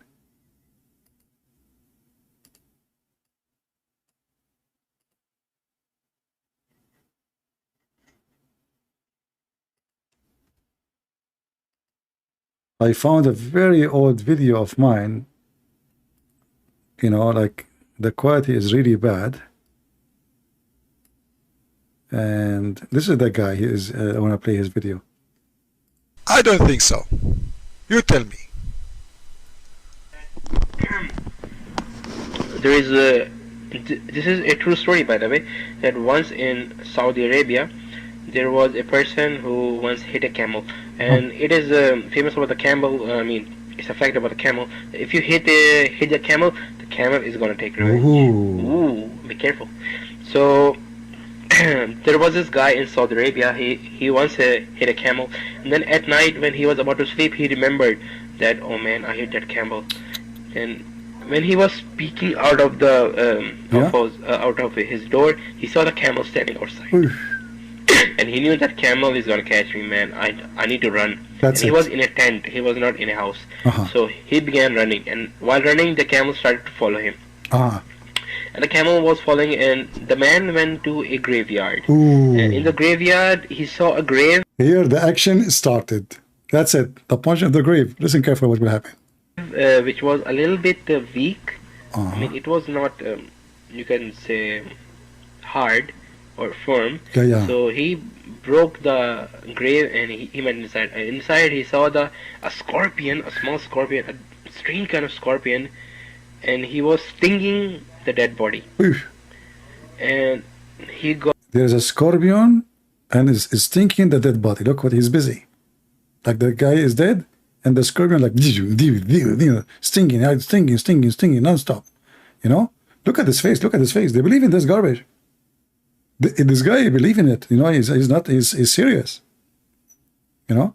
This is not paid by me, but from Pakistan, brother. Got a little bit afraid. That scorpion came out of the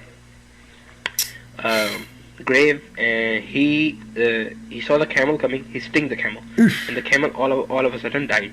And it is famous about the camel that if a snake or any deadly animal bites or stings the camel, it takes at least 7 to 8 days for the camel to die. Because camel absorbs the poison very slowly. Okay. And when the scorpion stinged him, he died at once. Then the man came outside. He saw the camel is dead. He got happy and he kicked the camel. No way. With anger. And when he kicked the camel, his feet till the ankle melted. Brother, this is a true story coming from Prophet Muhammad for sure. So now the scorpion did sting the camel. The camel, which was chasing the Saudi guy. The camel now is dead because the scorpion sting him. He died immediately. The Saudi guy is so excited. He come and he hit the camel with his foot. Big mistake. Big mistake. His feet and his leg melted. Like melted. You know what melted mean? What's wrong with you people? Why you are not believing? What's wrong with you? I mean, look at his face. Do you think this guy is saying that story not true? The camel is dead because of poison. The guy hit the camel. He thought he is Macy's. You know? Like you pay him money, he will go like a hooker anywhere. So he hit the camel, and now his foot and his legs melted, brother. This is how bad those scorpion in the grave. Those are not like normal scorpion. This is not like your wife, she sting you, you know, or your mother-in-law, or your husband. There's many scorpion around us. This is different. This is a scorpion in the grave. You name it.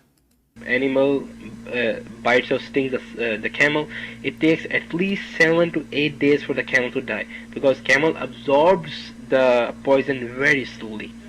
And when the scorpion stinged him, he died at once. And then the man came outside. He saw the camel is dead. He got happy and he kicked the camel with anger. And when he kicked the camel, his feet till the ankle melted. No way. Because of the poison. I want to skip my voice, guys. Sorry. I'm talking here. I don't want to hear myself making comment again. Let us move where he start talking again. Where is the story continue? Hold on.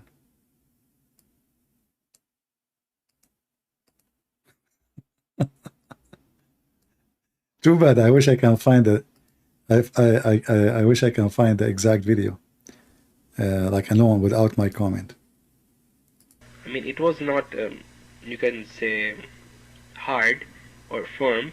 So he broke the grave and he went inside. And inside he saw a scorpion, a small scorpion, a strange kind of scorpion. And he was... Did you notice that the scorpion is so small, yet he can melt your feet and your leg? Don't you see? When they say to you size does matter, bingo, it's not. Hello? So small. So small, the scorpion. Don't let anyone lie to you and say size does matter. So small. Big scorpion in the desert, Nothing compared to this small scorpion, because this small scorpion is sent by Allah to the grave for the punishment of the grave. Size doesn't matter. Stinging the dead body. And he got a little bit afraid. That scorpion came out of the grave, and the camel coming, he sting the camel, and the camel all over. A question, brother, why the scorpion came out of the grave? Do you have any problem? I mean, can you tell us why? Why the scorpion stopped the punishment? I mean, why he is interested now to fight the camel? I thought he have a job in the grave. The scorpion came out of the grave. Look at the story. I don't know who's the director of this movie, but for sure he is an American. Sound like Sylvester Stallone movie. All of a sudden died, and it is famous about the camel that if a snake or any deadly animal bites or stings the camel, it takes at least 7 to 8 days for the camel to die, because camel absorbs the poison very slowly. And when the scorpion stinged him, he died at once. And then the man came outside, he saw the camel is dead, he got happy and he kicked the camel with anger. And when he kicked the camel, his feet till the ankle melted because of the poison. The camel's body became so much poisonous that his feet till the ankle which he hit melted. I saw the pictures myself. Yeah, I saw them. And that kind of scorpion is gonna sting us. Oh man. So please, from here we can see how much horrible will the scene be. And the good thing about the pious person is, if you worship, your worships are going to save you from the snakes and the scorpion from your left hand side. If you give charity. What? Where? From which side? If you worship Allah, it save you from what? Look, we have solution. I mean, it's really horrible, but we have a solution. Listen. Worship. Your worships are going to save you from the snakes and the scorpion from your left hand side. Left and right side. See? That's only if you worship. Left and right. Still there's your front, yours back. Hello? If you worship, you're not done. No. Left and right side. The scorpion now?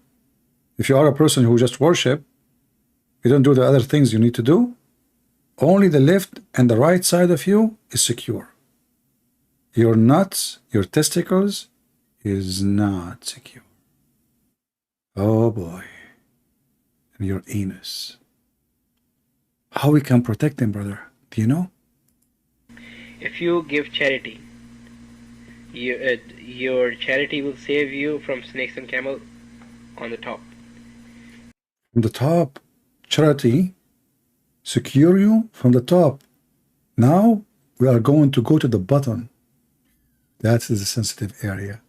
The one I just told you about, your penis and your anus. How we can protect that. Listen carefully. Take notes. If you don't lie. I mean, it's a sensitive topic, you know. Yeah, we are going down. We are going really down now, you know. So your charity will save you from snakes and camel on the top. If you don't lie, speak truth, and do righteous deeds, those will help you from the snakes and scorpion coming from the right hand side. And if you read the Quran, that will help you from the bottom. Shut up. The Quran will protect the penis and the anus? Are you serious? I read Quran every day. Trust me. Every day. My private area is for sure secure. Look at those eyes. Those are the ones you are talking to. This guy, he called me. He looked like this. This is the stories believe in, you know. And they want to tell you that Islam is a religion. This is what Muhammad told them. This is not a story told by a kid This is what Muhammad told them. This is why you find tons of Muslims making videos about the punishment of the grave. They believe in it. That's what Muhammad said. And then you need to ask yourself, if this is what Muhammad he speak of, who is Muhammad?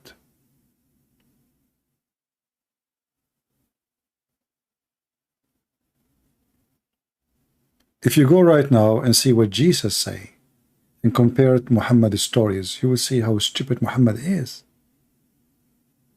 I mean, if we compare him even to anyone, who in the world want to say such a story unless he is stupid? Brainwash is nothing compared to Islam. Look at this poor kid. He is serious. Islam is based on fear. Muhammad is trying to make them follow him based on fear. If you enter the bathroom without saying a prayer, Shaitan play with your anus.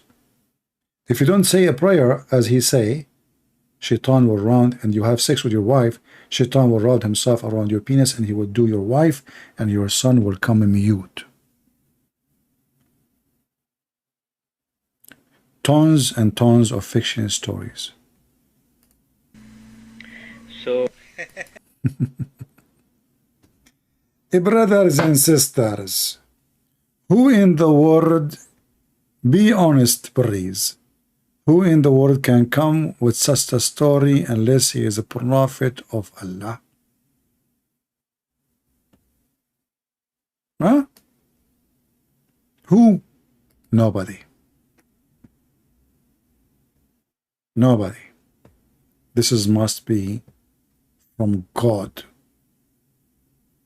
How Muhammad he knew those things if he is not the prophet of Allah? Ooh. Muhammad, for sure, he is a true prophet.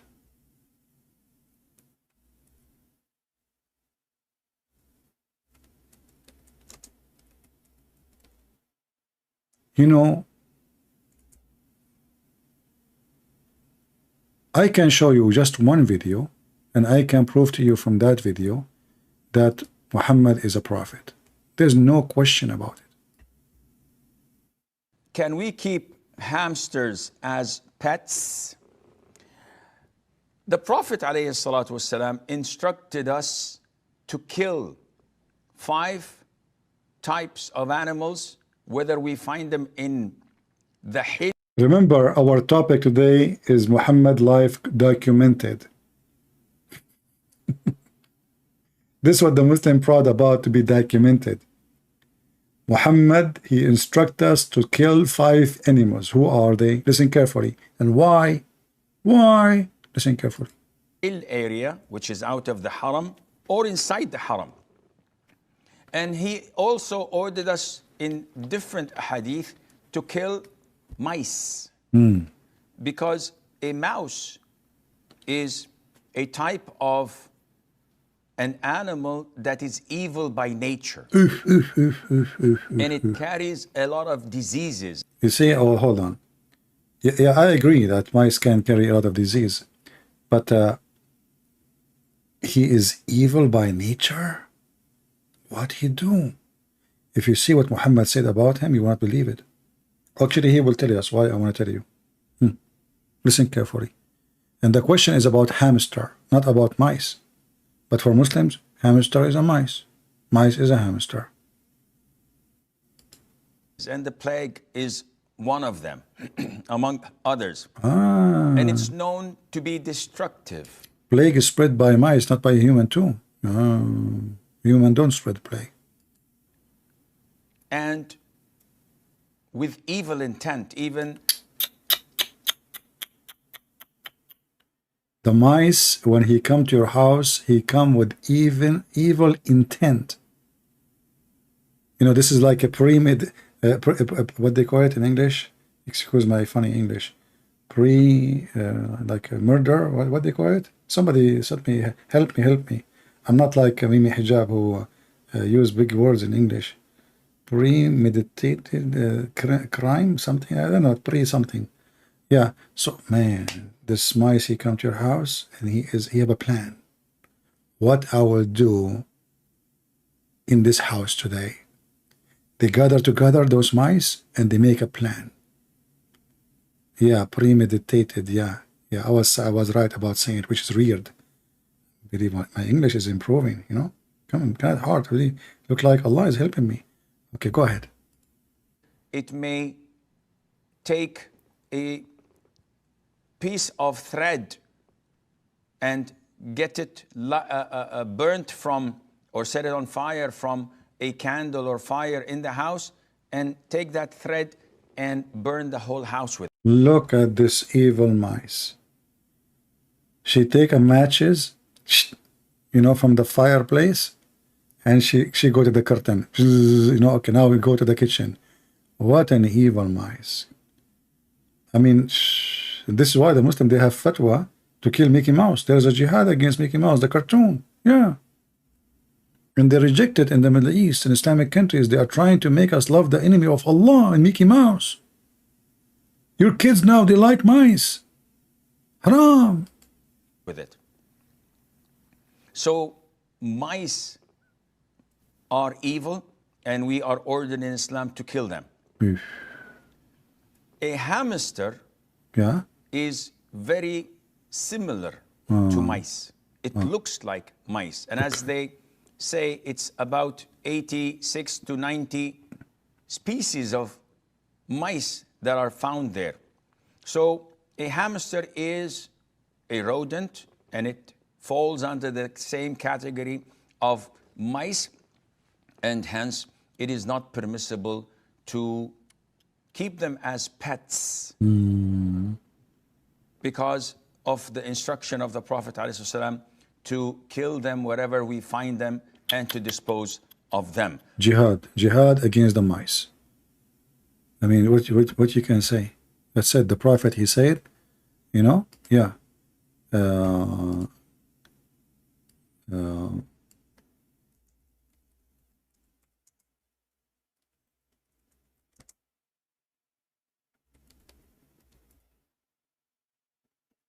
Should we have enough for today, guys? Or you want to have more time?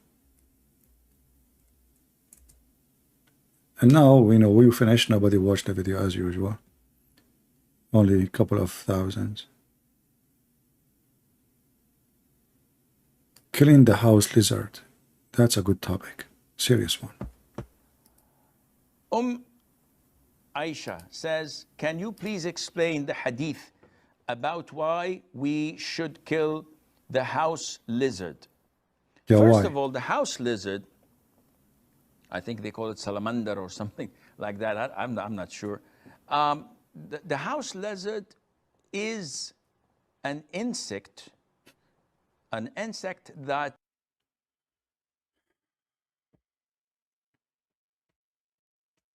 The house lizard is an insect.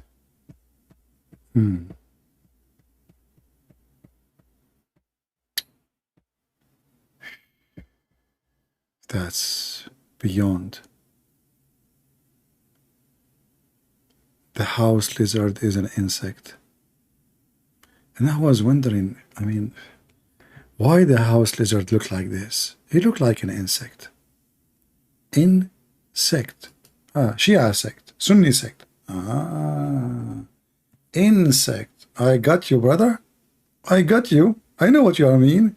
Those Christians, they think something else. They think you are saying insect, like a fly, cockroach. No, you are saying this lizard is from insect, like he is, you know, from those sects, you know, like, you know the thing. an insect that is harmful. Yeah. Some of it cause a lot of diseases. And some say that it intends to walk over the food and the drinks and to poo, where it puts a lot of its illnesses and diseases in people's food. So in general, it is a dangerous creature. Insect, what that creature? Only brings harm to the people in general. And if you notice, that anything that is harmful, Islam tells us to kill. So Islam tells us to kill a wild dog that bites and attacks people. Muhammad, he have a phobia from dogs. He ordered to kill all dogs, not wild dog, you liar. And then when people, they complain, he said, okay, kill all the dogs except the guardian one. It tells us to kill mice because they spread all types of diseases. Plague is one of they are most infamous for. And also they cause fire in houses. As in the hadith of the Prophet ﷺ, it tells us mice do heinous things. Genius. Though people nowadays are so fond of them. We're told to kill the crows. A crow that also carries diseases and eats. Just because he's black. That's the whole story. Because he's black, you kill the crows. Okay. Dead meat. Well, all animals, they eat dead meat, you stupid. What's wrong with you? All animals, they eat dead meat. I mean, except the ones who eat grass only. All birds. Chicken. Oh, you know, what? Just because it's black, Muhammad, he says, اقتلوا كل أسود بهيم. Kill every pure black. As we know, he's very racist. We're ordered to kill snakes. We're ordered to kill scorpions. He told them to kill the snakes because they are genie. If you have a snake in your home, you stand in the front of the house and you warn the genie to get out. You give him 3 days. If you don't come out of the house, 3 days, then you kill the genie. The snake is a genie. And these, by nature, are harmful for people. So killing them is justifiable and it's a legitimate thing to do. Likewise with the house lizards. And there is a hadith. No way. Don't go to the cheese. There's a hadith about the lizard. Muhammad, he encountered something unique about lizard. Tell us what. In Sahih al-Bukhari. It's documented, remember. The Muslim, he says, the Prophet, his life story documented. And this is one of the documentation about Muhammad making poo-poo, which means speaking. The Prophet told us, alayhi salatu wasalam, that when Prophet Ibrahim, peace be upon him, was thrown by his people in the blazing fire, all the creatures of Allah used to try and put off the fire. All the creatures. What is the name of the cartoon? You see them, all those animals talking to each other, you know? What? So they throw Abraham in the fire now. They want to burn Abraham alive. All the creatures, brothers and sisters. They bring water from the jungle. Even pigs. Even pigs, brother. The giraffe. Elephants. They come all the way from India. Ooh, you know. And dogs, cats. I mean, cats, you know. The cats, they will like go in the front of the elephant. They say meow, meow, meow. It's like we, you know, like the ambulance thing, you know. All the creatures in the world, they come to rescue Prophet Abraham. Except the lizard. Now you tell me, you be honest with me. Shouldn't we kill the lizard? Look at his mouth. Look at this. Look, let me zoom in. Let me zoom in. Subhanallah. Subhanallah. Subhanallah. Allah gave you big brain. Big brain. Okay, what happened? What happened? Can you please continue the story? I cannot go to sleep without hearing the rest. So now, Abraham is in the fire. I hate it in the TV, you know, when like, you know, like, okay, now the story, like they put Abraham in the fire and bingo, the end of the series come tomorrow. Like, what the heck? Or they play commercial for you. Hamburger. Like when there is something important you want to see, like in the movie, suddenly there's a commercial or commercialine. Depends on who is in control machine. If you have Joe Biden Sheen, you are messed up. So, okay, so now Abraham is in the fire. All the creatures from around the world. I don't know, I heard that creatures from from Philippines, they brought balut. They throw balut at the fire.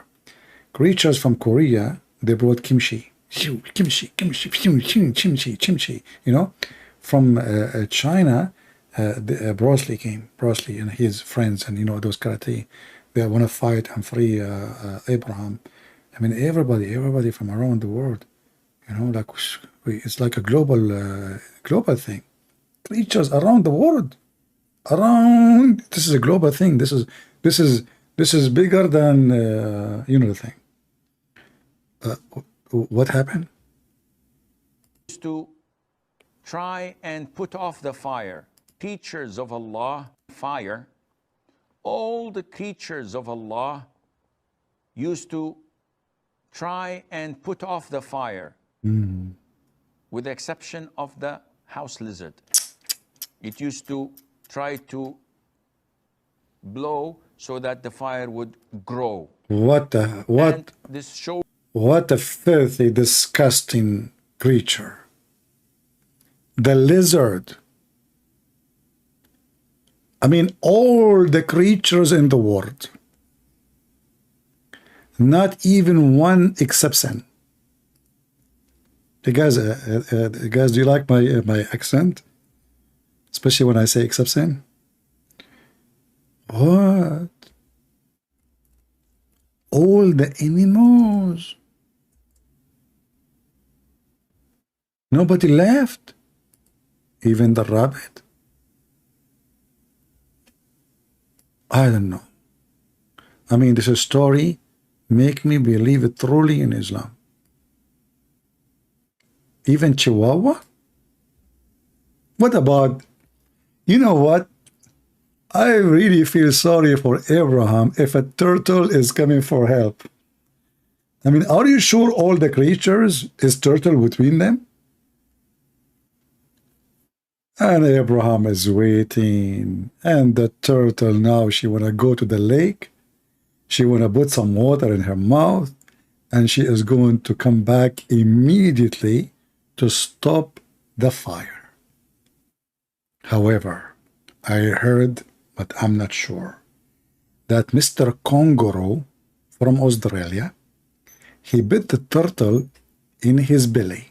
He have a pocket there. He put water, he put the turtle, he have a sandwich, his hamburger, throw them out so they can put more turtle, and he was jumping boing, boing, boing, boing, until he arrived to Prophet Abraham. Ducks. The ducks are the first one to find water. They are ducks. I mean, are you kidding me? If ducks do not know where is water, who will know? Think about it. So I heard that when they saw Abraham in the fire, a rabbit spoke to a chicken. The chicken, she spoke to a rooster. The rooster made an alarm. Cuckoo, cuckoo. The ducks, they heard from far distance because rooster at that time, they can go far with like a radio station. I mean, they have even short wave, according to science, and long wave. So if you are a chicken, you can hear it. If you are not, you hear only the short wave. Scientifically proven to be true. So the ducks, they heard the rooster. The ducks told the other ducks, and she told them like, walk, walk, walk, walk, which means Abraham is messed up. We have to do something. So all those animals, even chimpanzee, they look around them, they are in the jungle, there's no water. What they do? They brought coconut. They start breaking coconut and open the coconut in the top of Abraham. Coconut after coconut after coconut, and Abraham, he is hungry, he drink it. They said to him, Abraham, what are you doing? This coconut should go on top of you to stop the fire. Don't drink it. I mean, they open the coconut, they make a hole, and the liquid is coming, and Abraham opened his mouth like, that's good. What are you doing, Abraham? The bear came all the way from Alaska. He asked for the help of Solomon, his enemies. But now all the enemies are united, you know. All creatures, they came, all the creatures of Allah. This is not just one person job. This is united front from around the world. Very beautiful. This one too. When he heard the news, they told him, do you know who is in fire? Right away he started telling everybody. He started looking at the wood. So maybe someone, I heard, I don't know, he was looking for David Wood. This is why they call David Wood David Wood. You know, like you look at the wood, David Wood is there. So he went to David Wood. He David, you know, Abraham, you know. He missed the address, by the way. He thought David is the same David. David Wood is the same as David in one mention, you know, like Solomon and David, you know those stories, yeah? So he got the wrong address. However, he have a smart cousin. He thought, you idiot, what are you doing? This is the house of David Wood. This is not what we are looking for. You know? And then, like, you know, so right away they start like, okay, you know, and then they have a consultant, which is this guy. They ask him, can you tell us the fire is from which direction? Because he have a big ears. Like at that time, this was the radar. He said to them, sorry, I'm so short, I cannot really hear it. I'm going to ask my cousin. And this is what happened. The cousin, he said to them, I'm going to take to my uncle. He is wise and he have wrinkles. The uncle, fire. He starts sniffing around the world where we can find this fire. And you know, things getting so complicated because the story, and then the parrot came. The parrot, my friend. He told them, you are doing everything wrong. This is not how you save Abraham. The first step, we have to call the fire department. Yes, fire department. You might say to yourself, in that time, there's fire department. I mean, who is going to believe this? Nobody. There is. This was the head of the fire department at that time. I mean, like through time, fire department changed, you know? Like, it is something different today. Like they have big cars, etc. Yeah. And then when the fire department, they've been informed, the captain, he came and he started like giving orders. They don't know what to do. They are, you know? So like, it was like a multitask power of work. And then, you know, like, okay, still we are short of numbers. So they send, you know, there's a guy, his name is Happy Feet. I don't know if you know him. Happy Feet, you know, they call, hey, hello, Happy Feet, Abraham is burning. Can you bring some ice? Ice is very important. This, it's a crucial. This is the time you need ice, you know, because ice not only will stop the fire, can fight the burn in the skin of Abraham. So they called them and they brought, you know, and you know, if you don't believe me, by the way, I have a witness because she is so big, her head is so high, she was able to see everything. They call her giraffe. So, I mean, I don't know, the story is true story. I know that your face looks funny now, like this, because some of you don't want to believe in such a magical, amazing story. However, that's because you are an infidel. If you are really a smart person who have little logic, a little brain, you should accept that this story is a true story. But what I can do to you? You don't have the qualification, neither the inspiration. All right? Yeah, all of you look like this now. Like, yeah, here we go.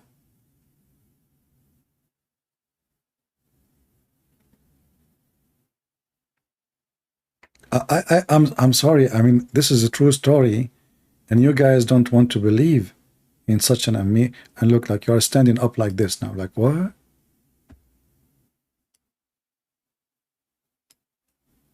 Huh? What? You know? You need to believe. It's time to believe. Even the pig, he brought water. But, you know, he did not really bring water. He started pissing. I mean, what do you expect? He's a pig. Hello? Don't blame a pig for acting like one. Do we have any Muslim here? He wanna, you know? So all the creatures in the world, they came to rescue Abraham? Are you sincerely sincere? How I'm going to stop those Christians now from converting to Islam? I'm serious. How I'm going to stop them? They will be driven by such a truthful story. How many of you would like to take Shahada now? Oh, look, I have two husky. They agreed. Ooh, two gorillas discussing the option. Now, this is after saying Shahada. And the gorilla is looking to Allah in the sky, like, Alhamdulillah, thank you Allah. Islam is a blessing. What's wrong with people? Why they don't want to believe? Satan is not allowing you to see the truth. I feel sorry for you. This story is very well documented. Even there is an organization, it's called Nasuka in America. You know, those Nasuka, they do make Pepsi and they send it to the space because, you know, American crazy about Pepsi. You know, they wanna do commercial for the alien. So they send Nasuka, you know, they call it Nasuka, NASA something. They send Pepsi, you know, Pepsi Cola to the space so they can make the alien drunk and they can occupy their land. You know, because you drink Pepsi, you go crazy. You know, like I know what happened in Afghanistan. They drink 7-Up and they jump 7 times after that. You know, because the 7 steps and jump. So, brother, what happened in the story? Like, can you finish the story? We're ordered to kill scorpions, and these by nature are harmful for people. So killing them is justifiable and it's a legitimate thing to do. Likewise with the house lizards. And there is a hadith in Sahih al-Bukhari where the Prophet told us, alayhi salatu wasalam, that when Prophet Ibrahim, peace be upon him, was thrown by his people in the blazing fire, all the creatures of Allah used to try and put off the fire, with the exception of the house lizard. It used to try to blow so that the fire would grow. Okay, hold on. I mean, you might think this is not true. But would you please take a second and take a look at the lizard? Why you are not believing? Let us take a look at the lizard so we can understand the situation. I'm trying to help you, by the way.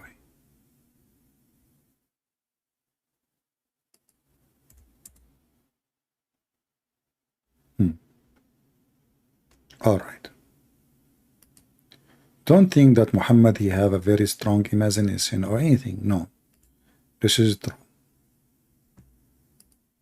Little study for the situation, you will know that lizard is dangerous and he is scary.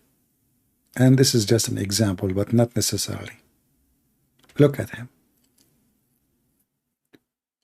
Do you see the color on him?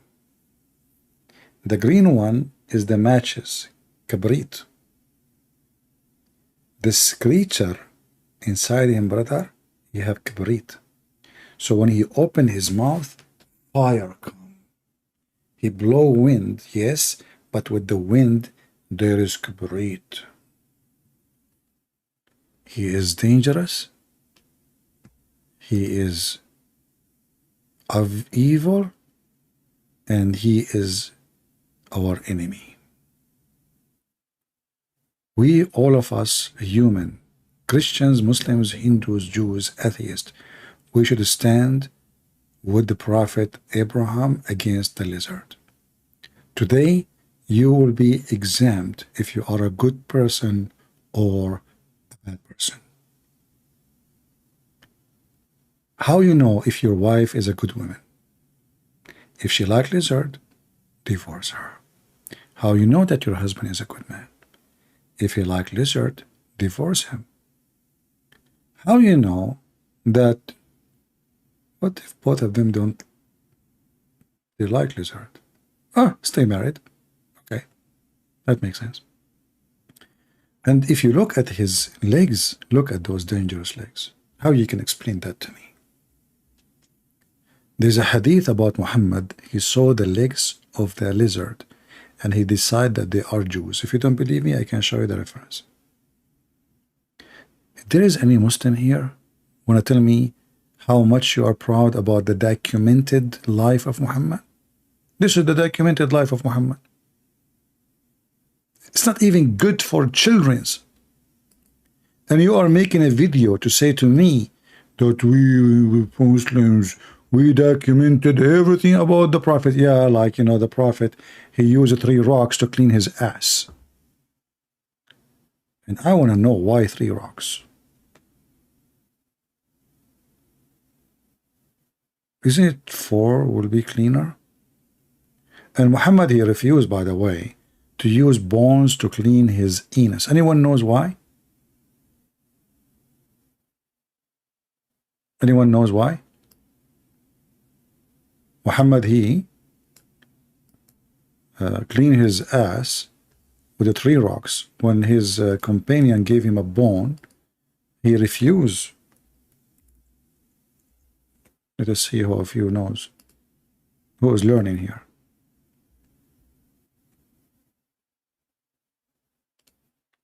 You are a Muhammadan?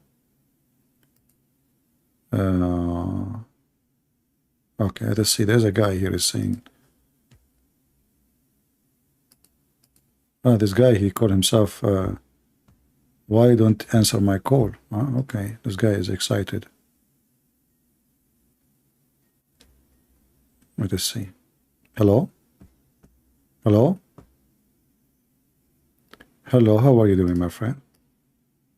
I'm doing good. You hear me good? Yeah, you are a Muslim, you said? Yes, I am. Did you speak to me before? You know who this is. Your voice is familiar. You are not a Muslim. You know who I am. You know exactly who I am. I've come on here before many times. Yeah, I don't know. But you spoke to me, but I think you left Islam, right? No, I never left Islam. What are you talking about, man? Okay. Anyways, listen, this is what I came here to tell you, man. Tell me. Right? Okay. Now, you've been around many Muslims. You know Muslims. You know we're good-hearted people. Whether you agree with the religion or not, you know we're good people. We do good by others. We help each other out. And you're here to try and destroy us as people. You know what you're doing is filth. All you do is read the books all day and spread hatred between the two of us, Muslims and Christians. You know you're not following the ways of Jesus. You're not following God's ways. You don't promote good works, which makes me think you're a Protestant. Because whenever I bring up the word good works around Protestants, it's like the devil comes out of them and they start getting all upset with me. And that is you, my friend. Okay. You don't promote God. All right. You don't promote God. Can I talk? You never did. Can I talk? Of course you can. Okay. Can you read for me chapter 5, verse 14 in the Quran? I'm not here to read any. Why? Things, Why? my Why? friend, Why? No. because Why? you Why? have the Quran memorized. No. I get it. You're a genius. No. No. You're No. a No. You see? scholar. No. You see? I got. Maybe you're a scholar. I Maybe got. you I you're a got you. scholar. I got you busted.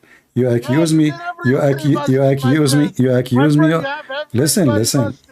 Listen. Don't cry. You accuse me to teach hate, but the Quran says Allah will spread hatred and enmity. Okay, And you okay, said to you live me, in America. You live in America. don't give What me a Muslim hates speech about America. What Muslim hates you? But What Muslim hates you? all Muslims hate Name me, me one Muslim including that you. hates you in your city. Name me one your like? call is You're lying. your call is a hate call because you did not prove me wrong. Stop quoting the Quran and tell me one Muslim that hates you. The, Name me one okay, Muslim that hates are you. you saying to me you don't follow the Quran? My friend, what I'm telling you is you're trying to Are cause. you You're saying? trying to cause a Are war. you You're saying? gonna cause World War IV with what you're doing, man. You Muslims kill people without anything. It doesn't matter. You kill even Muslims. Listen, my You know, friend, my friend. don't my call me a friend. Wherever I am you live in not. America, I am not your friend. The Quran, chapter 5, wherever you live in America, chapter you have 5, not had one Muslim attack chapter you. 5, Name me one Muslim verse, that's attacked you. chapter Give me 5, one verse Muslim number that's 5, attacked you. chapter 5, verse 51 says, I take get it, my not. friend, I get it. You Take, have a different verse for every Muslim that calls. no, Every Muslim no, that calls, I'm not the one who have you a try to verse. pick a verse. I know I'm showing your you. psychology. I'm showing you that Even you. the devil can I'm decipher showing you five that you are. books. I'm Don't showing you you. know this? I'm showing you that you are a liar because you said you keep showing me, my friend, when the Quran says a Muslim cannot take non-Muslims as a friend. So why you are calling me a friend? Is that a hypocrisy? Is that because you are a devilish man? You're trying to present yourself as a good person. You said to me, have you ever seen a Muslim teaching hate? Yes, here we go. This is the verse of hate. I want to take you as a friend. Why the Quran saying, don't take a Christian as a friend? Go ahead, answer. My friend, you've asked me this when I've called you 3 years ago. You've So already asked me. why you are then We've already debated this talk. Are you why gonna debate me 3 no years later about it? We've had this talk, man. you never debate me before. I remember your voice, but now I remember you are a very silly person. You avoid what is written in your book, yet you call yourself a Muslim. Okay, do you follow? My friend, you've talked to 10,000 people. How can you remember me?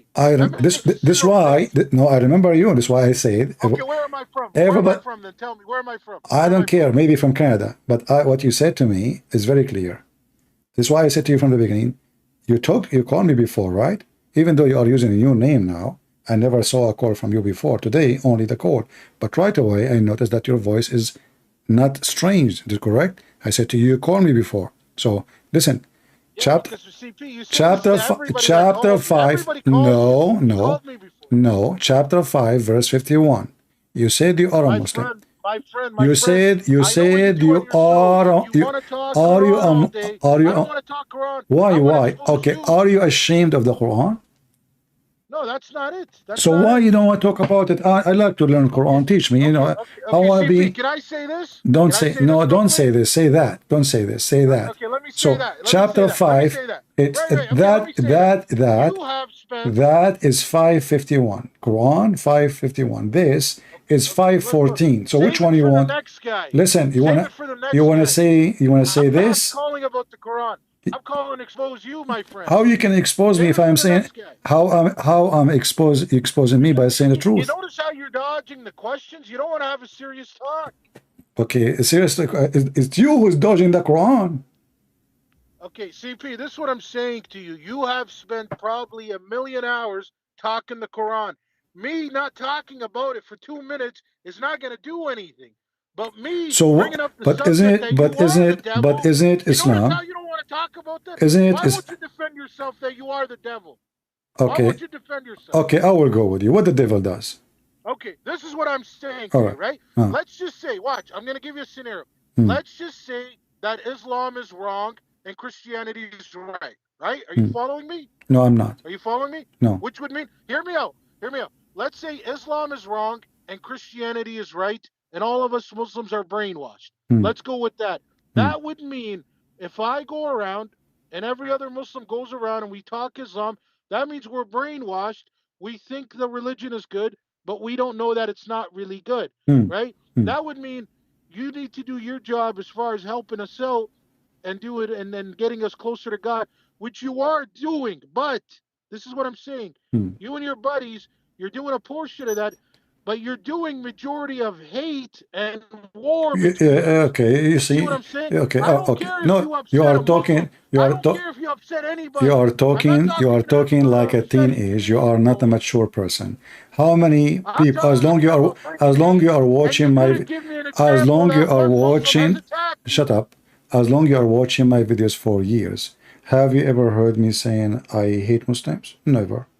Have you seen Muslims leaving Islam, accepting Jesus? Yes. My friend, So you know you if hate I Muslims. Don't say you don't hate Muslims. no, I You call don't. people donkeys all day. You You hate, call people donkeys all day. you hate the Christians, and this is in the Quran. I love Christians. What are you No, okay, talking that about? means you are the I was Muslim. at a church on Okay, Sunday. Are you crazy? so you Who the hell are you go to talking to, church, man? you go to church every I Sunday. was on a church on Sunday. Who you think you're talking to, Okay, bro? hold on. Then that's you are the Muslim because the Quran says, "Take not Christians and Jews as a friends." So you don't. You in order to be. Shut up. Shut up. So why you is it every time I shut call you up. ask me this Shut up. question? Shut up. Why you ask Shut me up. this Let me talk. question? Let me talk. Shut up. So in order to be good, according to you, is not to follow the Quran. And this is my point. I'm trying to make Muslims.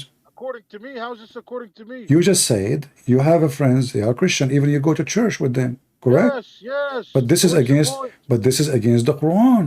So in order to be good according to your understanding is by going against the Quran. And this is exactly what I'm trying to teach the Muslims. So now, thank you very much for leaving Islam, my friend. I'm so happy for you. Do you want me to pray for to Jesus to make to save you? Listen, my friend, Don't call me my this is friend. what I'm trying to So tell you. am I your friend or your enemy? Okay, listen. CP, let me tell you this. No, I don't have Whether time. you want to believe it or not. You're just a kid.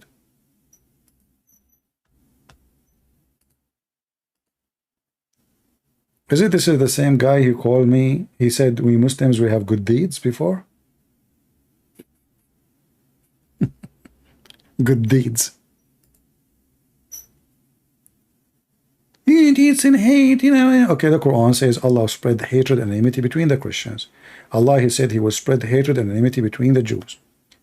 So the second we read for them their book, so we are teaching hate for reading your book, for saying the truth. How that can be? It must be the book of hate then. Thank you very much. I don't have time for kids, my friend. I don't care what you say. And the funny is, you are watching me for many years and you keep coming back. But you don't like what I say. Weirdo. You know, I don't know what kind of hashish you are talking. Okay, my friend, I want you to prove to me that you are what you claim, that you are a good person. I want you to buy a lizard, give him a kiss. Okay? To prove to me that you are not following the hatred of Muhammad. Even a lizard is your enemy. I mean, there is anyone in this world is safer from Islam. Monkeys, you stone them. Lizard, you want to kill them. Even Muhammad, he says, the one who shoot the lizard from the first time, he will get a special reward. Second time, less reward. Third time, the lowest. Lizard, it's a very, actually, lizard, they help a lot in controlling insects. Since when the lizard is an enemy of God? If your God, his enemy, is a lizard, who is your God then? Insect? For the only one who will hate such a creature is the insect. Mosquitoes. Lizard eat them. Your God must be a mosquito. From Japan. Like Miss, Toyota, Miss Honda, mosquito. Your enemy is your size. The size of your enemy is your size. So if I am a person, I am Hercules, and I'm going to wage war against lizard, people would die laughing at me. What kind of Hercules you are? I am Samson, and I am Shamshon, I am Charles the Third. He's an idiot. I think Charles the Third. He will run away from a rabbit. I am Prophet of Allah, Muhammad, and I'm going to fight the lizard. Samson. That when Prophet Ibrahim, peace be upon him, was thrown by his people in the blazing fire, all the creatures of Allah used to try and put off the fire, with the exception of the house lizard. it used to try to blow so that the fire would grow. And this shows you that. You know, I heard, I don't know if this is true, like now they are using lizard, like, you know, those people, they go for, like they live off a grid, etc. They bring lizard so they can start fire for them. Because, you know, like in the beginning, you have to blow like, oof, oof, oof. So what do? You go and catch a lizard, all right? You put him next because it's inside them. You know, they cannot resist the temptation. So when you start fire, you bring a lizard, you know, you put him next to the, like some wood you are doing, trying to start the fire with it, and lizard will do the rest. You know, they love it. They are like, this is like, this they're the evil, you know, they love to start fire. So if you go in the wood, like, you know, you want to do camping, you know, let us say you are going to do jihad, you know, going against black dogs, the enemy of Allah, shaitan, black dogs, yeah. And, you know, and you want to start a fire. Like now you killed the dog and now it's time to eat. You want to eat halal food, all right? Like you want to boil some camel piss. I should actually just drink it raw, or not boil. Okay, you want to boil the camel balls. So what do? You need to start a fire. How you do it? Simply you just get a lizard, and the lizard will do his job. You know, lizard, he does what lizard does. Chicken does what a chicken does. You know, I mean, every creature do what this creature does. Just listen. Wisdom. In Sahih al-Bukhari, where the Prophet told us, alayhi salatu wasalam, that when Prophet Ibrahim, peace be upon him, was thrown by his people in the blazing fire. Actually, I heard, I don't know if it's true, that Ibrahim, he have a book in his, like when he died, his wife, she put his book in auction. It says, the book title is My Story with the Lizard. You know, very sad story. How Abraham being captured by the enemies, his people want to burn him alive because they don't believe in their idols, and how the lizard, he brought all the lizard from around the world, you know, big army of lizard. And the funny is that the Muslim, they want to kill the lizard today because their grandfather,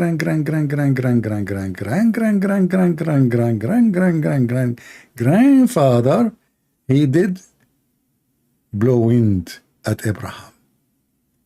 And the Muslim, they say, it is not justice in Islam to pay for the sin of others. I mean, do you see the stupidity of this religion? Brother, it's not right. It's not justice. Everyone will pay for his mistake. Only. You don't pay for the mistake of somebody else. So why you want to kill the lizard today? Let us say, for the sake of a stupid potato, tomato, hummus, that there is a stupid lizard in the time of Abraham. He have a big mouth. He decided to do bad stuff to Abraham. Why you want to kill all the lizard in the world because of that guy? Who is the stupid here?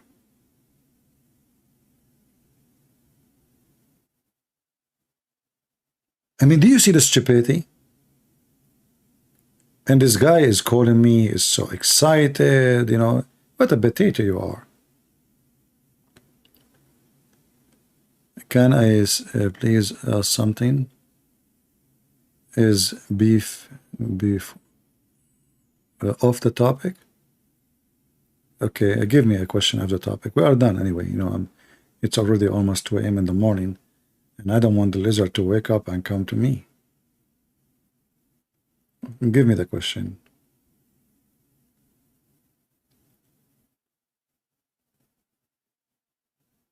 Let me exit from Skype so we don't get many more calls no more. All right, we are out of Skype.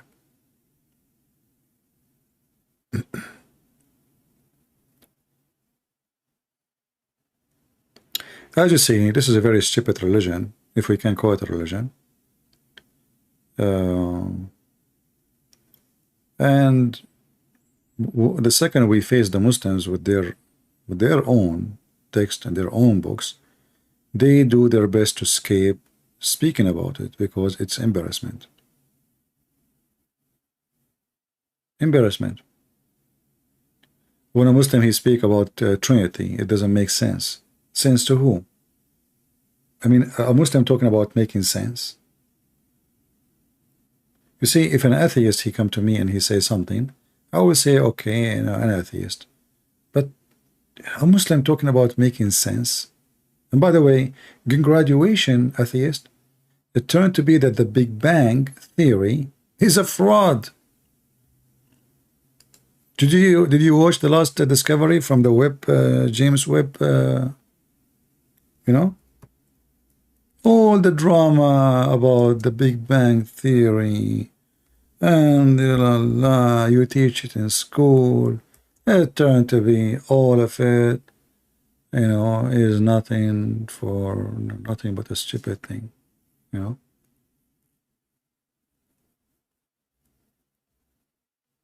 Right? There's a guy, I think he's a scientist. I don't know if he's an American or I think he's an American, but originally maybe from Japan. I think they call him Kako something. Yeah.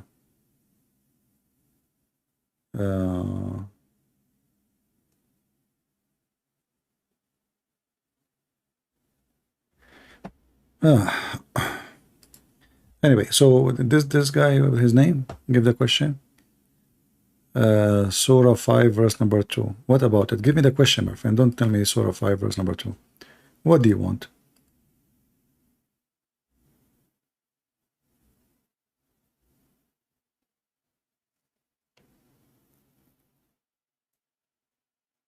You want just explanation? Open Ibn Kathir and read the explanation. I mean, you know, if you have a question for me, at least give me something valuable. This is not really important. It's just a stupid pagan practice.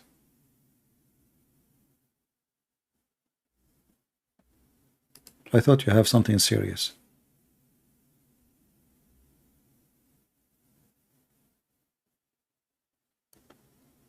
Do we have, actually we cannot take any more Muslim, that's it, we exit Skype.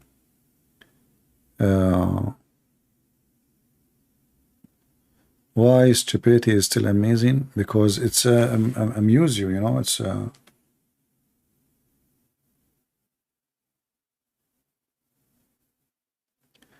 there's a grand mention, it's a pagan thing. Everything in Islam is pagan. Everything in the Quran is pagan. The Quran, you know, in that verse, confirm what the Arab used to do before Islam. It's the same, continue. The black stone, the sacrifice, the practice, the forbidden months, this is all from the pagans before Islam. This is all, you know, is a continue of the paganism before Islam. So not only that, everything in that verse. And the verse before it and the verse after it. All right. So guys, download the video, cut the calls, the Muslim they call me. I mean, this guy, the last one who called me, is not worth it. He's just silly stupid. I feel sorry actually for him. I mean, he have the same argument. You want to start war? I mean, you curse me 5 times a day. Each time they pray Al-Fatiha, you say, Allah, please, don't make us the same as the cursed, the lost Christians and the cursed Jews. 5 times a day. We are the one who start war.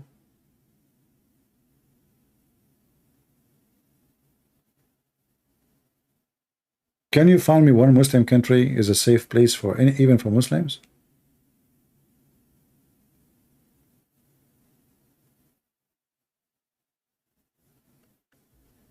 Have you read a new study about the shroud of Turin?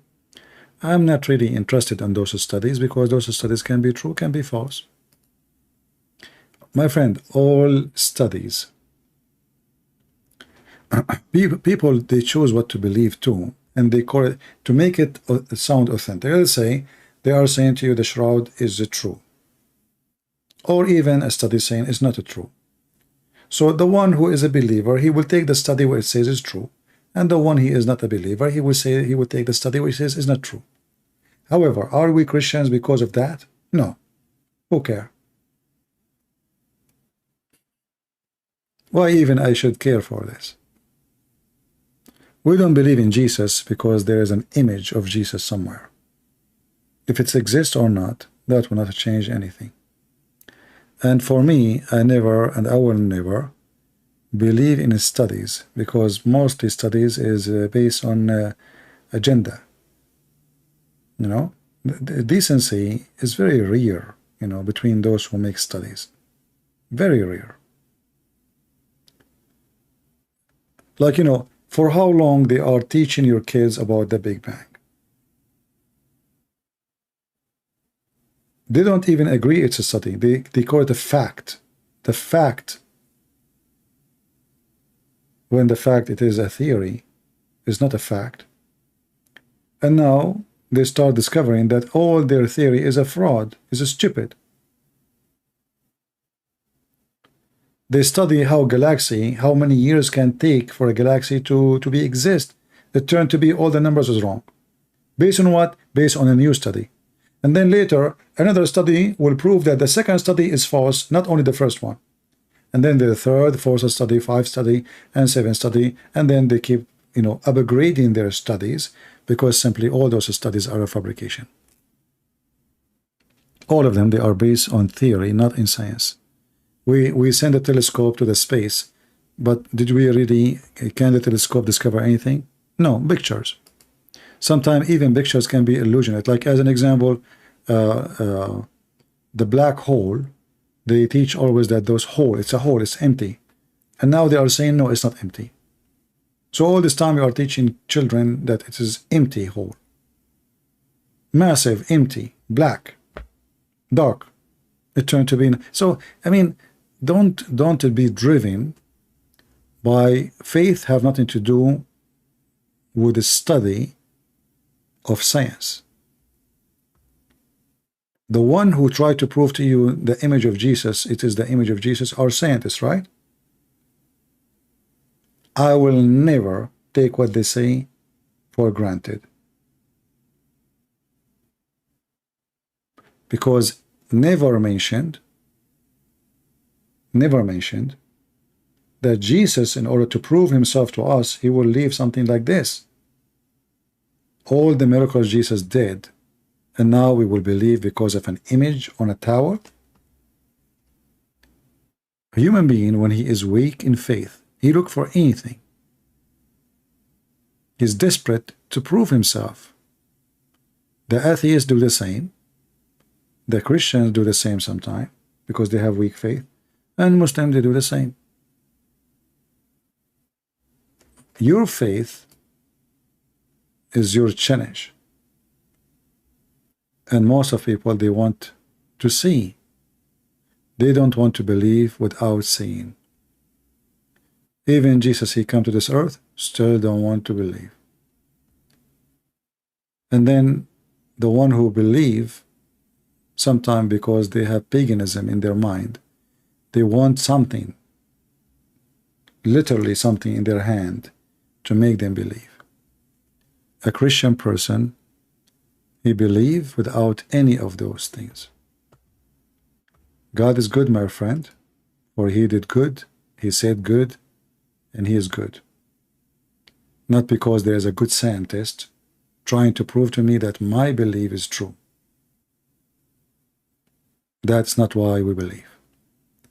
In fact, if you believe in Jesus, you should believe that science does not agree that if you put some mud on the eye of somebody who is blind, you can make him see. Do you need scientists to prove that to you? So if you base your belief in science, then you should not believe in Jesus. For the miracles of Jesus is totally against science.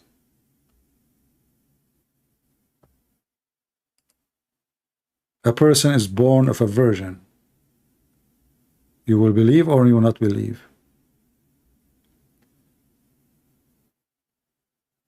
You know, don't do the same mistakes as the Muslims, who they are trying to find legitimate reason to believe in Islam by fabricating science fit with the religion. I don't care what science says.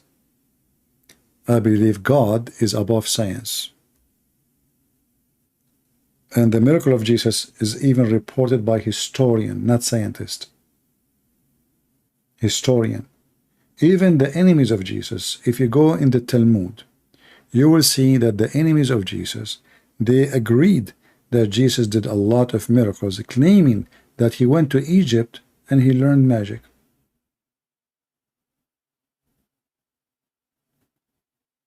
Even the enemy of Jesus, in the most hateful book against Christ, the Talmud, they agreed that Jesus did miracle. Historian. You know what this guy, his name, Borat Haraman, whatever his name. Even this guy, he agreed that Jesus did miracles.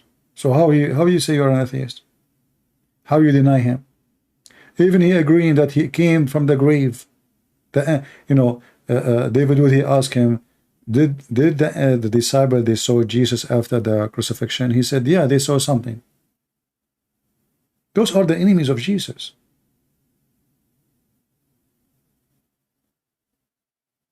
But I'm not going to believe because he agreed.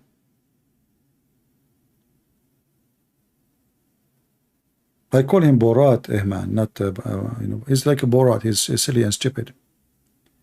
The second you listen to those people, 2 seconds, you will see how you can you can conquer their argument from their own words.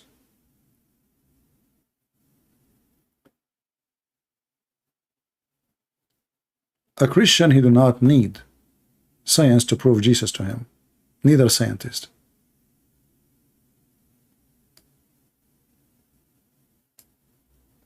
Because God something and science something else. Science actually, the purpose of science when it's come to creation is to make you believe in theories, not in facts. And this theory will live until another theory come and bury the previous one. Remember, scientists before they believed the earth is a flat. Scientists, not like normal people, like the educated ones. Scientists before, like the scientists of the Greek people, they believe in many fiction stuff. Scientists, they are the scientists of their time. Science today is no different. It's based on experiment, and the experiment can be proved to be wrong anytime. Anytime. Our knowledge is very limited, and the more knowledge we have, the more we find that we know nothing. So I believe that science, at the end, not now, is going to prove that God is true. For the only science that exists is the science of God. Let be light, light was. They're trying to understand how light to come to existence. They give you tons of theories. Theories. Don't go by their, agenda.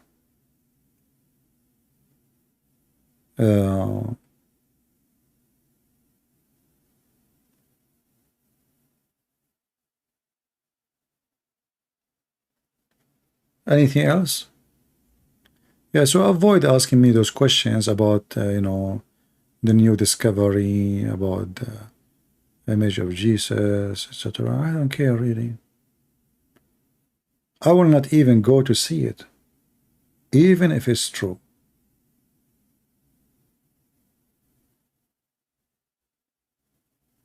Because I believe in him, not in an image.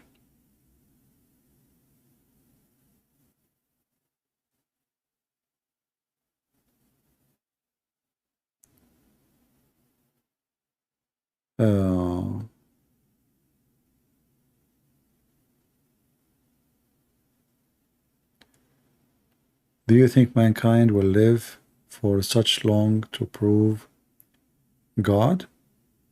No, you do not need to live long to prove God. You will prove God as soon as you die. You do not need to live to know God. When you die, you will know God.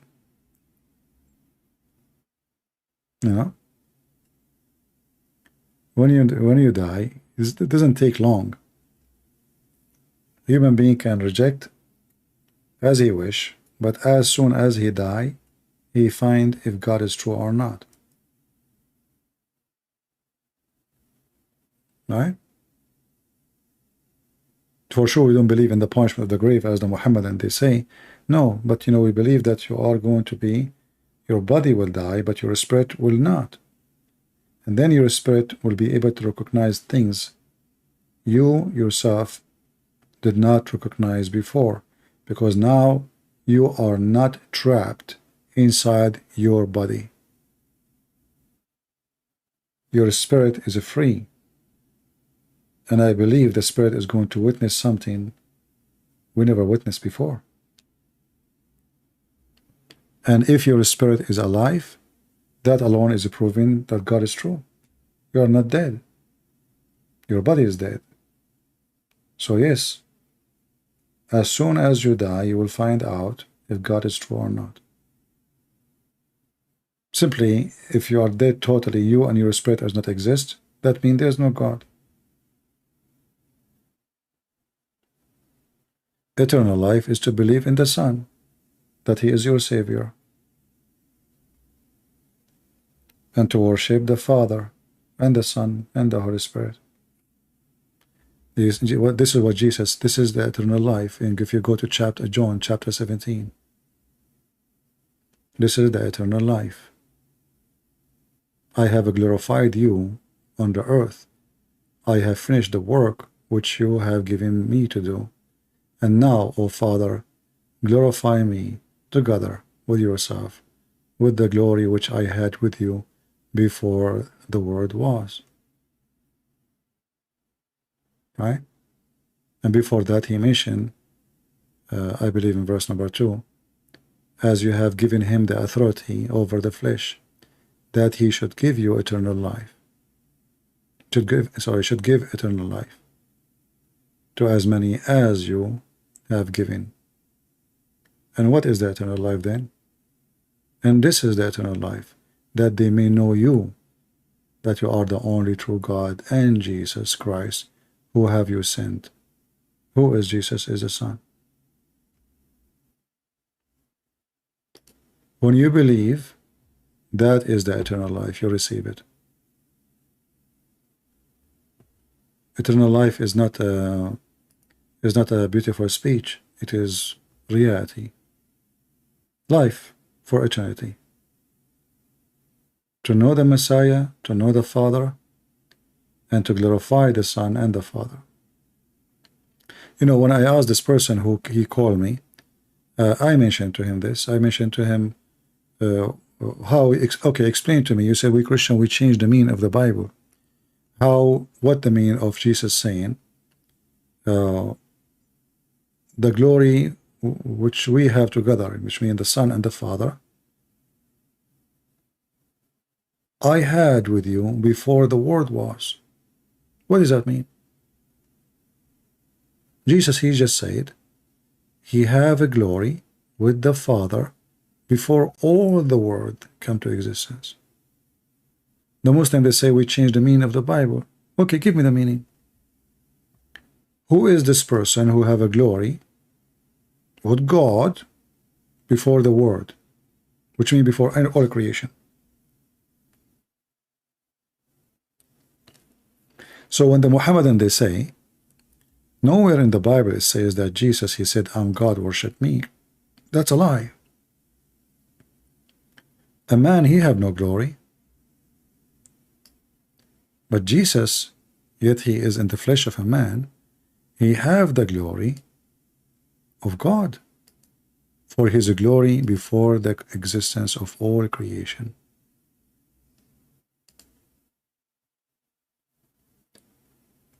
Don't let the liars teach you. Those who listen to liars, they will learn lies. Our book is the word of Jesus. It's not the word of any. You see, when we read even the book of, we call it the book of John, but we don't listen to John. We are not interested in John himself. I don't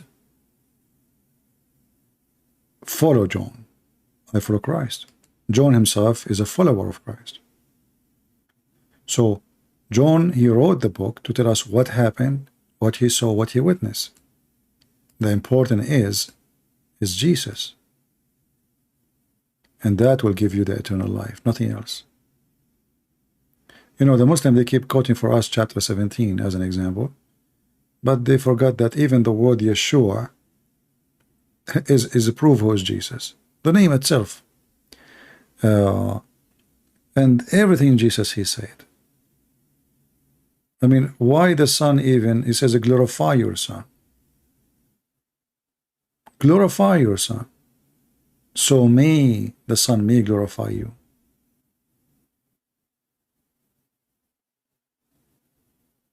I mean, God will not glorify me. Who am I? For my sin? For the temptation I live? For the wrong I do? In order to be glorified by the Father, you have to have the quality of a glory.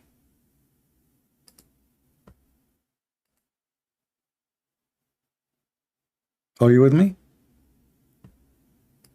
And the quality of a glory, the Bible says to us that every human being is a sinner. Can we glorify a sinner for his sin? So to be glorified by the Father, you have to be from the quality of the Father, who is a glory himself. Not only we glorify him, he is the glory. There's no glory except his glory. You see, when somebody he say, bless you,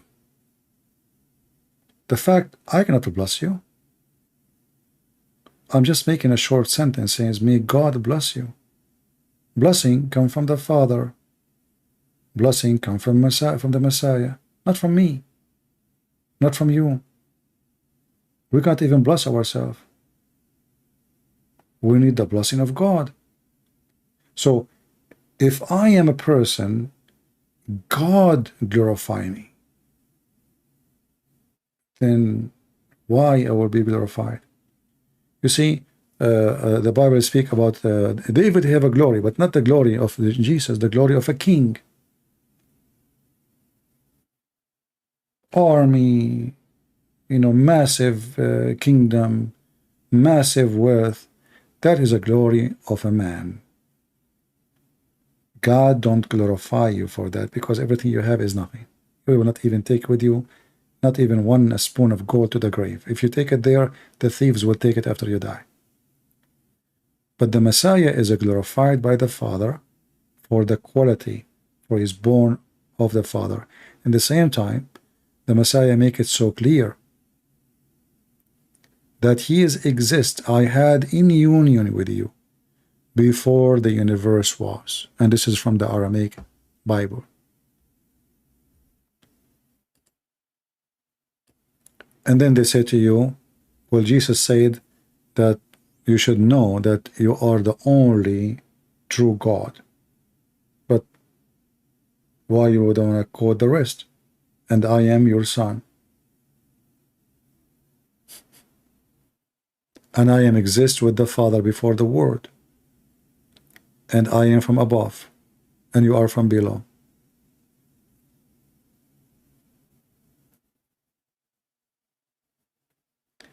I have a priest in my city who support LGBT. Okay, he is not a priest for Christianity. He is a priest of LGBT. You know, we know what the Bible says. Anyone he preach other gospel other than this, let him be cursed. Correct? So we do not need even to debate about it. He is a satanic. He is not a Christian. Very simple.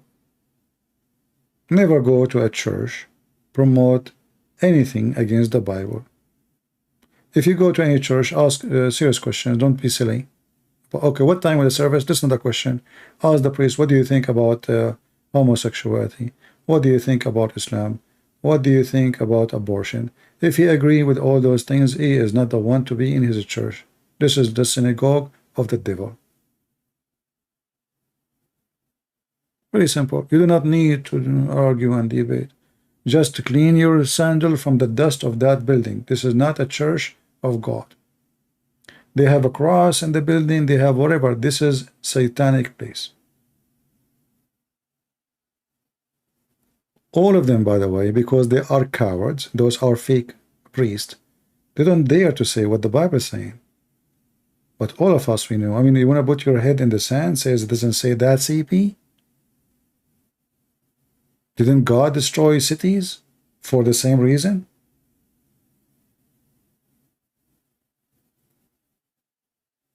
So don't let the devil be your master. Those are, the devil is their master, not the Messiah. What the Lord, he said, there is a sentence we should always use for everything we do in our life. From their fruits you shall know them. Very simple. If you want to do business with somebody, let us say you want to partner somebody in business, you want to open a store together, you know, you have a friend, you want to open a gas station, a grocery store, you know, you want to do landscape business, like you have limited budget, you are poor, God bless you if you are poor, but you wouldn't want to partner with somebody, he cheat. He's a cheater. He will cheat on you. You want to partner with somebody who will never accept a cheat.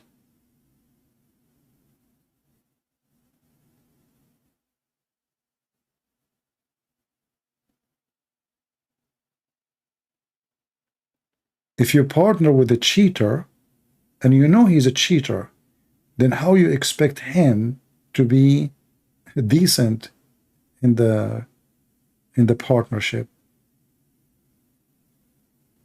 If you know a man, let us say a woman, she meet a man, and this man, he brag about how many girls he lied to them, and then you decide to marry him.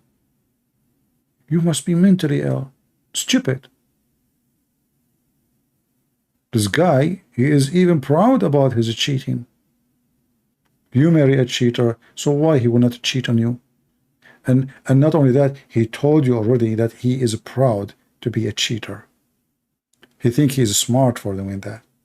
Same for a woman. If you marry a woman, she have no shame to speak about such a thing. You marry her, good luck. Here we go. She already cheated somebody before you. She will cheat on you too. From their fruits you shall know them. This is why we believe in Jesus, because his words is priceless. It can be our best guideline, not a statement of a man. People, they can speak so good, but they do so bad. Good tree give good fruits. Otherwise, why we call it good tree? What is good about it?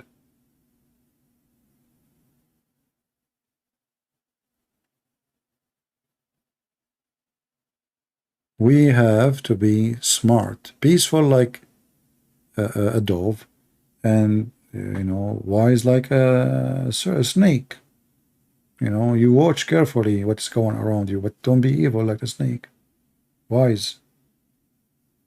The example here of wise, you know, like even in medicine they use a snake for, like, you know, for health, because even in the poison there is wisdom. If you use your wisdom, you can use the poison to heal you. If you are a fool, the same poison can kill you. Do we want more proof of how wisdom works? Poison is very useful, and it's very dangerous at the same time.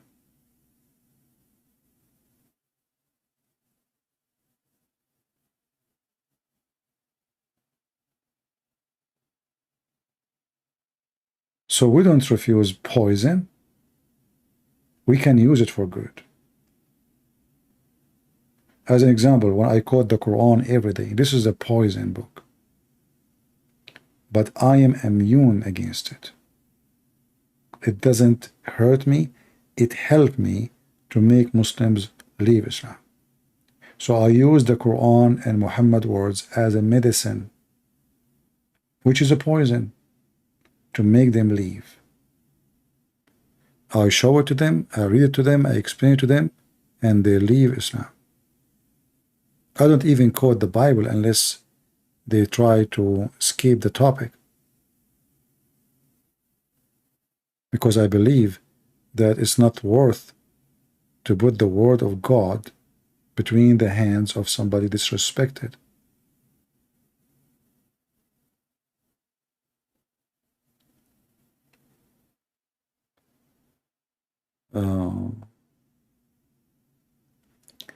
I dream about a tree and it have many big healthy fruit. Is that have spiritual mean? I'm not here to explain your dream for you guys. Maybe before you slept, you desire to eat some fruits. Have nothing to do with any spiritual thing, you know. Maybe you're angry.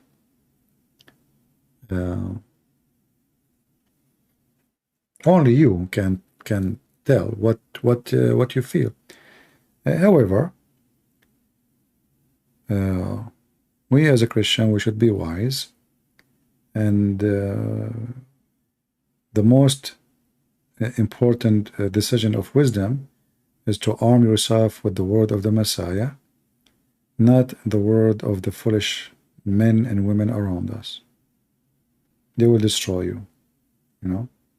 They want to convince you that wrong is right and right is wrong, and they have all the tools. They are using even beer.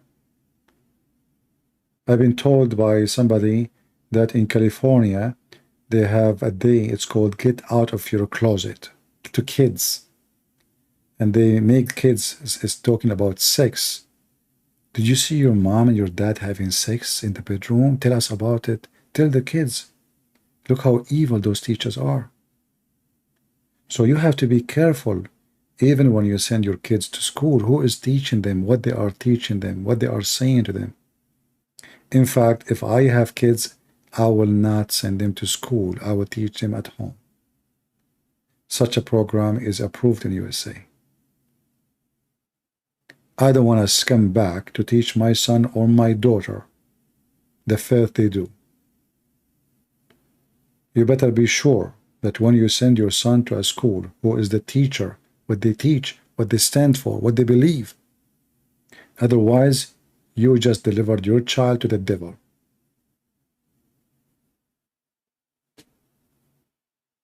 You deliver your child by your own hand.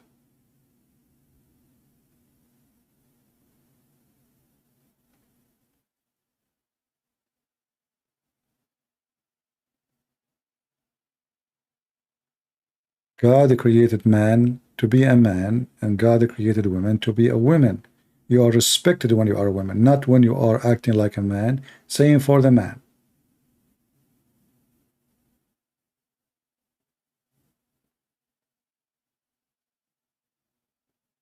Act like a man when you are a man, because this is what the man does. He talk, walk, act like a man. Women, they are beloved by men because they are women, not because they have mustache, not because they have voice like us or hairy chest. Don't make them fool you. God gave you a gift actually as a woman. Man don't have. Even your weakness is a strength.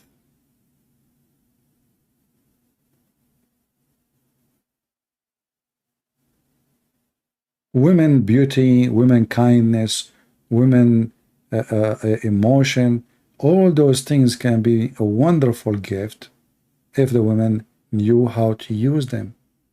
You will capture the man, the real man. You will capture his heart, you will capture his eyes, you will capture his thought. Yet you are weaker than him. The Bible says that the man, he go join his wife. and they become one. But why you want to become one with her? Because simply the man, he don't have what the women she have. He don't have her kindness. He don't have her fame. He don't have her softness, her loving, her kind, tons of things. The man is different. We are different. So the man, he find what he is not having is there, and the woman, she find that what she don't have is there too. So both, they complete each other. But if a man, he marry a woman, she thinks she is a woman, she is a man. What's the point of this marriage? Or if a woman, she marry a man, he think he is a woman. That would be hilarious.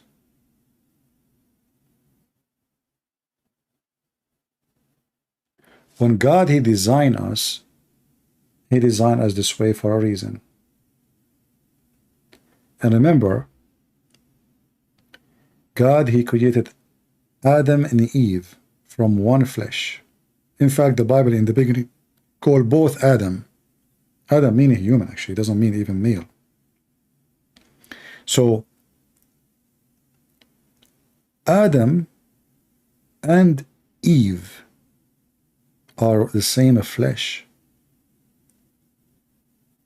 That flesh being given blessing, each one of them to be different, so they can be companions. And when God created Adam and Eve, he created only one Eve. We are not animals where there's a rooster and there's a bunch of a chicken. The man, he have one heart to love with. If you are a person who fell in love with everyone you meet in the way between men and women, that means you love nobody. And you don't know what love is. Easy come, easy go.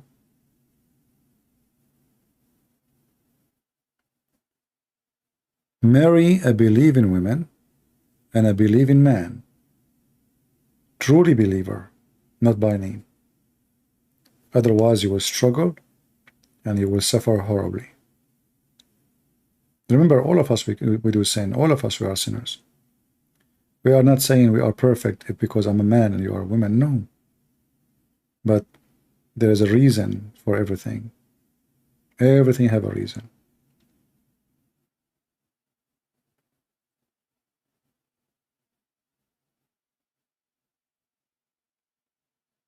What do you think about guys who order their wife what to dress like? Is that a sin? What do you mean order her, like, to dress decent? First of all, the Bible says women, they should be obedient to their husband. Secondly, a husband, he should treat his wife as Christ treat the church. So a wife should not even need to be ordered how to dress. Should dress decent. Should not need the husband to tell her what to dress. If you marry a woman, you need to tell her how to dress. That means you married the wrong woman.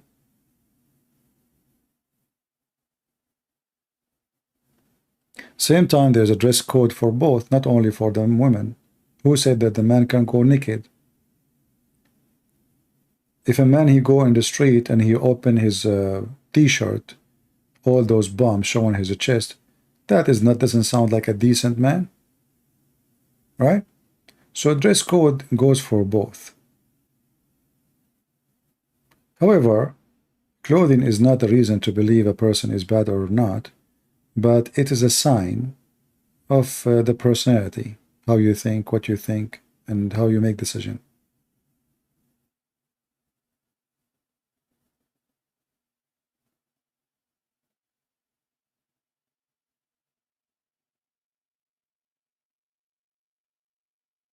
I wish CP would marry me. I wish I will not.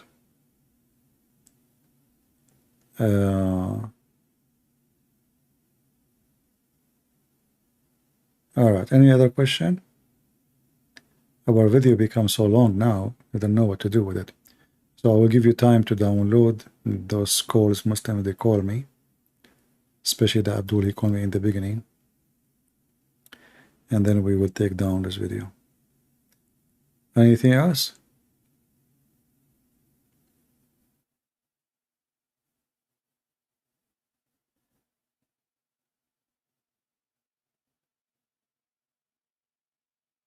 Well, there's women, you know, they are coming from maybe from different culture. Remember, you know, like everybody is coming from different place. So what is okay for women, Western women, to dress is not okay for me. So maybe she is not trying to be bad, but she is coming from different culture. Their dress code is different, you know. So you have to understand first that she is coming from different culture, and I will not command her. I will explain to her why I don't like what she is dressing, as an example, you know. And but this should happen before the marriage, because don't you see her how she dressed before you marry her?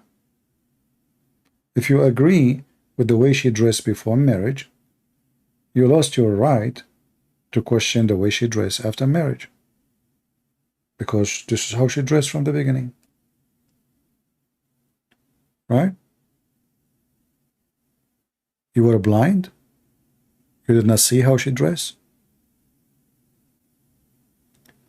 What do you think of jeans? Nothing wrong with jeans. Don't think I'm a Taliban. I'm not saying that. I'm saying, you know, there is a clothing, like, you know, there is, you go, you see people go in the street.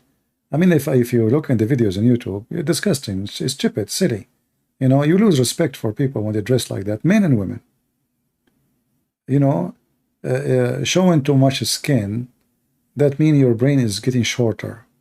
This means your brain is you think your skin is what will make you valuable, you know. The more you show, it means you are shallow.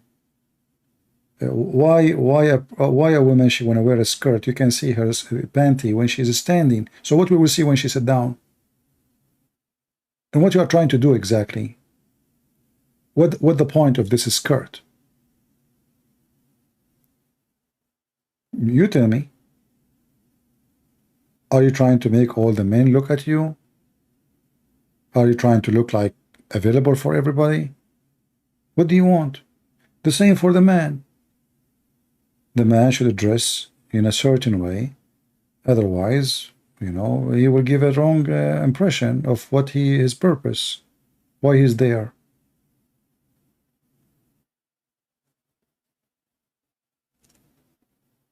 Many men, they spend their time, you know, when I was in Asia, I saw many men doing body care, and I could not believe it. I went to go to barber shop to cut my hair, and then you go inside the barber shop, you see men doing body care for their nails. They say to me, sir, do you like to do? I said, what are you talking about? Why in the world a man want to do that? What's wrong? You want to look pretty?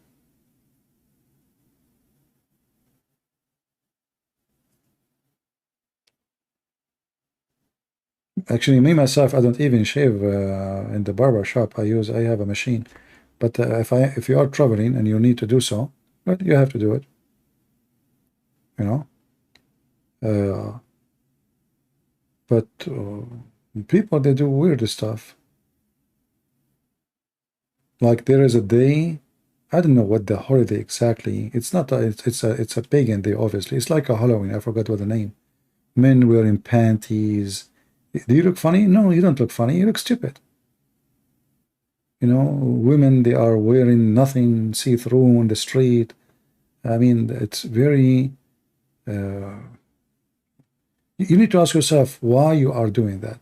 That means you are very shallow.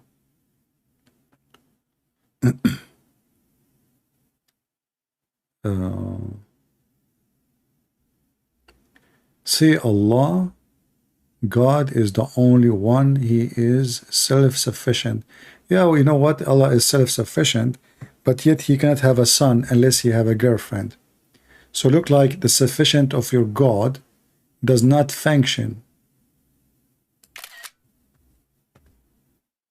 unless there's a private part of a female next to him. Do you see how self-sufficient he is? Very self-sufficient. And the self-sufficient Allah, he could not do what Jesus can do. Nobody heard him, not even his fart, but he is self-sufficient. And by the way, the verse you are saying, it doesn't say, so it's Allah is one. It says he is one of. So again, your God Allah is not even self-sufficient in Arabic. He used the wrong word. The word ahad is the same as the Hebrew word echad. Echad is not one as a number. It's one as a unity. Echad. He begot not nor begotten, but yet Allah, he have a Quran, and the Quran is not created. So I will give you 10,000 years to tell me where the Quran begotten from. Remember, it's you who just posed for me that he begot not nor he begotten. And if the Quran is not created, the Quran is begotten from where? I will give you 7,000 years as long as your prophet like number 7 trying to use what Jesus say. There is nothing like him. Well, that's me. Ask my mom. Nothing like me. I used to be fired from the school every 2-3 days. My mom, she says, none of your brother like you. Yeah, I must be Allah then. And even that sentence is taken from the Old Testament where it says nothing like God. But your God, everything like him. As an example, he's stupid. He says stupid things. He does stupid things. He believes in fairy tale stories. So when you say nothing like Allah, I have to agree. He is so stupid to the point he beat everybody. Solomon, he died standing, holding a stick, and nobody noticed. For sure, Allah, nothing like him. He have to be mentally ill to the point he believe in such a story, to the point he want to print it and publish it. Imagine I'm writing a book, and then I say to the audience, I want to tell you a true story happened to me. That my grandfather, he died standing for a year. How many people will show respect to my intelligence after that? But for sure, people will agree, nothing like me.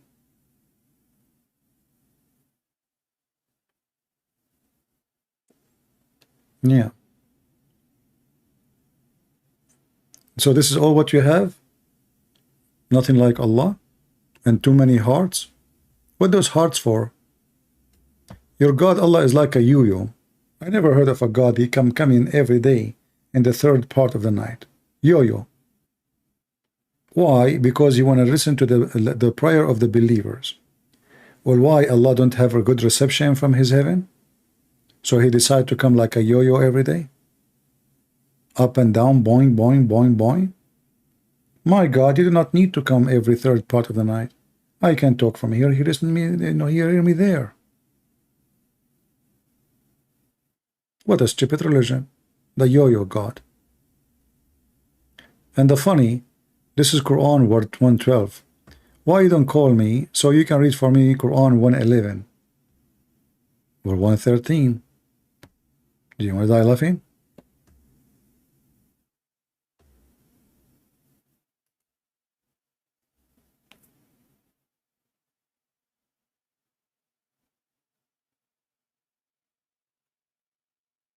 This is why those Muhammadan, they are always ashamed. They try to change the topic and they don't want to talk about. They mention something to you. The second you start showing them how stupid what they say, they do their best to change what they just said. Like the guy, this Indian guy, he called me. What a horrible answer he gave me. He exposes the Prophet horribly.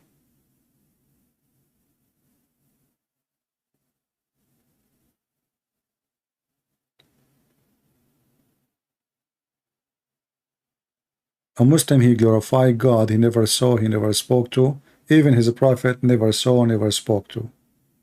You see, the funny is that the God of Islam claim in the Quran that he spoke to all prophets.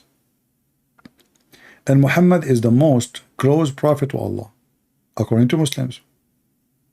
Why Allah never spoke to him?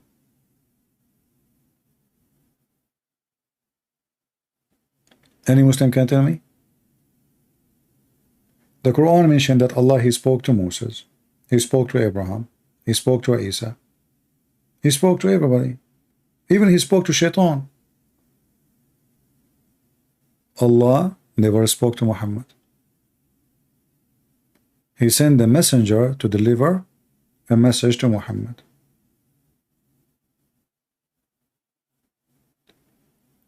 If the king don't want to see you, that means you are not important person. Is that correct?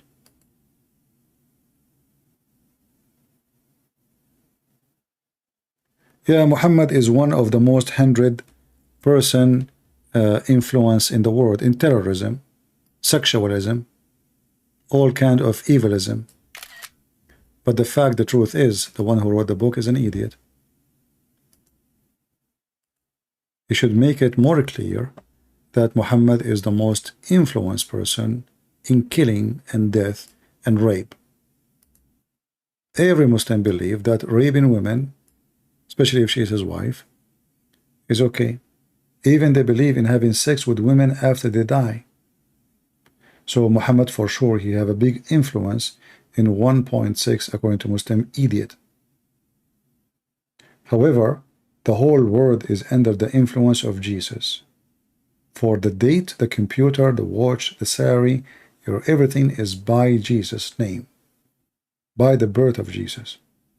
So people, they can make a book, and this is why you are proud about it. One guy, he said this. Look how desperate you are. You could not find me one good thing about your prophet. You bring me somebody making a commercial book to make money. 100, he put Muhammad there because he knew Muslims will buy it. As an example, Muhammad is the most influenced person to teach breastfeeding for adult. Did your mom practice it? Do you want to call me? Or keep? Hussein, I can open Skype just for you. I want to see the influence of Muhammad. Prove your point. You just said he is the top 100 ranking in influence. Did your mother practice breastfeeding for adult? I want to see how much influence Muhammad have on you. If you don't, that means you don't believe what you are saying. Muhammad is arrogant. CP is arrogant person. He covered the truth. Well, isn't it your God Allah? He says nobody can cover the truth. So how you say I cover the truth? That means Allah, he lost. And this is explained why anyone can change the word of Allah, yet Allah, he says nobody can change his words, because Allah is an idiot. He go and take a nap, and Christian Prince, he can change his his words, and he can cover the truth. Why you don't call me and tell me the truth about sperm coming from the backbone of the man and women ribs? I like to learn the truth. Do you want to do that? As long you want to share the truth, share it with us. Is it true that your God, he will do ejaculation and the water come from under his throne will resurrect people from the death? Ejaculation? And this is the God who said to you, worship me? Go watch the video of Mufti Layth. What the name of the video? Maybe we can play it before we go, just for fun, to make you have some good time before we sleep. It's getting very late for me, actually. How am I going to sleep now? For me, if it's getting late, I will have difficulty to sleep.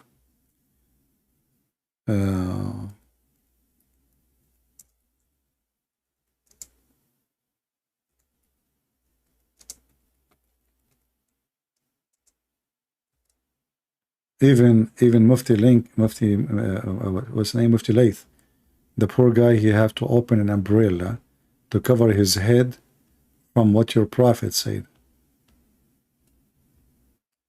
Allah will do ejaculation.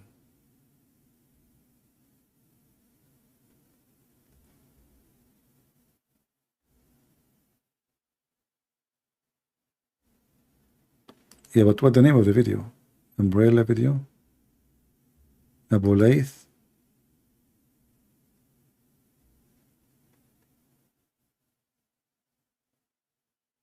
On Mark? Oh, okay.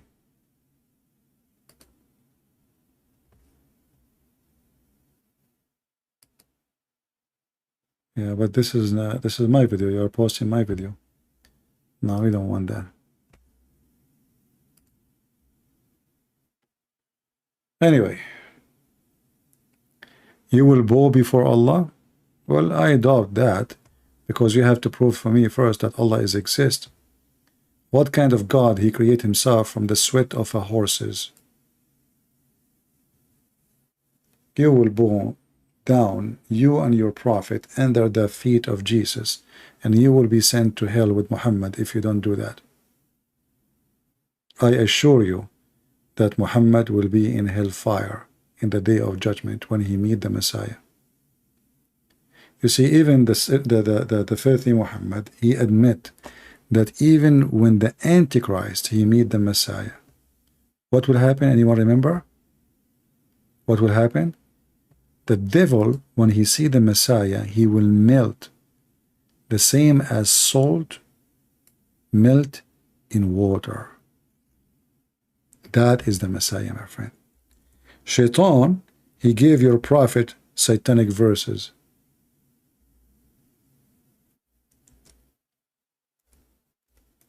He did not get melted like salt. But when Shaitan, he see the Messiah, he will melt. That's what your prophet saying. Not me.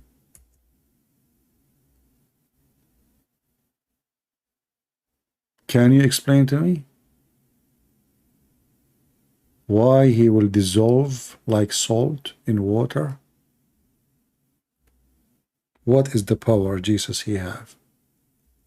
Why Shaitan, he did not dissolve in front of Allah or Muhammad?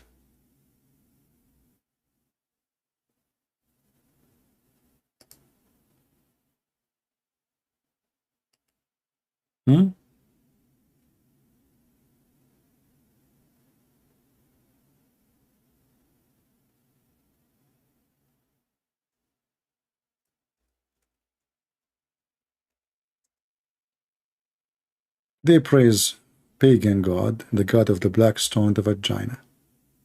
They know and we know that he is a pagan God.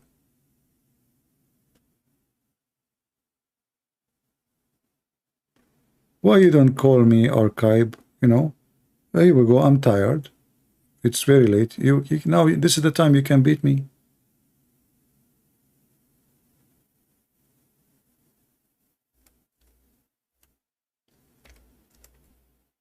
Actually, I'm yawning. I mean, what kind of a prophet he says that yawning is from the devil and sneezing is from Allah? This is how stupid your prophet is. Yawning from the devil and sneezing from Allah. So if somebody have a flu, that is a good thing. Allah is happy. Not only that, your prophet, he says, Allah, he get happy when people, they sneeze.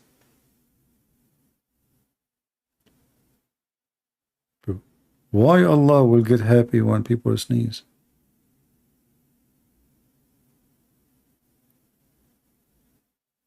Mental, stupid stories, you know, and those potatoes, they believe in this garbage. We are very, grateful that the Muhammadan, they wrote down all this garbage from the mouth of Muhammad. Because if not, how we are going to love and expose him easy? Easy. Even Muhammad,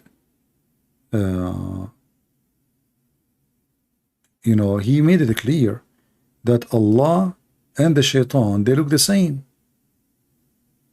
The difference is that this shaitan, he will come and he will try to make himself look like the Messiah. But how we recognize which one is Allah, which one is shaitan? The eye. One eye. So Allah and shaitan, they look the same. Is it me who said that? No. This is what Muhammad said. Allah is short. He have a big ass. This is not my description. This is your description of your prophet.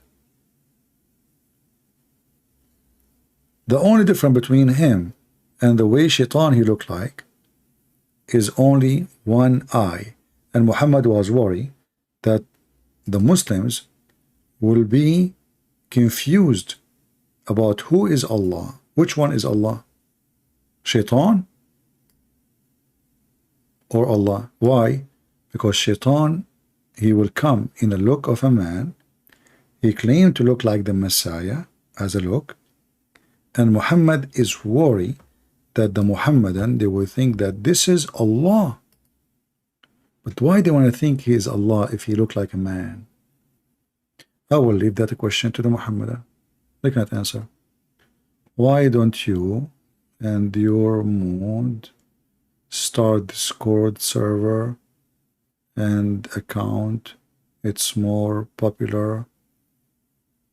You know, I tried it once. It turned to be like a bathroom. I do not know who's talking, many voices. It's a stupid program. I don't like it. Here we can show on the screen, we can share evidence, reference. I went only to this program called Discord. I don't know who's talking, who is not talking. It's literally like Middle Eastern or Ottoman style bathroom. There's 100 men inside taking a shower, all of them together. And the scream and the voices and the sound in the dark. But as you see here, Allah is a man.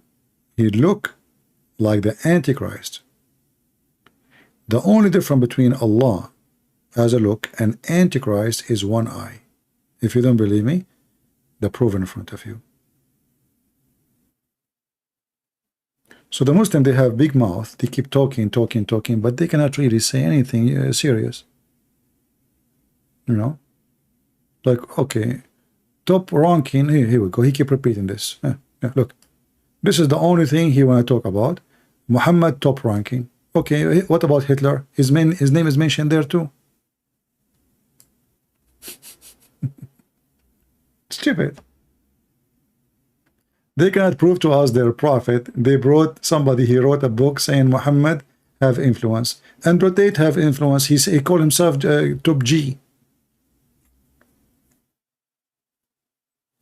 That means Muhammad is Andrew Tate now.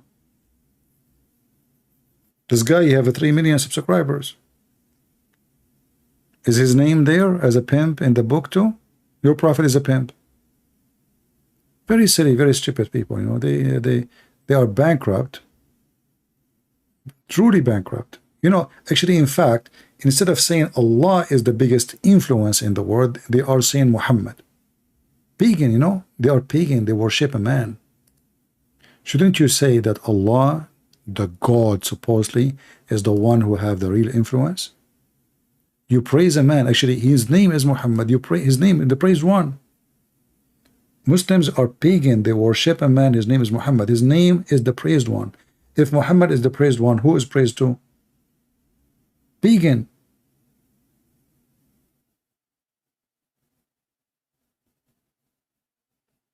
You will not find a Christian saying Paul is the most influence or John, because they are not God. We will say Jesus. You Muslims, you talk about Muhammad. For all of you are nothing except Muhammad worshippers, who is a child molester, criminal, thieves. I mean, all of this is documented in front of us. Even when he went, let's talk about influence. He went to his own son's wife. He flirted with the wife when the husband is not there. Do you see how good the influence is? He's Andrew Tate. He is Andrew Tate. Pimp. When you go to the house of your son, the man who trusted you to be with his wife alone, with his wife, what do you do? And this is according to the Muslim stories. God knows what really happened. When they say that he flirted with her, do you think it stopped there? Do you think really Muhammad he stopped with flirting with the wife only? No way. A faithful man like this, he will not stop there. When a man he go to a married woman house and he flirt with her and he make her hear what he is saying, he is doing it on purpose. He want her to hear. This is not a flirt. What Jesus said about such a man? We have verses in the Bible about it. Actually, this is against the 10 commandments of God. Muhammad, he broke every single commandment. Don't wish a woman she is not yours. Don't wish the women of your relative, your neighbor. Don't. Name one thing for me, Muhammad, he did not break from the 10 commandments. Very filthy, very trashy. Yet you worship him for his trashy. And when you are trashy, you worship trashy. No, the author of the hadith did not say the truth. You see, the Muslims, because they worship Muhammad, they believe that they have a privilege. So they don't think it's a bad thing. They think it's a privilege from God for him. If you open the book of Al-Qurtubi, it says, in the same story about Zayd and Zainab, Ibn al-Arabi said that the Prophet, he have 16 privilege. Number 10, if his eyes fall into a woman, her husband must divorce her so the Prophet can if her. So you need to understand the mentality. For them, they don't see it bad. He made them pervert too. Not only he's a pervert, because now they don't see it as bad. Ibn Ishaq, in his book, he said, there is many things is not as suitable to be mentioned. We took it off. He did not put all the hadith in his books. We showed you in the beginning of today's video that Umar, he did beat even Abu Huraira when he mentioned some hadith. Why? Because it's very embarrassing. So because those people, they are really totally worshipping the man, and they believe that he is above anything. You see your wife, you like her, so what? You give him this is the Prophet. This is Muhammad, man. This is how they think. So for them, they don't see that this is something, he's a pervert. They believe that this is his right. It's a privilege. Even Muhammad, he made a verse about it in the Quran. Privilege only for you, sexual privilege. So they are not being truthful as much they are being subdued. He is the Prophet who have sexual privilege.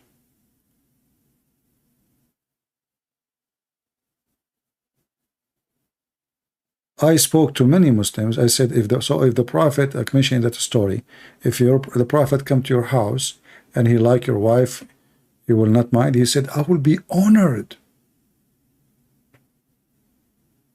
He said, I will be honored if the Prophet, he want my wife.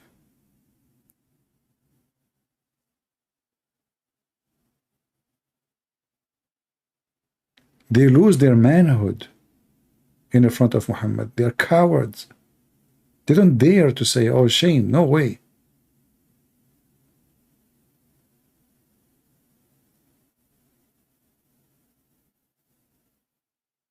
Very disgusting belief. Do you know that in Islam there is no penalty for having sex with your mother? Do you know that the Quran says it's forbidden for you, your mother, right? Forbidden for your mother. Do you know that even the Quran says that you can have sex with your daughter? There's a verse says it's forbidden for you, your daughter. Oh, so why you are saying to me that I can have sex with my daughter? A daughter in Islam is a daughter from marriage. If you have a daughter out of marriage, you can sleep with her. Same for your mother.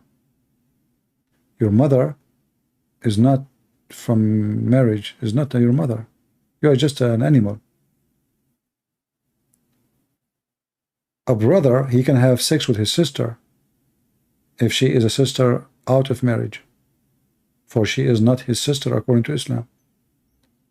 Just to make it simple for the ignorant who do not know, in Islam, if you are a son is born of wedlock, you don't have the name of the father. You have no right to inherit neither his name or his inheritance as money, or even to live in the house.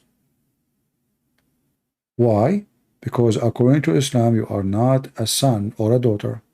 Therefore, and this is their book, so we can show it, it says, the father is not forbidden to have sex with the mother and his daughter, even though this is his daughter from his blood.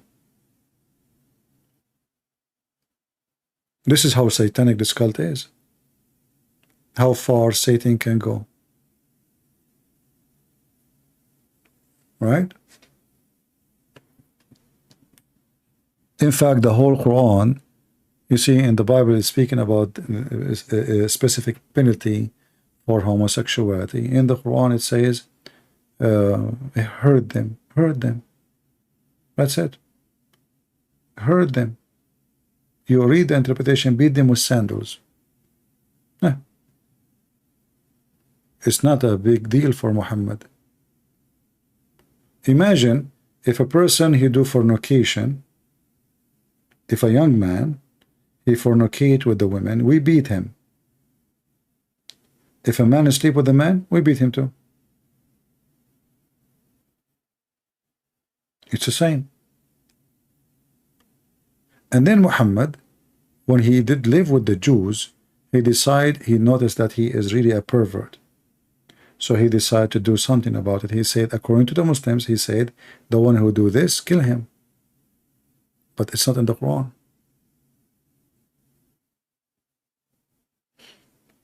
Anyway, people, it's getting late, very late here. And we are here for how many hours? 6 hours? 5 hours, 7 minutes. What I will do now? I mean, I have to cut this video. So download it. I apologize. The video becomes so long. Maybe I should hide the video and shorten it using, YouTube Studio, and then publish it again. All right. So you can download the calls. This Abdul, who is from India, he called me. Are we good? Anyway, I will leave it as it is for some time so you can download it. Maybe until I wake up and tomorrow if I sleep. It's already tomorrow actually. And then I will try to cut it off so we can keep only the debate with this Abdul, if we can call it a debate. All right. I want to say thank you for being here, and I pray to the Lord that the Muslim will see the truth, and the truth will set them free. A pervert cannot be a master of anything except to teach me how to be a pervert. The only one is holy. His name is the Messiah. If you can find me someone is better than him, let me know. I would like to know. Your God Allah is not even close to be considered holy in any way, in any mean. God who approved muta, prostitution, having sex with married women, lying to the wife lying to her husband, he have zero ethic. From their fruits you shall know them, the Messiah, he said. If you want to know who is the Messiah, go check his fruits. If you want to know who is Allah and his prophet, go check their fruits. And then you will be the judge. Again, from their fruits you shall know them. Thank you very much, and may the Lord bless you. See you soon again.